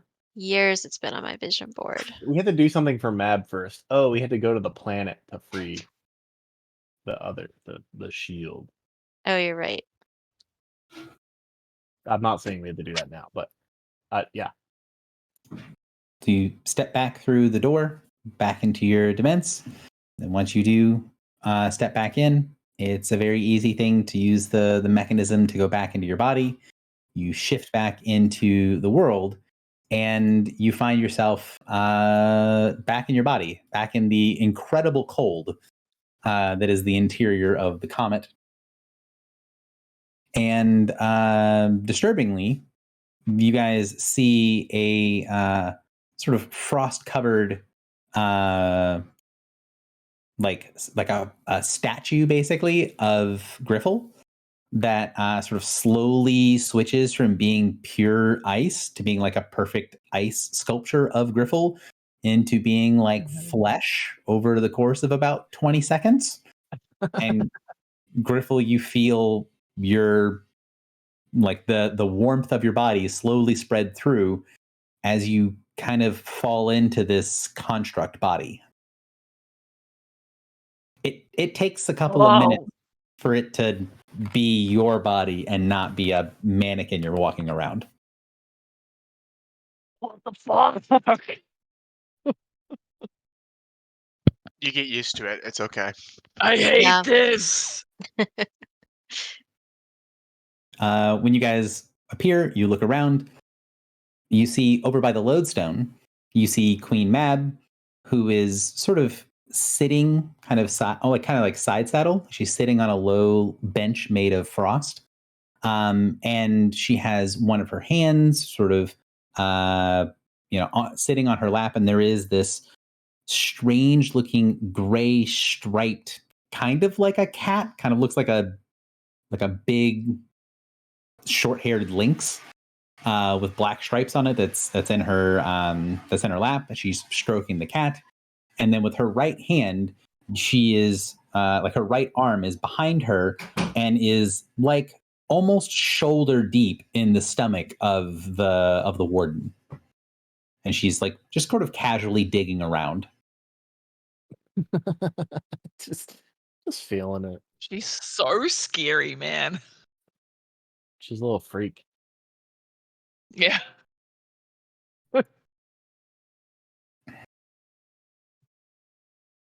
Hi Mab. How is your weight?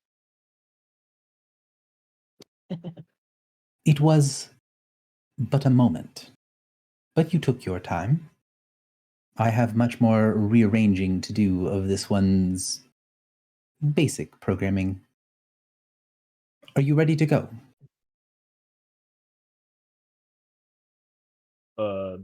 Go where? We needed to go to. Wasn't she going to come help us free the Winter Lady? Like She on is. Matsebu? Yeah. Oh. Well, maybe we can't be in as much of a rush as we thought. I mean, She doesn't seem like she's impatient. More just as she's asking, like, have you resolved your business? Well, Oh, go ahead. have we resolved? Because one of the problems that we were trying to resolve was that like there was a fuck ton of fire on Silban. I think her being back helps a lot, but we won't have balance until the lady is also freed. So maybe that's our next priority, and like we can, because we, I don't know. Yeah, I think it is our next priority, but then the rings. Then the rings. Okay, so Philly, hang on, let me add this. Do you want to ask about the soul real quick? Might as well do that while we're still here. Yeah, get around to it. But they seem to do other stuff.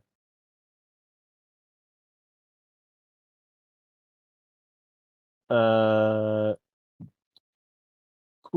Mab, Your Majesty, we just went to the vaults and talked to Hair Couture, and just to inquire about, uh, I have my own dements. I'm kind of hot shit. Um, and one of the denizens in my dements asked if I could recover her husband. And Hair Couture let me know that her husband's soul is in your vault, and I'd have to talk to you to get him back. Is that something you could help me with?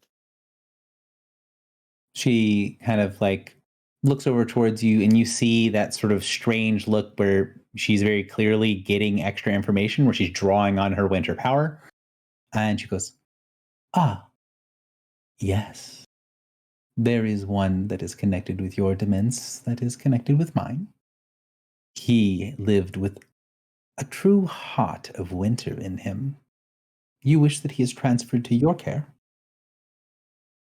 That was the request of one of my souls. She sort of shrugs and says, "This minor favor is of no great importance to Winter. It is done." Okay. Do we have to sign a contract or anything? I think Hair Couture maybe mentioned that. "Child, I am Mab. My word is contract." Banger. Uh, She gives you like a hardcore glare when you say that.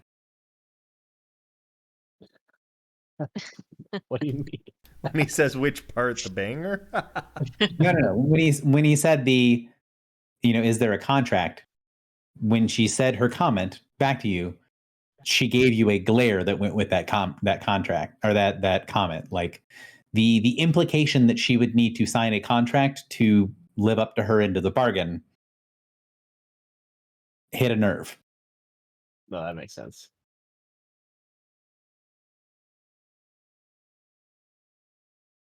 I don't claim to be smart.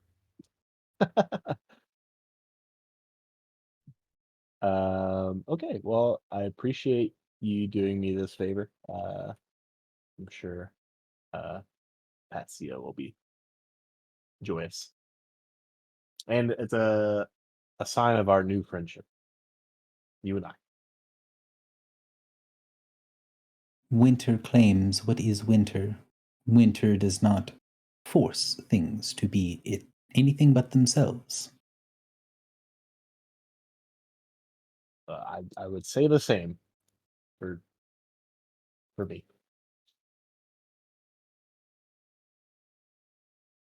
She, while you're talking, she's just sort of like digging around. You see the body behind her twitch occasionally, and you hear sort of like a scraping sound, like her fingers are running across bone as she's digging through the body. You see the body twist slightly on the lodestone, changing the orientation slightly to where it twists around, and her arm is now extending into a different part of the abdomen. Oh, girl, you nasty.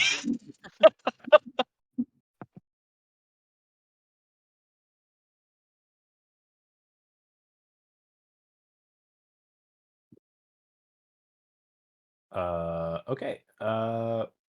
Do we want to go? What do we want to tell her in regard to going to save her daughter? Did we find out, like, we know the summer court decided to deal with their vaults on their own. Did we figure out what Winter was doing? I don't think we were No. allowed to ask, so I don't think we did. But should we ask Mab if she knows about what's happening in the vaults? Sure. Oh, I'm not talking to Mab. Do it, No, Spy of no. Summer. No. I'm asking for someone else to ask. I'm not. Nope. I like living. To live as a coward. I'm not right. going against Mab. I'm sorry. Queen Mab, when we were in the vaults recently, we learned that generic fake name. No, what is it? Generic name had pilfered some souls from many of the account holders. Filibuster himself had 211 souls stolen. Hercator told us that some of the account holders had chosen to pursue retribution on their own rather than let the vaults take care of it. And we have been given a key to pursue generic name to where we believe that they are residing in the Infinite Rings. And one of our number, and I'll look at Drock, wonders if you may also have chosen to take up retribution yourself. So she listens along. She politely nods as she sort of twists her arm a little bit. She grabs something, and you see part of the body sort of reform and change around it. She's literally rebuilding the thing behind her from the inside out. And she goes,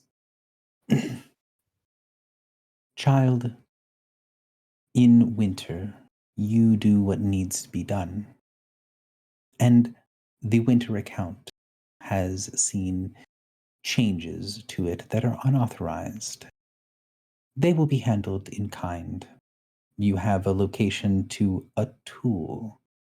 When winter acts, it will act against that commanded the tool, not against the object, but against the will behind it. And yes, winter takes care of winter."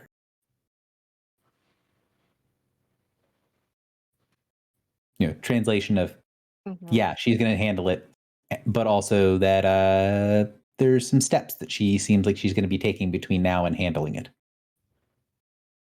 That is good to hear. I believe that we have a common enemy in this, but of course we are not as mighty as one such as yourself, and we will concern ourselves with dealing with the lackeys as is fitting of our station. For now. So she smiles and gives a cruel, sort of classic fairy wicked laugh, which I'm not going to try to emulate.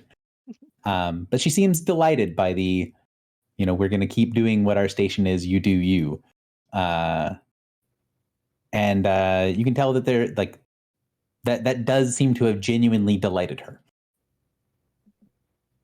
She says, Love it. Good. I think I will find dealing with you. And she kind of like looks around the room, and her eyes just sort of like gloss over where Drock is standing. And some of your companions, a lot less onerous than dealing with mortals normally is. You're pretty certain that's about as close to a compliment as you're going to get from Mab. I give her a deep bow.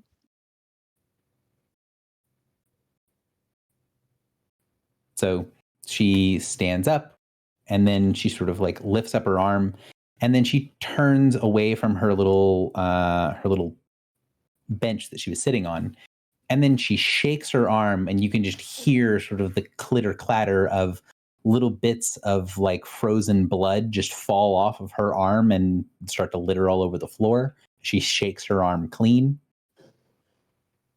"Now, I believe it is time for us to go free my child, if you don't have anything else more pressing."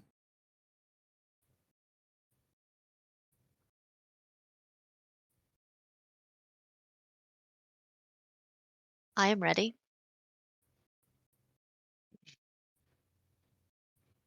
So she turns to the side, she waves her hand, and you see when she does, she uses that same hand that was just a moment ago covered in blood and guts.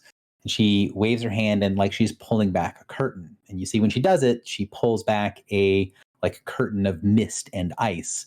And there is this vast sea, this vast black sea with these huge chunks, like 20, 30-foot shards of ice that seem to all have like faces and images and stuff inside of them.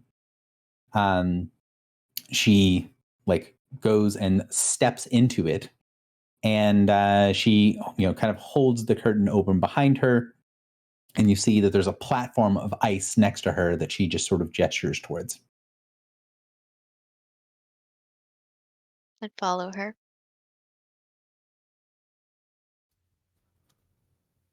Does everyone step through the curtain? Yeah, Yes. if she doesn't stop me. So steps through the curtain. She goes through, and you see on the other side there is this vast open expanse of ice and chips of ice. And then she just looks like she commands the little shard of ice that she's standing on to go into the chips. You see the pieces of ice underneath are sort of breaking like one of those icebreaker ships breaking through like heavy winter ice.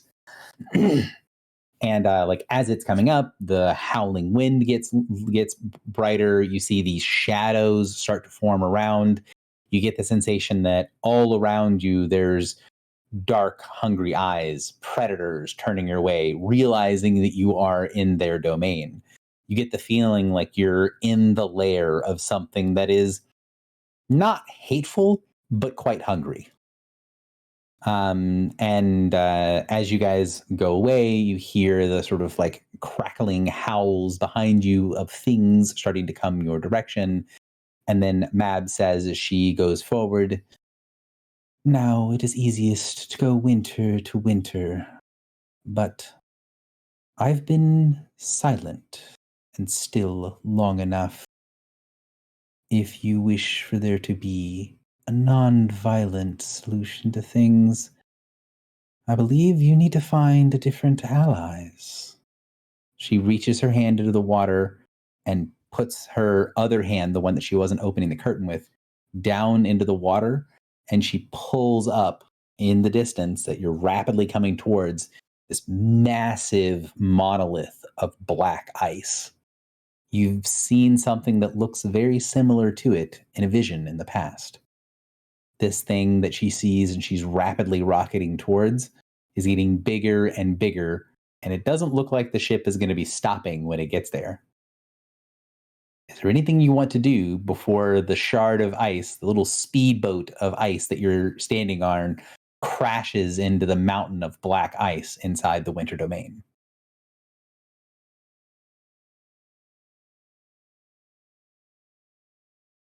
Uh,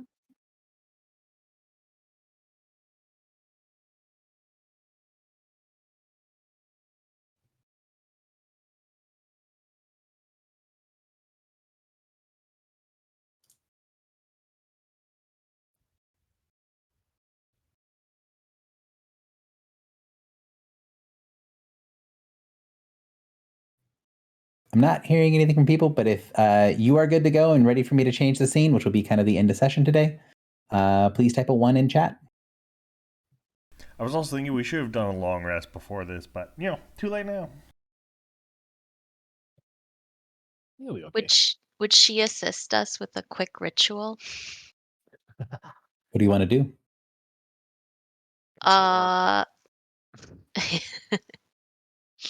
What's that one where you get a long rest? Fantastic recuperation? Yeah. Will she give us a winter expedited fantastic recuperation? So she, if you ask and look back towards her, she says, "Why would I bother? You have a ritual that changes time to give you more time." She laughs merrily. Child, why use a ritual when you are in fairy?" World around you changes and alters, and you feel time accelerate as a little bubble of fairy appears around you. You feel rested all at once. You get the impression that fantastic recuperation, the ritual, it's designed to mimic what she just did to you. What did she just do to us? She made a time bubble. She's so kind. Gary, I have a disease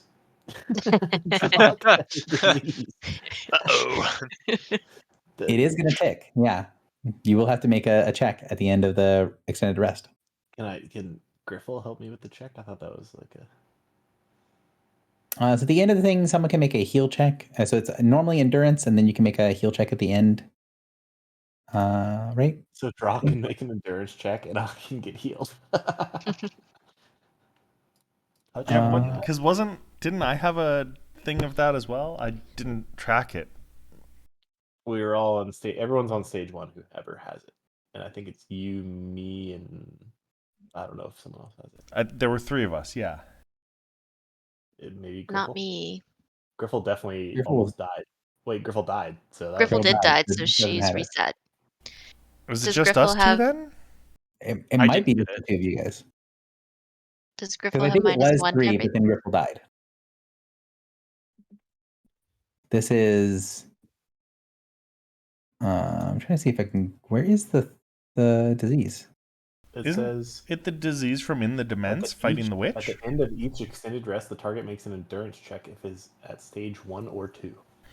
Oh, no, was it was Griffle. It was inside the Dements. Okay, then yeah. Yeah, it was. But I But mean, that she was was their dead. This soul. is a new body. Yeah, this is a new body. New bot. Yeah, Gary. It's in your body. It is a new body. You're telling me my Oh. soul is diseased? Let me look at something. It's like, I need to check. So what I'm thinking, right, is she would consider it a point of pride. So the body that she built for you has the disease that you got as the soul.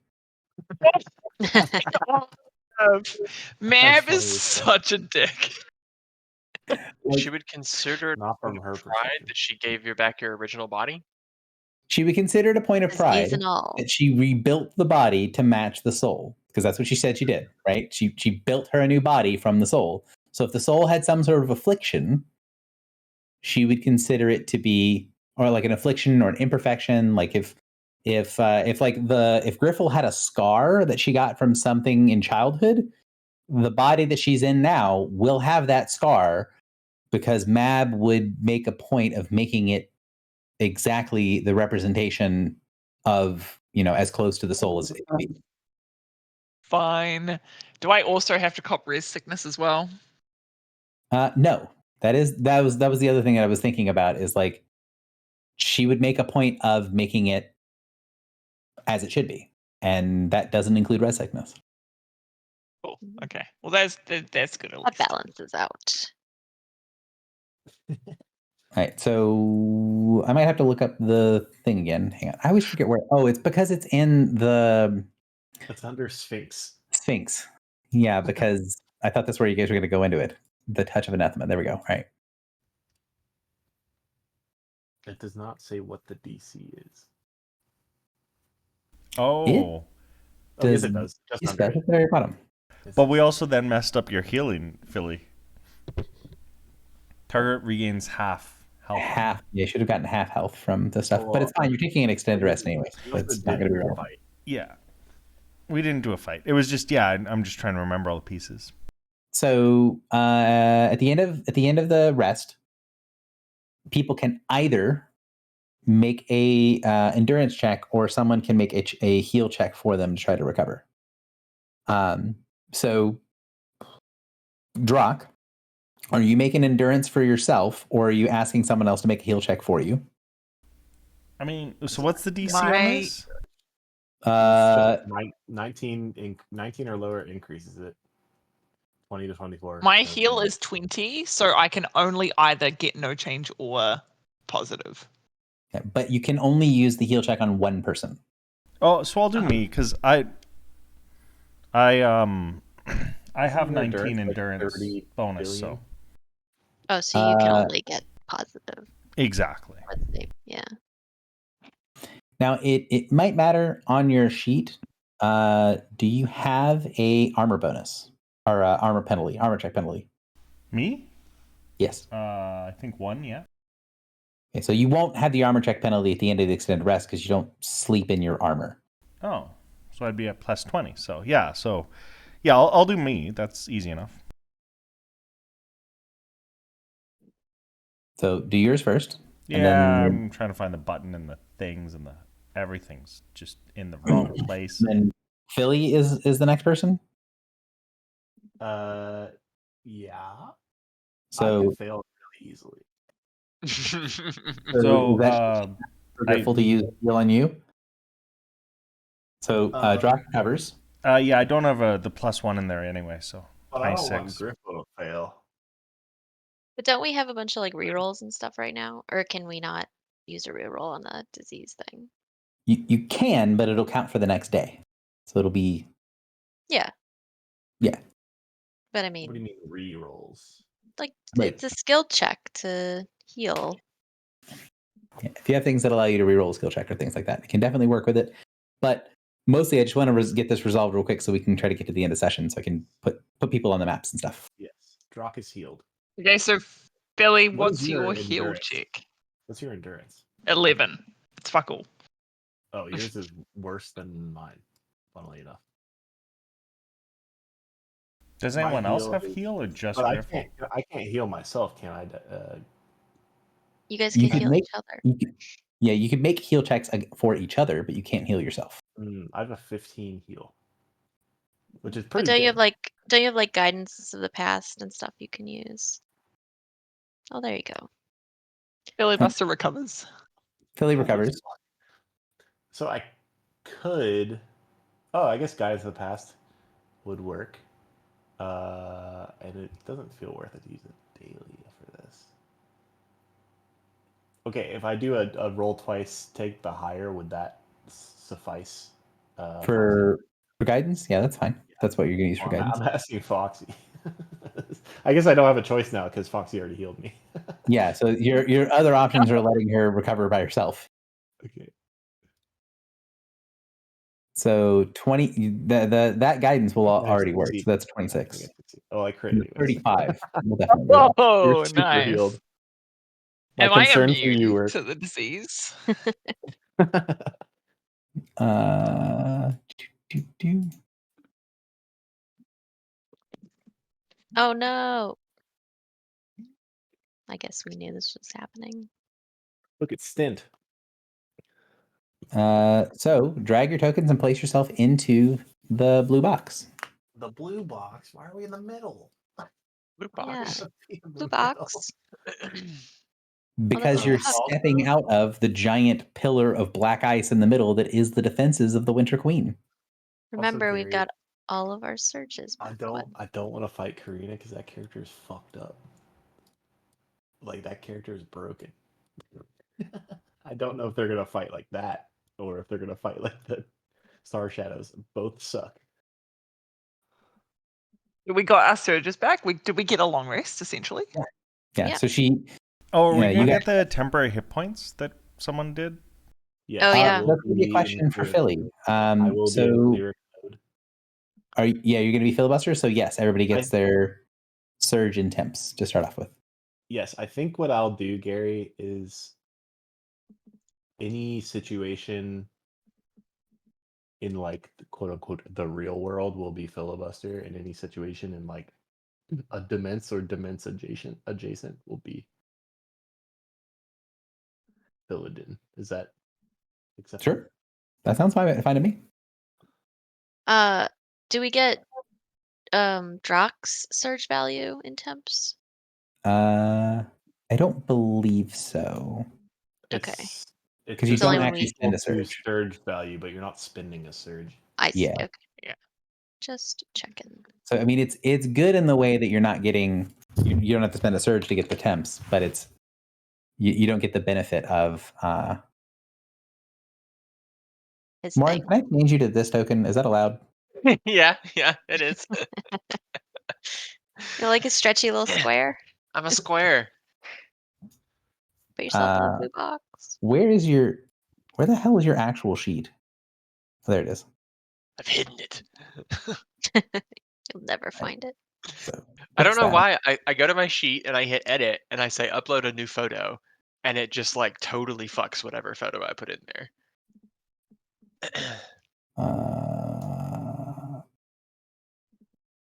No, thank you. Here, did you generate this? Hang on, I'm trying to fix it. Chill the fuck out.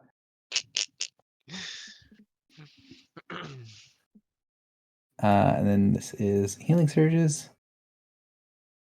And this is temporary hit points. So the Alright. the temporary Chain hit it. points is 1 heal surge value, right? Yeah. Cool. That should now be correct and should be able to be dragged from your Fantastic. bag. And no more What is it? me. Why does it become a circle or a square? What is what compared to circle or square? The picture The for my token? token. Because that picture is not actually like that's not a thing of Roll20. That is me making it into a token on my computer and then uploading it to look like that on Roll20. Ah, okay. Oh, never knew. Yeah, so there's a thing called Token Tool, which is what I use to make this, and it's a free tool, but it just makes it into a token. I see. And when we start next time, we will start as the Queen of Air of Darkness explodes out of the shard and is standing on top. She glances around the room, gives a smile and a wicked laugh, and then she presses her arms into the top of the huge shard of ice. As you can see, she drinks in winter power, pours winter power into the giant ice in the middle, and hundreds of star shadows swarm all over her from inside of the block of ice. So that's just happening on this map, unconcerned to us. Yeah, the Queen of Air Darkness is currently standing in the middle on top of that, fighting. And it is going to have impacts on what's happening. Will we be able to help her? Yes, Will Interesting. she be able to help us? potentially. Is she gonna get a little circle around her picture? She's not going to get a little circle around her picture because I'm lazy and I'm not going to do that. Aw, doing her But if I can dirty. figure out how to do it correctly, I'll just take one part of her picture. But we'll see. Maybe I'll make it look nicer later. All right. I don't remember Avon. Who's Avon? So The that was who I the played. warlock. That's the head of the Barksdale She's a gangs. hex blade. She's a hex blade. Oh, okay. She dashes she's- all around, I remember slashes all of the ya. other ones. I don't remember Hex blade, Karina. Rogue. Karina's the captain. She's the one I played. Well, So And then- Avon is the Star Pact warlock. yeah, Yeah. she was fun. And Sapaperos is the There's is like a Griffel's rune character. priest, right? Mhm. Yep. The rune priest. Yeah. That's why I'm going after Paraphos straight away. We're all gonna kill our doppelgangers. Yeah. It's funny because No, specifically because like she's the buff cow. So like Mhm. yeah. I feel like everyone is sort of afraid of the character they played because they know what their abilities were. Yeah, they're in truth all scared. Although Sap, yeah, has like major battlefields control stuff, Yeah. buffing. Yeah. Yeah. Sap is the controller, so yeah. Technically, Stint is the controller, but yes, I just remember her having all these buffs. yes, she's got all I had kinds to of. make a buffs. spreadsheet of them. And then Paraphos is the warlord. Mm. And Stent is right next to Druck in Yep. the starting zone. Okay. Mm-hmm. Stint was what was Stint's class? He was like he did a lot of rituals. I don't remember what his actual class was. So his actual classes, he was a pure invoker. So he was Right. where Philly was an invoker cleric. Stent was a pure invoker. Does the Hexblade Warlock need to be in melee range to hit things? She does a lot of charges. So she'll do like a charge and then charge to somebody else thing. So She's a bit like a That's That's Griffle. assuming that they fight like their current. Well, I'm Like their assuming there's two bodies. situations. Either Yeah. Gary's going to have a lot of fun playing 5 characters, or he's going to just transform them into actual Stark Shadows. That's true too. spoiler, it's both. I thought it would be both. Yeah. They all have a final form. Do you guys They all all have your have the next same characters They're ready? all Akamar. So, but yeah, that's where we'll get. Thank you guys for coming and playing the session. I know it was kind of a weird session to just be basically at a Actually door had for a long a time. great time. I had a Yeah. great time, even though we were staring at the door. I don't know. I don't know. It was really relaxing, actually. I feel for like me. it's the one trope that this party hasn't really done a lot No. of is the whole He's- like, hey, let's figure this like creepy door out for the whole He's- session. He's tried to get us stuck at a door before, and we were just like, oh, Yeah. that's like Supernal, so we just have to say our name a bunch. Yeah. Or let's just rip it off its hinges with the ship. Or you just Yes. leave. But you've gotten to doors you can't open, and you just leave, right? Because you got to the doors in the vault for the That's ones true. you didn't figure out, and you're like, well, that's fine. We'll just leave. That's what And I'm I've used to, always right? regretted it. You get to a door. Yeah. Oh, we can either open this immediately and we just go through and do whatever, or we can't open it immediately and we leave. I legitimately think that this is the very first time that you guys have gotten to a door and been like, we're just going to worry at this fucking door until we can figure, like, we're not going to get it Yeah. immediately, but we're going to worry at this door until we get it done, which is really cool. It's because, Dormus. But every um, other door had like 7 other options. This was like the Yeah. only real option. Go back mean, and what is it listen. like? I did say several times, how important is this? Can we just leave? And Yeah. everyone shot me down. And that There is true did as come a well. point where you said that, and I thought to myself, "We've been here for 2 hours. We're not fucking leaving." Yeah.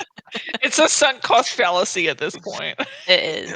But also, Dude, Not a sunk I'm cost fallacy. It's the still- sunk cost life, and I've chosen to live it. I'm still concerned. Like, why we just walked through the door, the scary door, and then it was like normal. Yeah. No, it was the We gotta- wards on the door that was like the scary part. The door wasn't the scary part. The wards on the door were the scary part, and our friend the Forge Master's Malice got rid of those for us. Do you know So, I what? think the door was essentially, as soon as souls came in, it was like a credit card reader. It was taking A their skimmer. info and deposit. Yeah, a skimmer. Yeah. Which is the threat to your demands. And Mhm. I would say That the other, it's that honey scam all over again.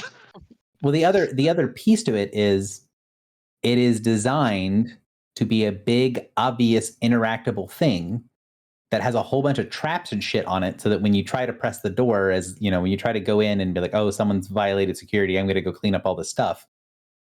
It's the bomb left behind to fuck over people that try to clean the area. Like, it's not actually doing much of anything other than being a big, obvious eyesore that is extremely dangerous.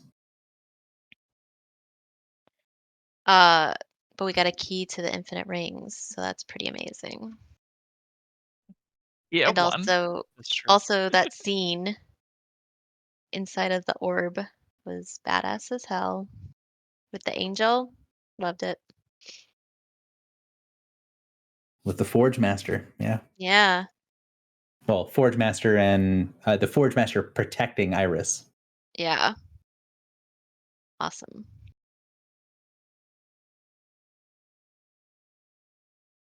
All right. See Well- you guys in 2 weeks. Yeah. See you on the 15th. Take care, guys. Bye. Have fun at Ramadan. Foxy, are you going right now?